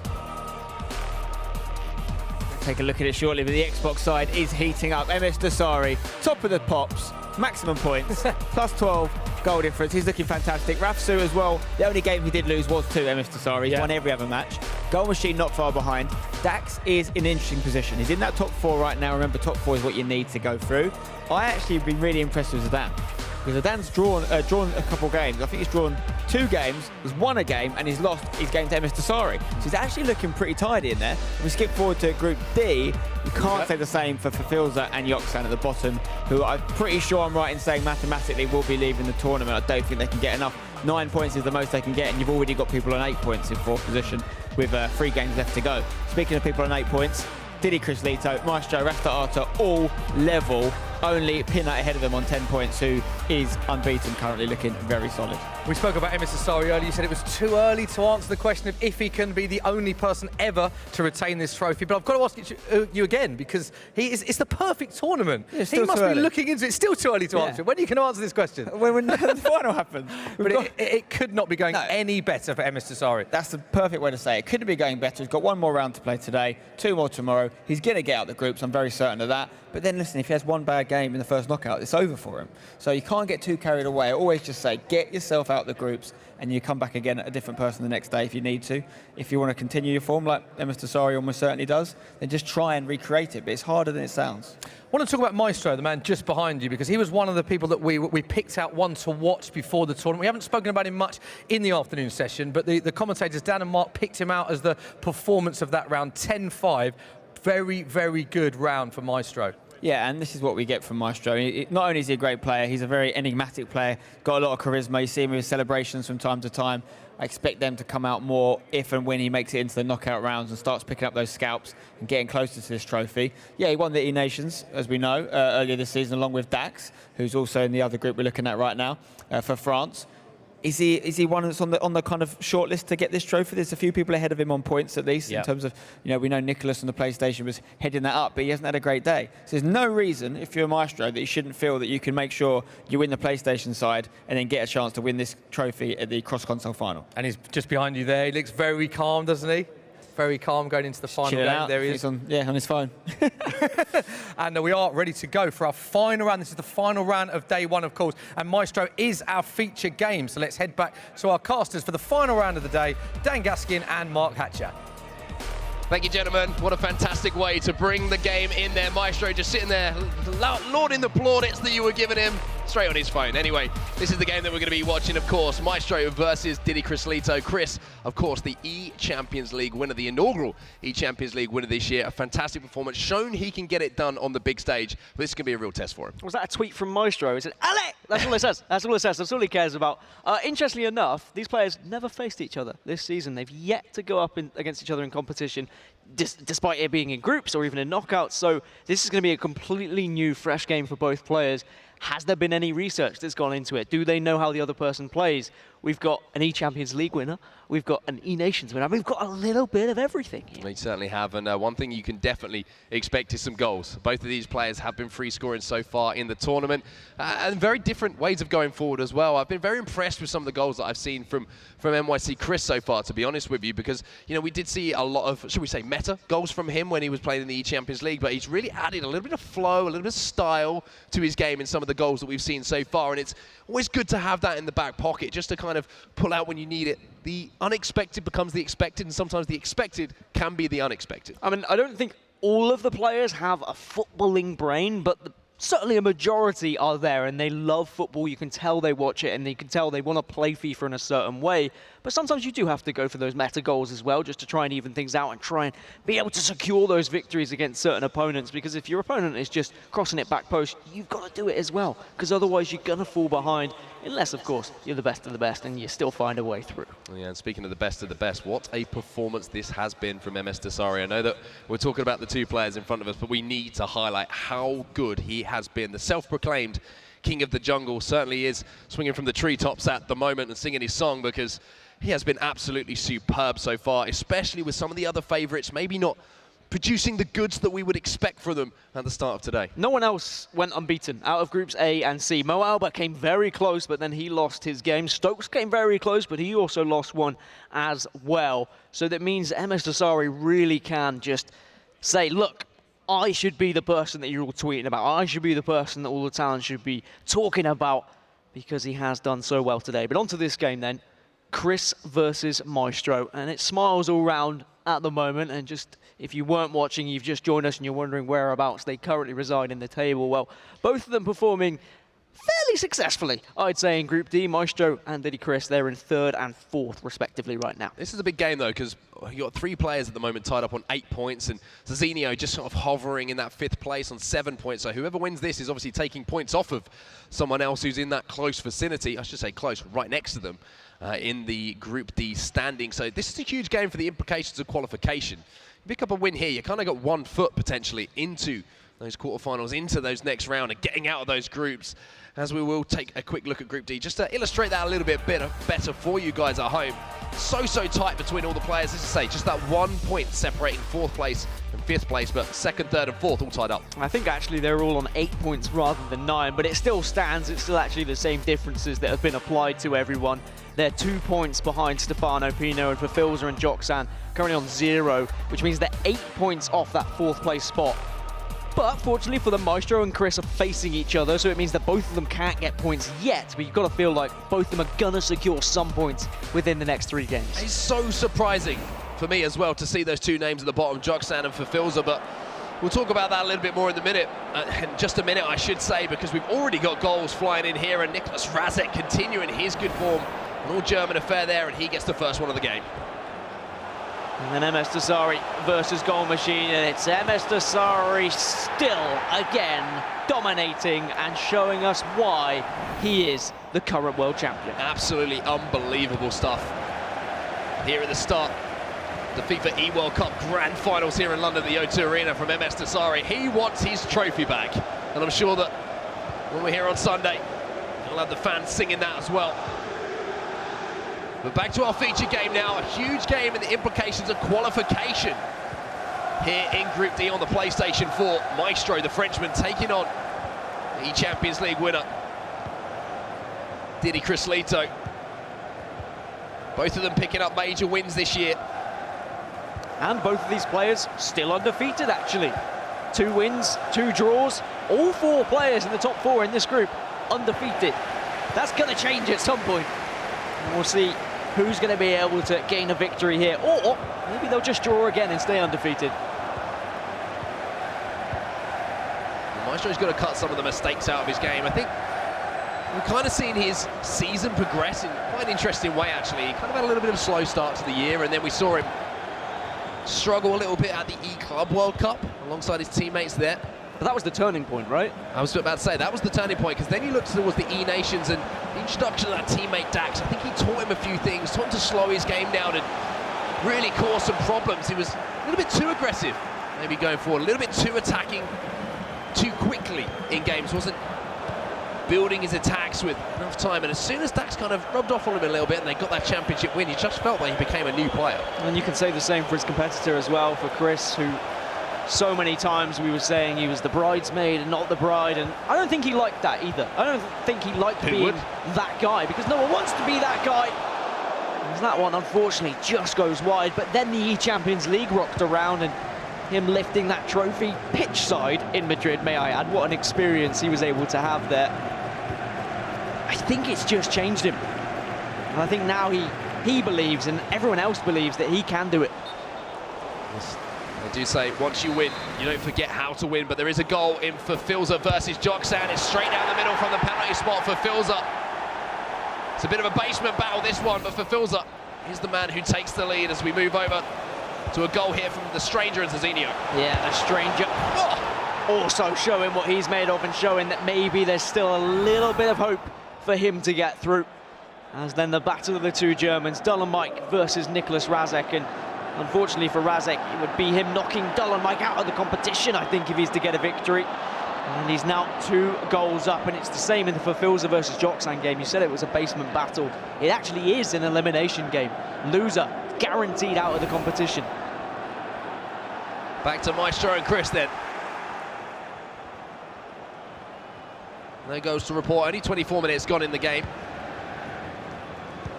That one big chance for Maestro. Having broke through on goal, he wasn't able to take it. However, speaking of chances being taken, it's with the stranger, who does get his second over Zizinho there, and Zizinho's been pretty impressive so far today, but it wasn't actually a goal, because it was ruled offside. Ruled offside, so it's still just the 1-goal lead as we jump back to Maestro versus Chris. I mean, it would be fantastic for both Maestro and Chris if Zizinho doesn't get a victory there, because they'd still have that lead, even if they don't get a result here. Maestro pitches the ball high up the pitch here and can start a counter-attack of his own, just using R9 as kind of a fulcrum to this attack, and now that driven ball, that almost Maestro-esque drive forward. Fortunately for him, just a missed timing of that through ball. You could see what he was waiting for. Sergio Ramos to maybe just step up, look for that wide player to make that run in behind.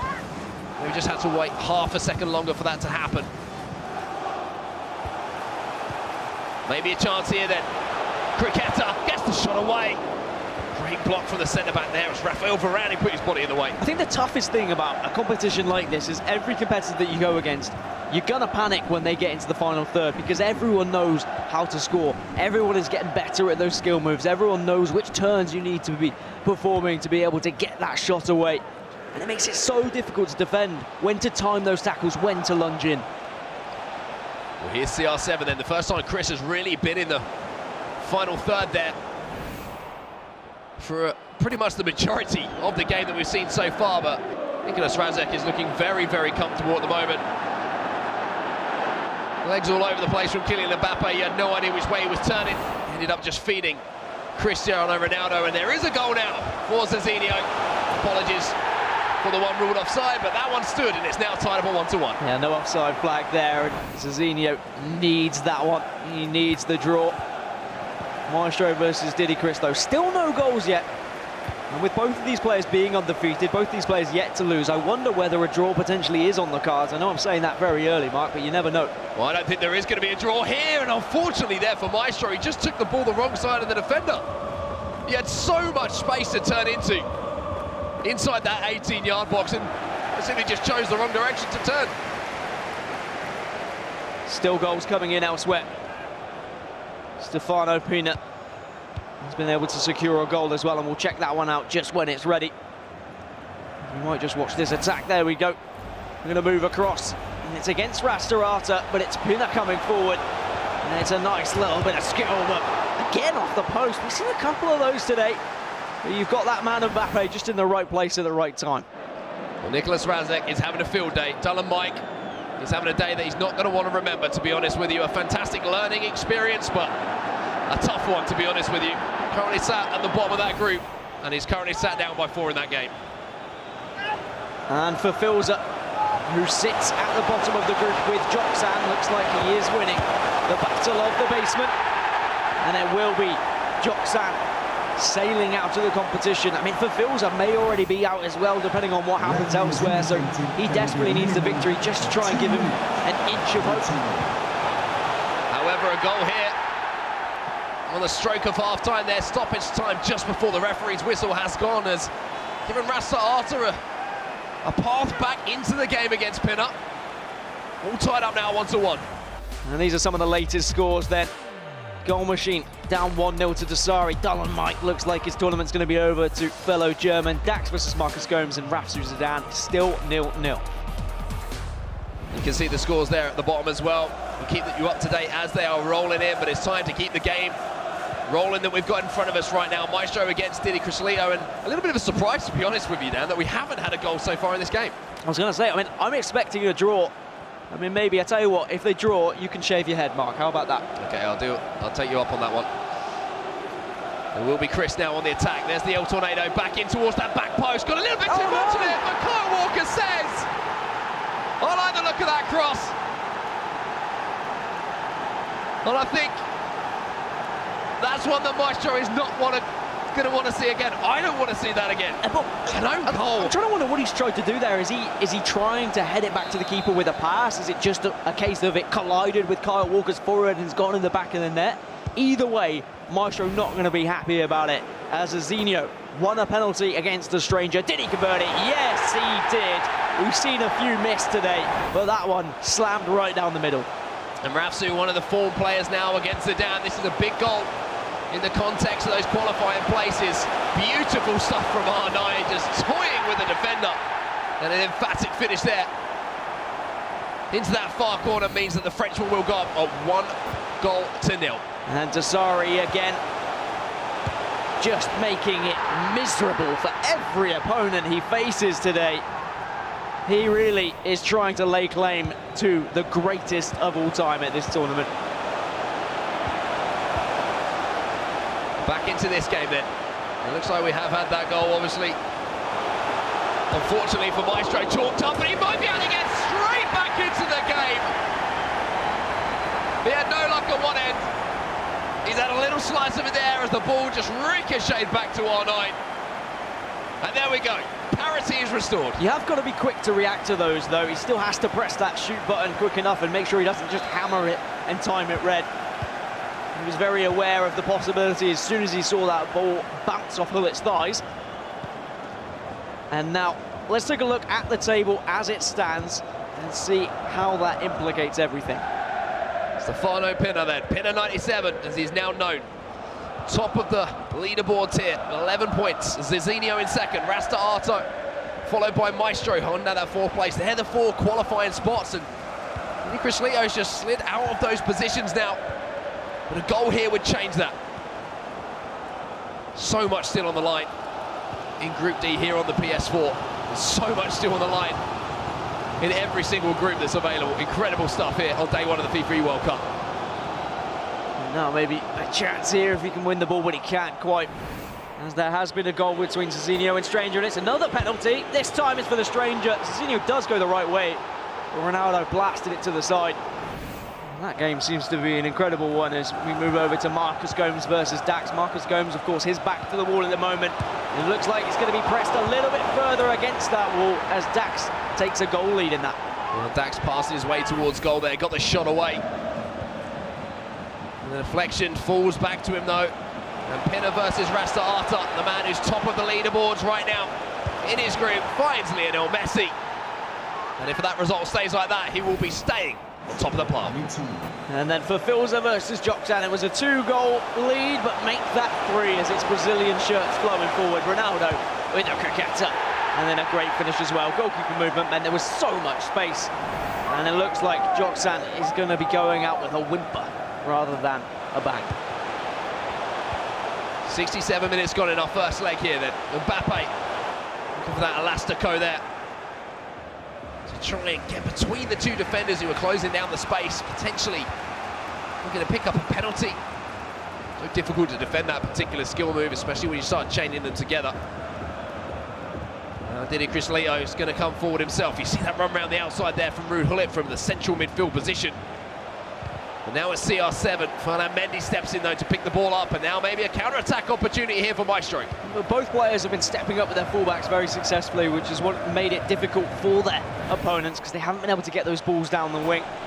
As Dax able to double his lead against Marcus Gomes, make it double trouble for the Australian. And maybe the artist is trying to paint his way into the knockout stages. Back to this game then. And Maestro with a step over and a drive across goal. He timed it well. That 5-star weak foot of R9 unfortunately just didn't have the power or the precision to beat the goalkeeper. And now Chris, speaking of power, is utilising all of Cristiano Ronaldo to get down this right-hand side, puts it in towards the box, and it's a Heroic athletic effort there from Edwin van der Sar to claim that ball back. And you can really tell at what level we are and what stage we are in this competition with how both of these players are playing. They're very nervous going forward. They're very defensive. They don't want to make any mistakes, especially after the mistake we saw from Maestro earlier on in this game with Kyle Walker scoring that own goal. New footies, Kyle Walker as well. It's good to see him being reintroduced. He was there in the early stages of the season, and now he's returned at the end. Very, very weak shot on goal there from Maestro. I don't think he quite expected maybe for that ball to fall towards him in the way that it did.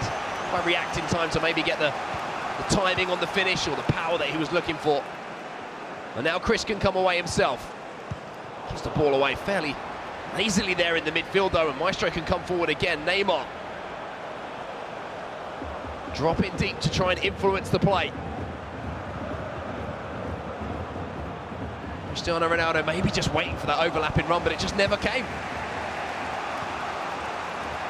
Now it's whether Chris can actually make something of some of this possession, because every time he's gone forward, the way Maestro stepped up, he hasn't been able to get that final ball into the final third. He's really struggled, but you can say the same about Maestro.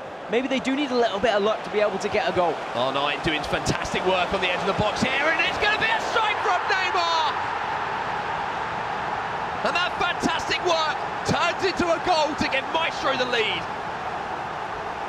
And there was just a little bubble that gave Maestro an extra yard ahead of the man, where he was able to get that bit more space, make those passes that he'd struggled earlier on, so he can actually get a shot away. A decent finish in the end. And after the mistake earlier, Maestro now able to take a lead in this game and start to take a step towards the knockout stages, because it would be such a huge victory for either of these players, considering where they currently reside in the table. Both tied on points at the moment, but of course, as it stands, Maestro would now go ahead of Diddy Chris and would start to catch up with the likes of Pina, the likes of Rastarata.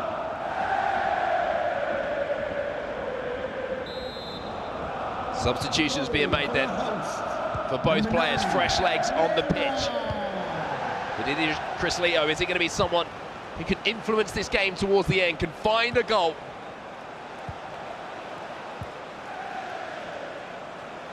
To steal a point away. Still a long time to go, of course. We've got another leg to come after this one, but just gives you that little mental reset if you can find a goal. Gives you that advantage. As R9 now turns back inside. Vieira, the ball is being beautifully passed into the back of the net. Take a bow, Chris. That was special. And it was all from how deep Eusebio dropped. He almost dropped into a defensive midfielder position and then played a couple of balls and then was able to drag himself up to put himself within a chance of actually firing a shot at goal. Really well-worked goal from Chris, utilising Eusebio just dropping back into that cam position. And now we've got a game on going into leg number 2, and Maestro is going to head into that second leg a little bit frustrated, conceding so late. Last gasp equaliser then in that first leg. It won't decide the final result of that particular game, but it sets it up nicely for the second leg. Let's see how some of these other games have been set up as well. Goals coming in here, and it'll be Joksan finally, potentially with something to celebrate. 3-1 down in that game. But just as I say that, the American finally looks like he's coming to life a little bit. And Joksan, who has had a very rough day, I'm sure would like to go into tomorrow with at least one victory, as Jairzinho from the free kick. Is it going to be direct? No, just laid off to the right. A couple of bodies in the way, but they're not going to be enough. He tied it up 3-3, and then it looked like he builds on this now. Hullet playing it into Messi on the left foot. Beats the keeper to the left. Lovely finish in at that near post, and into the game now between Rasta Arta and Pinner 97. And Pinner 97 with a 2-goal lead. But at the end of that cricketer and finish, it's going to be a 3-1 lead. 2 goals the difference. But only for just a moment there, as Rasta Arta wins a penalty in the 91st minute, the 92nd minute, excuse me, to put that back to a 1-goal game. A lot of penalties today, I have to say. A lot of penalties and a lot of goals given away, a couple of own goals even, as we join the remainder of this game now of Jairzinho and the Stranger. It's a 4-3 lead for Jairzinho. Stranger needing a victory in this one. Well, it is a 4-3 lead at the moment, but not anymore. It's a 5-3 lead. A fantastic finish there on the right foot of Kylian Mbappe. And what a turnaround that has been in that game. Zizinho again showing life. He's again one of those players I just feel is a danger. A real shark in the waters as we get towards those knockout rounds. If he can find his way into the knockout rounds, he can cause some real upsets moving forward. And well, if Maestro and Chris do draw and Zizinho wins, he will jump over both of them in the table and will set himself up in such a good position for tomorrow with the remaining 2 games for his chance to get into the knockout stages. So he's looking in good stead for that, but of course we know the power of the stranger and what he has to offer. Strike on goal here. It isn't going to turn into a goal, unfortunately, from the restart. Zizinho will manage to keep that 2-goal cushion intact. We are starting to see more and more of Lionel Messi introduced. Richard Buckley talking about the reasons why earlier, those physical boosts. Just means it's more of a threat. He's able to compete with those players, those big, strong players who are going to be bullying him in those fullback positions. Maybe a goal here for the stranger towards the end of the game, though. Set this up beautifully ahead of the second leg, but a strong sliding tackle from Sergio Ramos. Means Zizinho should be able to see this out. I love the commitment to the sliding tackle. Of course, sometimes the defenders do it by themselves, but I think that was actually intended by Zizinho. You know, a few players are firm believers of a good old slide tackle. Oh, it falls to Mbappe, massive chance! He takes his time. And the last kick of the game, Zizinho makes it 6-3 now.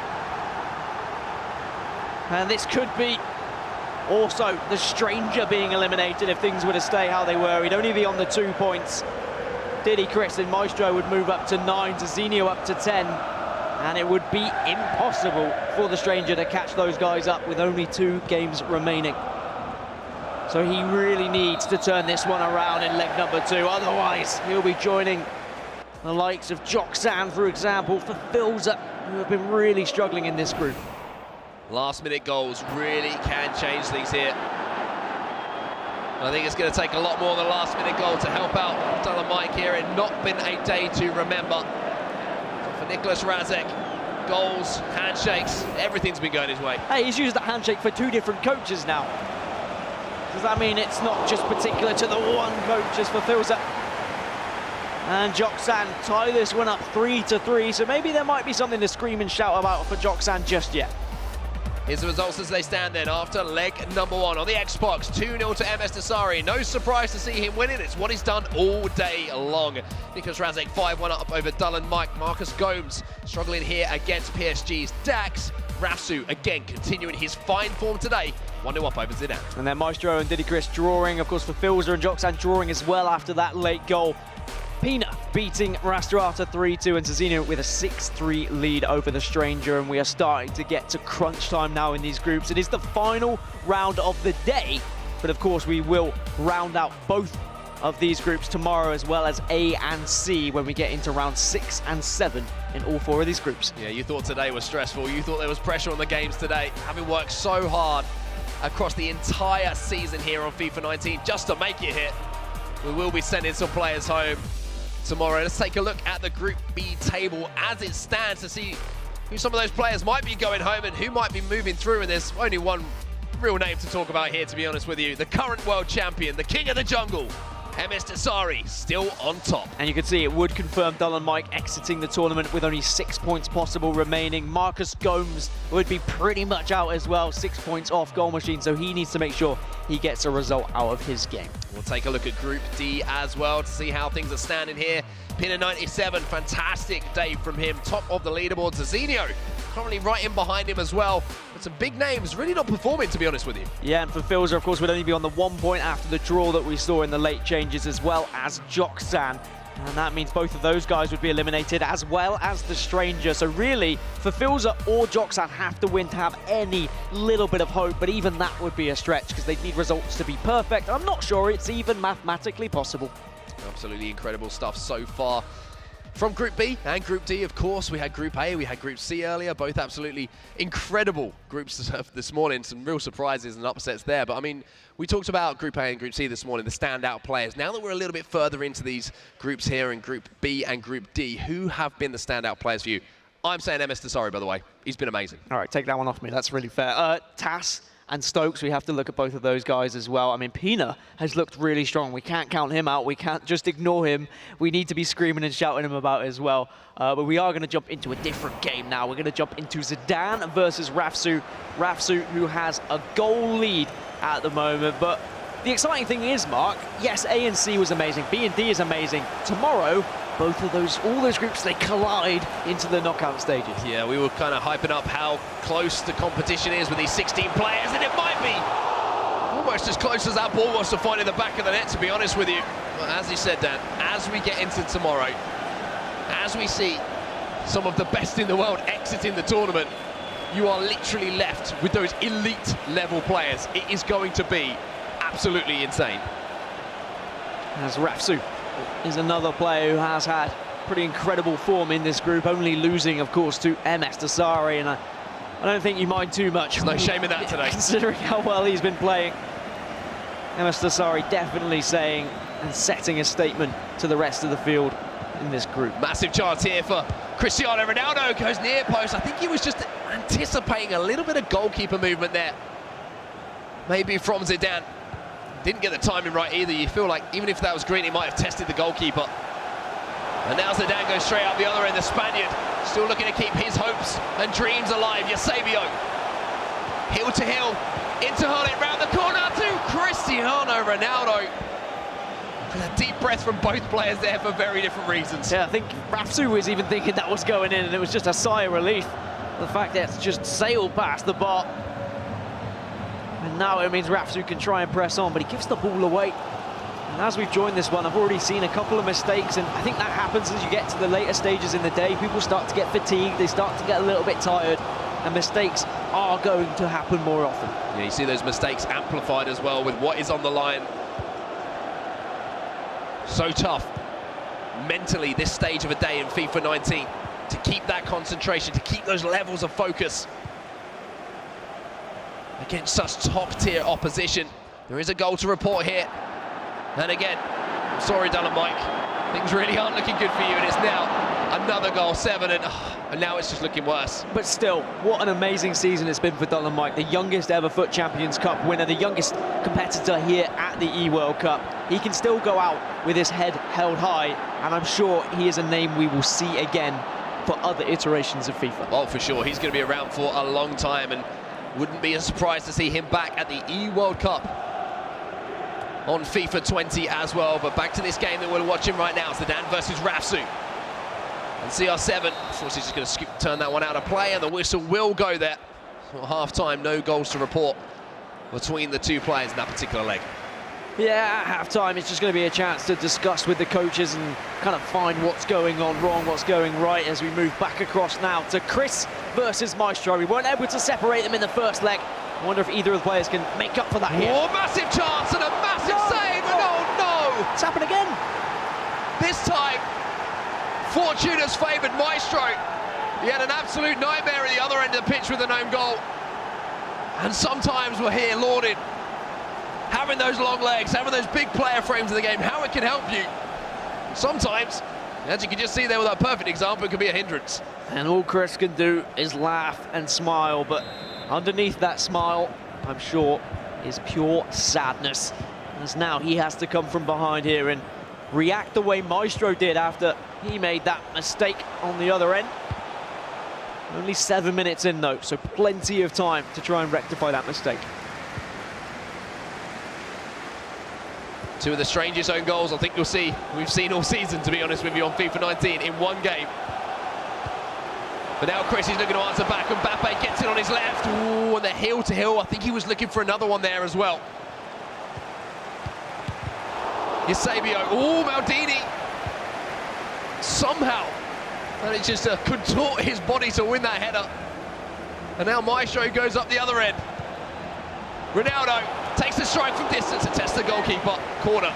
Might have been messy at the back for Maestro, and no, not the player. I mean, literally quite messy, but he's able to put that ball on the other end of the pitch. Ooh, Van der Sar has to deal with that. He really struggled to deal with it, but it means Chris gets possession, or does he?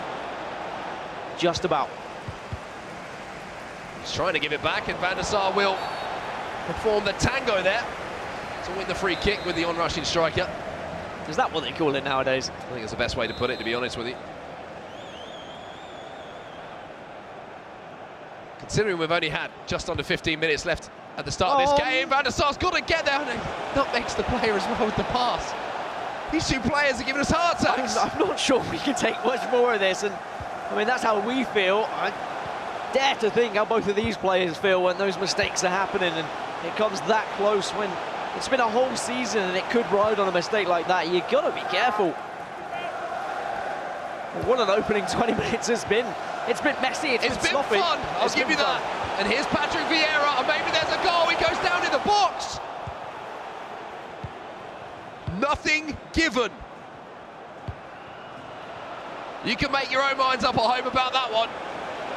And now straight up the other end, Maestro looking to rub salt into the wounds. A last-second tackle there. I think we'll keep Chris from spontaneously combusting on our stage. Loads of space for Cristiano Ronaldo on the right-hand side, but he actually tracks the run and watches him go central, so now offers the cross if he wants it. Gets the cross into the box, and he wins the header! What a save from Edwin van der Sar. That's why they put him in the team, because he can make those saves, because he's got those reactions. Now he comes out and claims as well. Great stuff from the Dutch icon in between the sticks. We'll take a look at some other goals as well. Just why the goalkeeper has it in his hands. MS Dasari, for once, he's not scoring goals, he's let one in. But hey, it's MS Dasari. He wants a 2-goal lead back. Yeah, he ain't gonna let Goal Machine get back into the game that comfortably as he just breezes past the defenders yet again. And we were in this game earlier between Rapsu and Zidane, and no one was able to score, but Rapsu with so much space, and great sight to see that ball to Eusebio as well, as he takes a 2-goal lead. Zizinho continuing to have fun here at the stranger's expense. Not the prettiest of goals. No one has fun during that goal. That's very true, but it's effective at least. Another goal here potentially between Nicolas Razek and Dylan Mike. What's happening? What is happening? I don't know what to call that. I tell you what, people at home, if you're watching that one, feel free to commentate over that one. Send it to me on social media and I'll let you know who's a winner. With Dylan Mike, he's trying to strike back, he's trying to get back into it, but Nicolas Razek, everything on the line for him in these games as well, as he now goes 10-3 up, and we go back to Maestro versus Chris. There's been mistakes in this game too. To get away from the man momentarily, apologies for cutting you off there. I was just so blown away by the cricket and how easy it was to just breeze past that man. R9 twisting away, Van der Sar has to get down and make the save. And I think if either player can take a 2-goal advantage in this tie, it should be enough for them to actually secure the victory. Of course, Maestro in the advantageous position right now, because he's more likely to get there. But we know how quickly Chris could actually turn this one around. He's passed it well, he's got the ball into the right positions, but honestly, Van der Sar has made a huge difference with some massive saves. Well, here's Chris coming forward again. Spreads it out wide to Kylian Mbappe. You can see the run beyond him from Ruud Gullit. And here's Mbappe. Virgil van Dijk recognises the danger. Gullit. Mbappe couldn't quite control that, but Ronaldo can. Scoop turn. El Tornado. Ronaldo! It's 3-3. And welcome back the E-Champions League winner, right back into this game. And we're tying again. The flick up was enough to beat the man. And Cristiano Ronaldo was never going to miss from that distance. Chris spotted it from a mile off, knew exactly how he wanted to grab that goal. And he is finally rewarded for his heavy domination of possession in this game, 63%. Prior to this attack. However, Maestro's dancing his way through and he's found a goal! Head in hands for Chris. Maestro takes a sip of water and he said, what were you worried about? Possession? What possession? I don't care if I've only got 30-odd%. All that matters is this particular attack from the get-go. Chris working so hard to get back through it. And Maestro immediately shuts him down, but there's still 45 minutes left. There's still so much time for this game to completely flip on its head. Yeah, I promised you goals here. And you get the feeling this second leg, this second half of the second leg is going to provide even more. Both players want this win. I think they both realise how impactful this is for both of their qualification aspirations moving forward. I mean, I'm sure the coaches are whispering in their ear about how Zizinho is performing, because he's the man who's just behind them on the leaderboards, or at least he was, until him actually grabbing quite a few goals and potentially securing a victory. But here are some of those goals that I was talking about. Dullum Mike versus Nicholas Razek, 13 goals thus far. It's going to be 14. Unfortunately for Dullum Mike, it's an 11th goal going into the back of the net, and things have gone from bad to worse, or from worse to just terrible.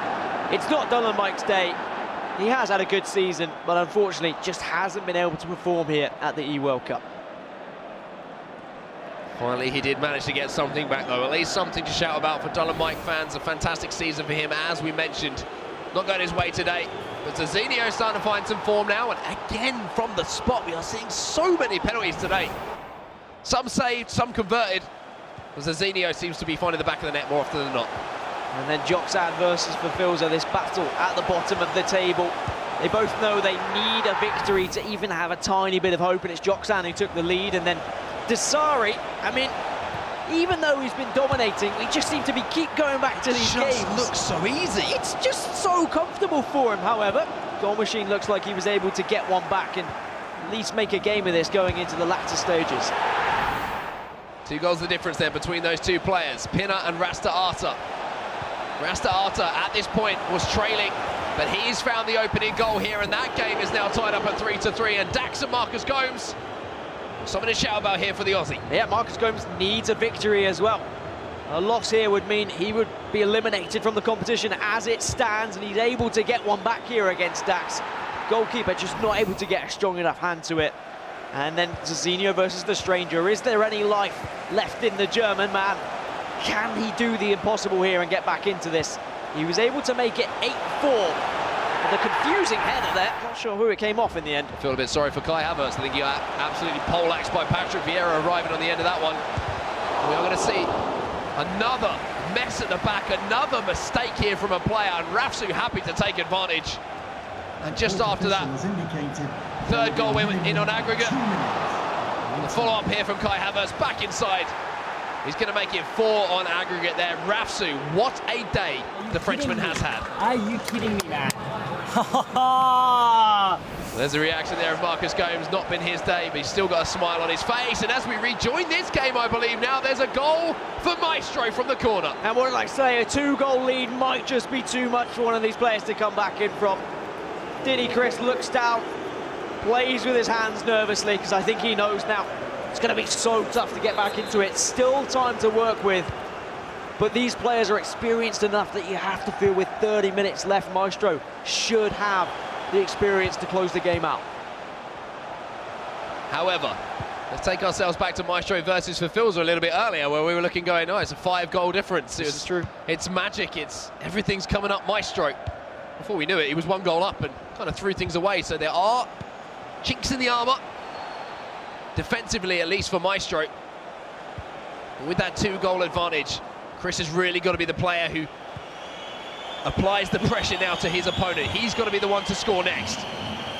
Maestro, R9, step over, turns away from Van Dijk, but only momentarily. Body language doesn't look good for Chris. He sat back during that attack, frustrated as Dullum Mike. Is he able to do anything from this free kick? It is just going to be a little chip up, and I tell you what, that's a nice goal to go out with, isn't it? Cristiano Ronaldo just flicking it up for fun. 12-5. What a ridiculous game of FIFA that one is. Yeah, congratulations, Nicholas Razek picking up 3 points there, and it's going to be Rafsu again picking up another goal. That's a replay, actually. The goal that we saw earlier on, 4-0 against Sedan on aggregate. And I mean, to be honest with you, Rafsu, for me, he has been one of the standout players for today. I keep saying it, but I'm putting him in the likes of Stokes, for example, Mo Alba. What a performance it's been.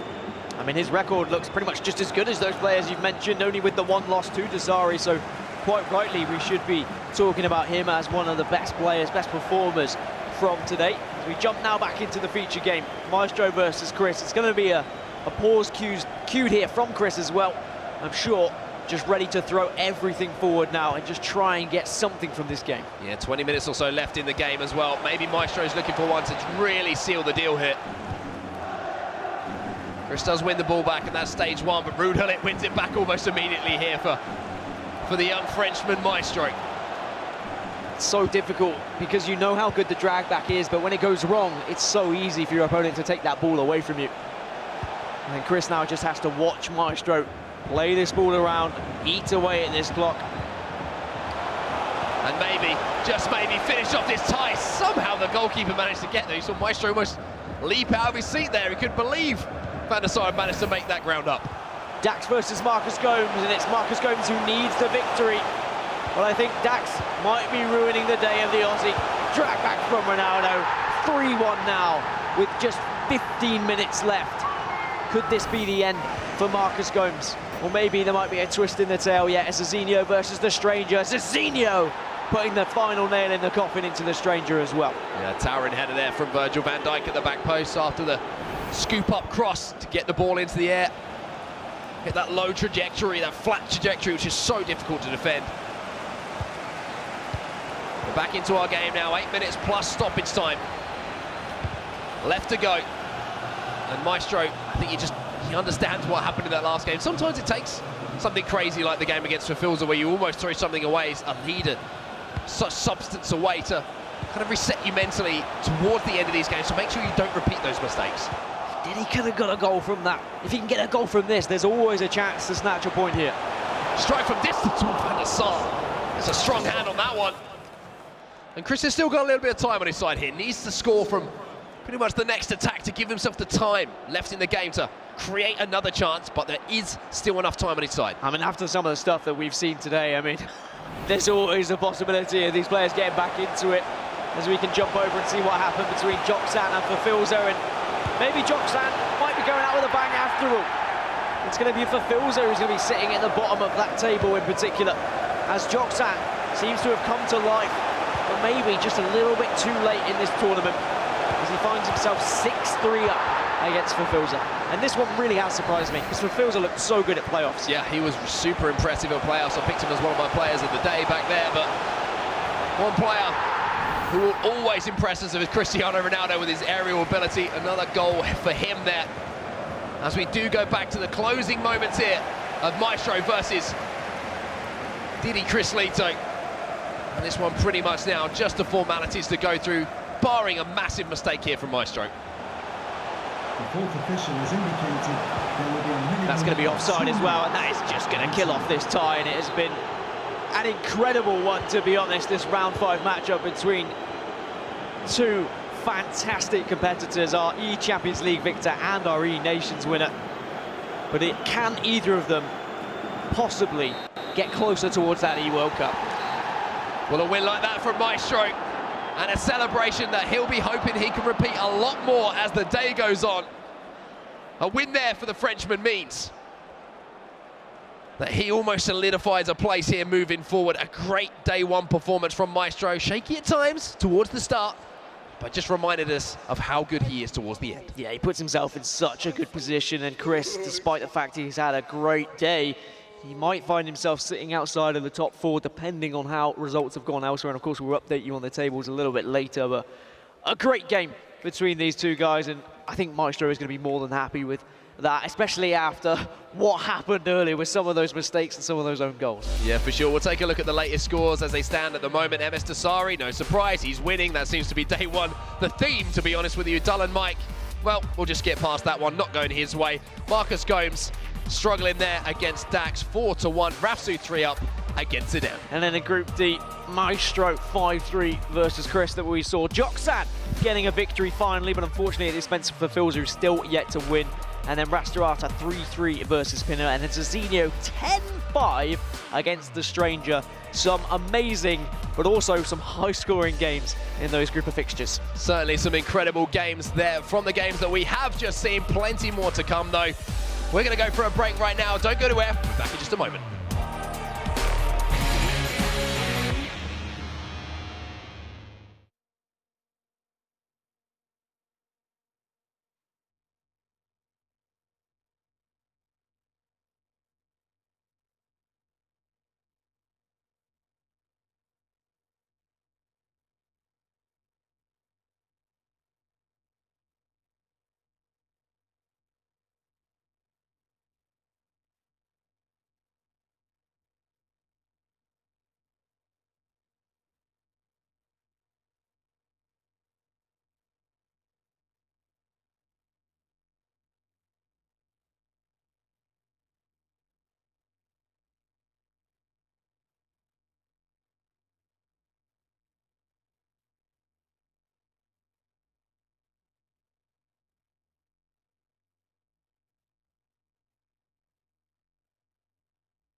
Welcome back to the FIFA eWorld Cup Grand Final from the O2 Arena here in London, England.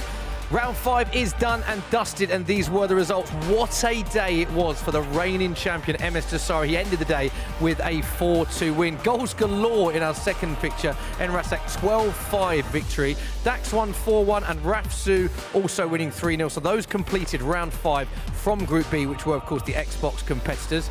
As we look to the PS4 Group D, Maestro winning 5-3. Joksan, 6-3 victor. Rasta Archer and Pinner could not be separated. That one finished 3-3. And goals galore in our final game. Zazino winning that one 10-5. So a brilliant end to a brilliant day's play. And Emma is with Maestro now. Emma, over to you.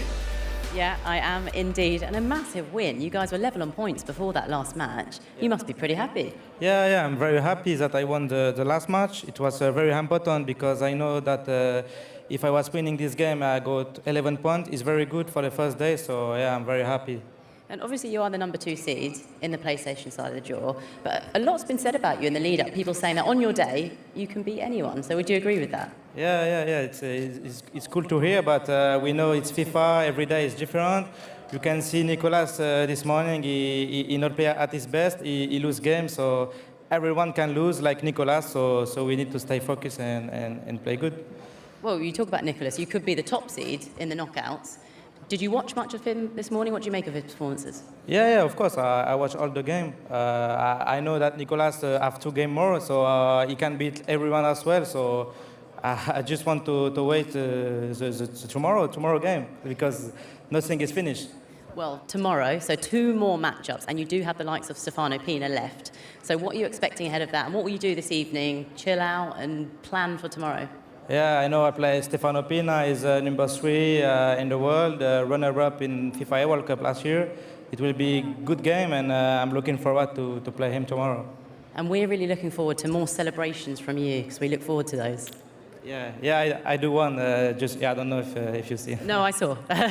Great stuff. Thanks very much. Good luck. Thank you.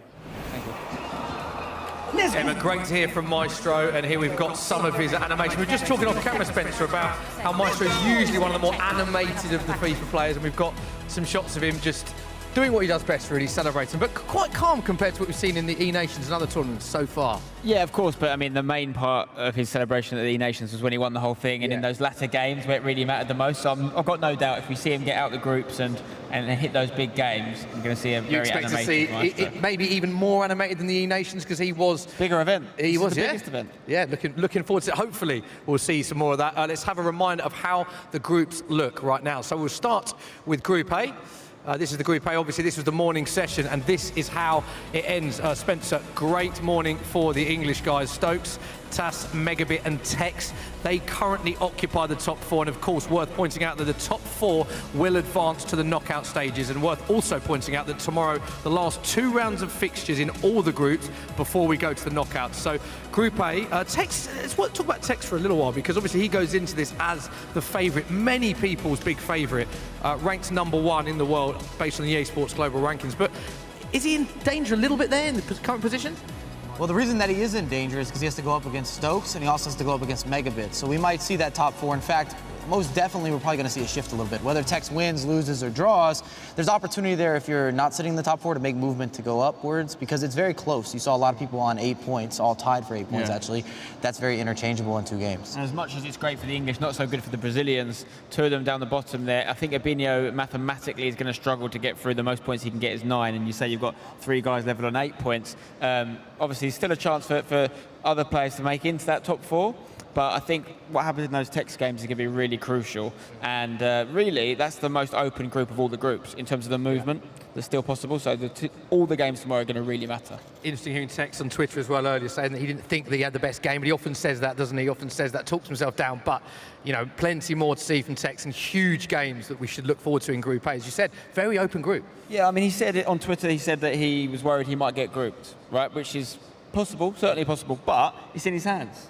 And if you're Tex and it's in your hands, you've got to feel reasonably good, knowing that on your day you can beat anyone in the world. He's proven that time and time again this year. He just has to have a good day tomorrow. And how many times have we seen a different version of a player on another day? And to build off of what Spencer's saying, I would say in that group, 6 out of the 8 control their own destiny, just depending if they're able to win out or not. Yeah. So very exciting Group A. Let's have a look at how Group B finished.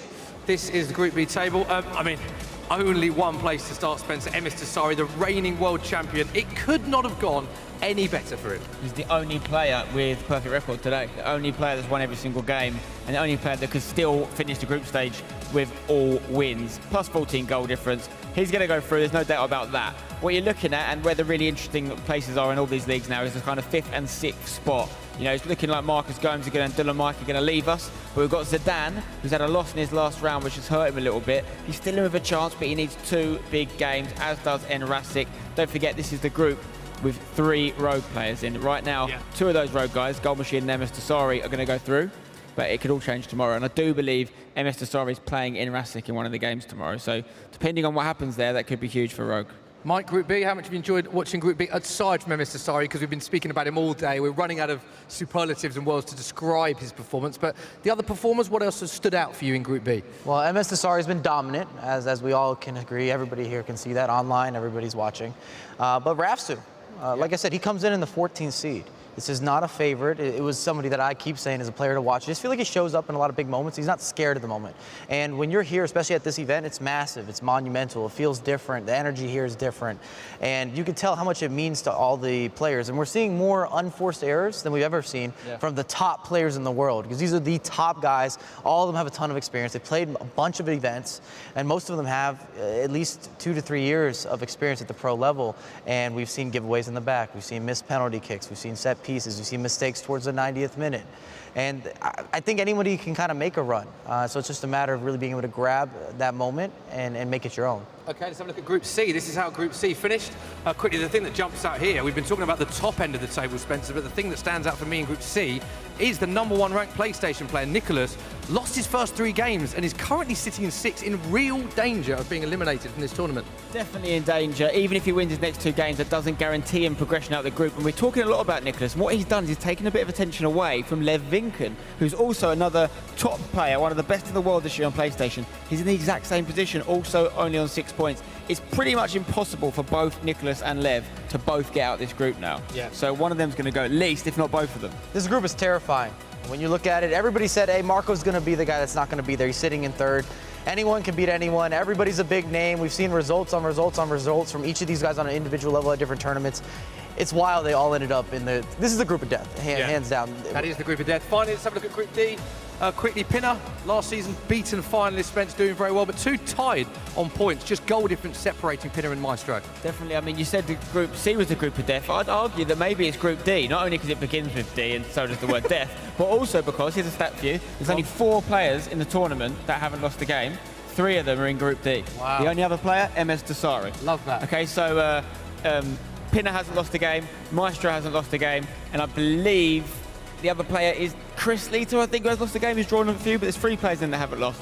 Pinner looking good, Maestro looking good, Zizinho doing really well, with plus 10 goal difference, not bad at all. That's a really tight group, I think. Mikey, quickly, you've got a quick bit of analysis for us before we go off air? Yep, we're going to revisit, of course, the Maestro game. We just saw him beat Diddy Crisolito, and it starts with being able to overtake possession. We're going to get right into it, and in this first freeze frame, he gets a trap. Vieira is not as nimble, not as agile as some of the players, so it's a great time to basically take a risk, and that's what he's going to do with this double team. And when you're at the pro level, especially, when you make an error, everything is magnified. It's all about being able to capitalize, and that's where Maestro's been fantastic on the offensive end, is taking those chances. And right here as well, in this freeze frame that you're going to see, this is when you want to use skill moves, where you have manual defending, and that's exactly what you've got on the pitch right here versus Iran, and it's going to be La Croqueta 1, 2, and 3, and you get a finish, 5-star weak foot. Not a problem, and Maestro kind of solidifies himself, goes out on a good note. Love that. Finally, guys, we've got to look ahead to tomorrow. What are you most looking forward to seeing, Spencer? I'm going to put you on the spot a bit here. So much great action we've seen today. What are you looking forward to tomorrow? I'm most looking forward to seeing if Tex can get the results he needs to get through, and Nicholas and Lev Vinken can do it, because we're going to see some shocks. There's going to be at least 1, 2, maybe 3 huge names not get through to the knockout stage, which I didn't necessarily expect. Mikey, quickly from you, looking ahead tomorrow? It's Group C. I got to see everything that happens in Group C, top to bottom, who's going to flip-flop. There's a lot of opportunity there. 7, maybe even 8, actually 8 out of 8 technically could move in that group, all the way up or all the way down, just depending what happens. Thank you very much to Mike. Thank you very much to Spencer. That is all that we have time for. It's been a fantastic first day here at the FIFA eWorld Cup live at the O2 Arena in London, in England. Day 2 should be even better. The last few rounds followed by the knockouts. We will see you tomorrow at 11 o'clock local time. See you then. Bye-bye.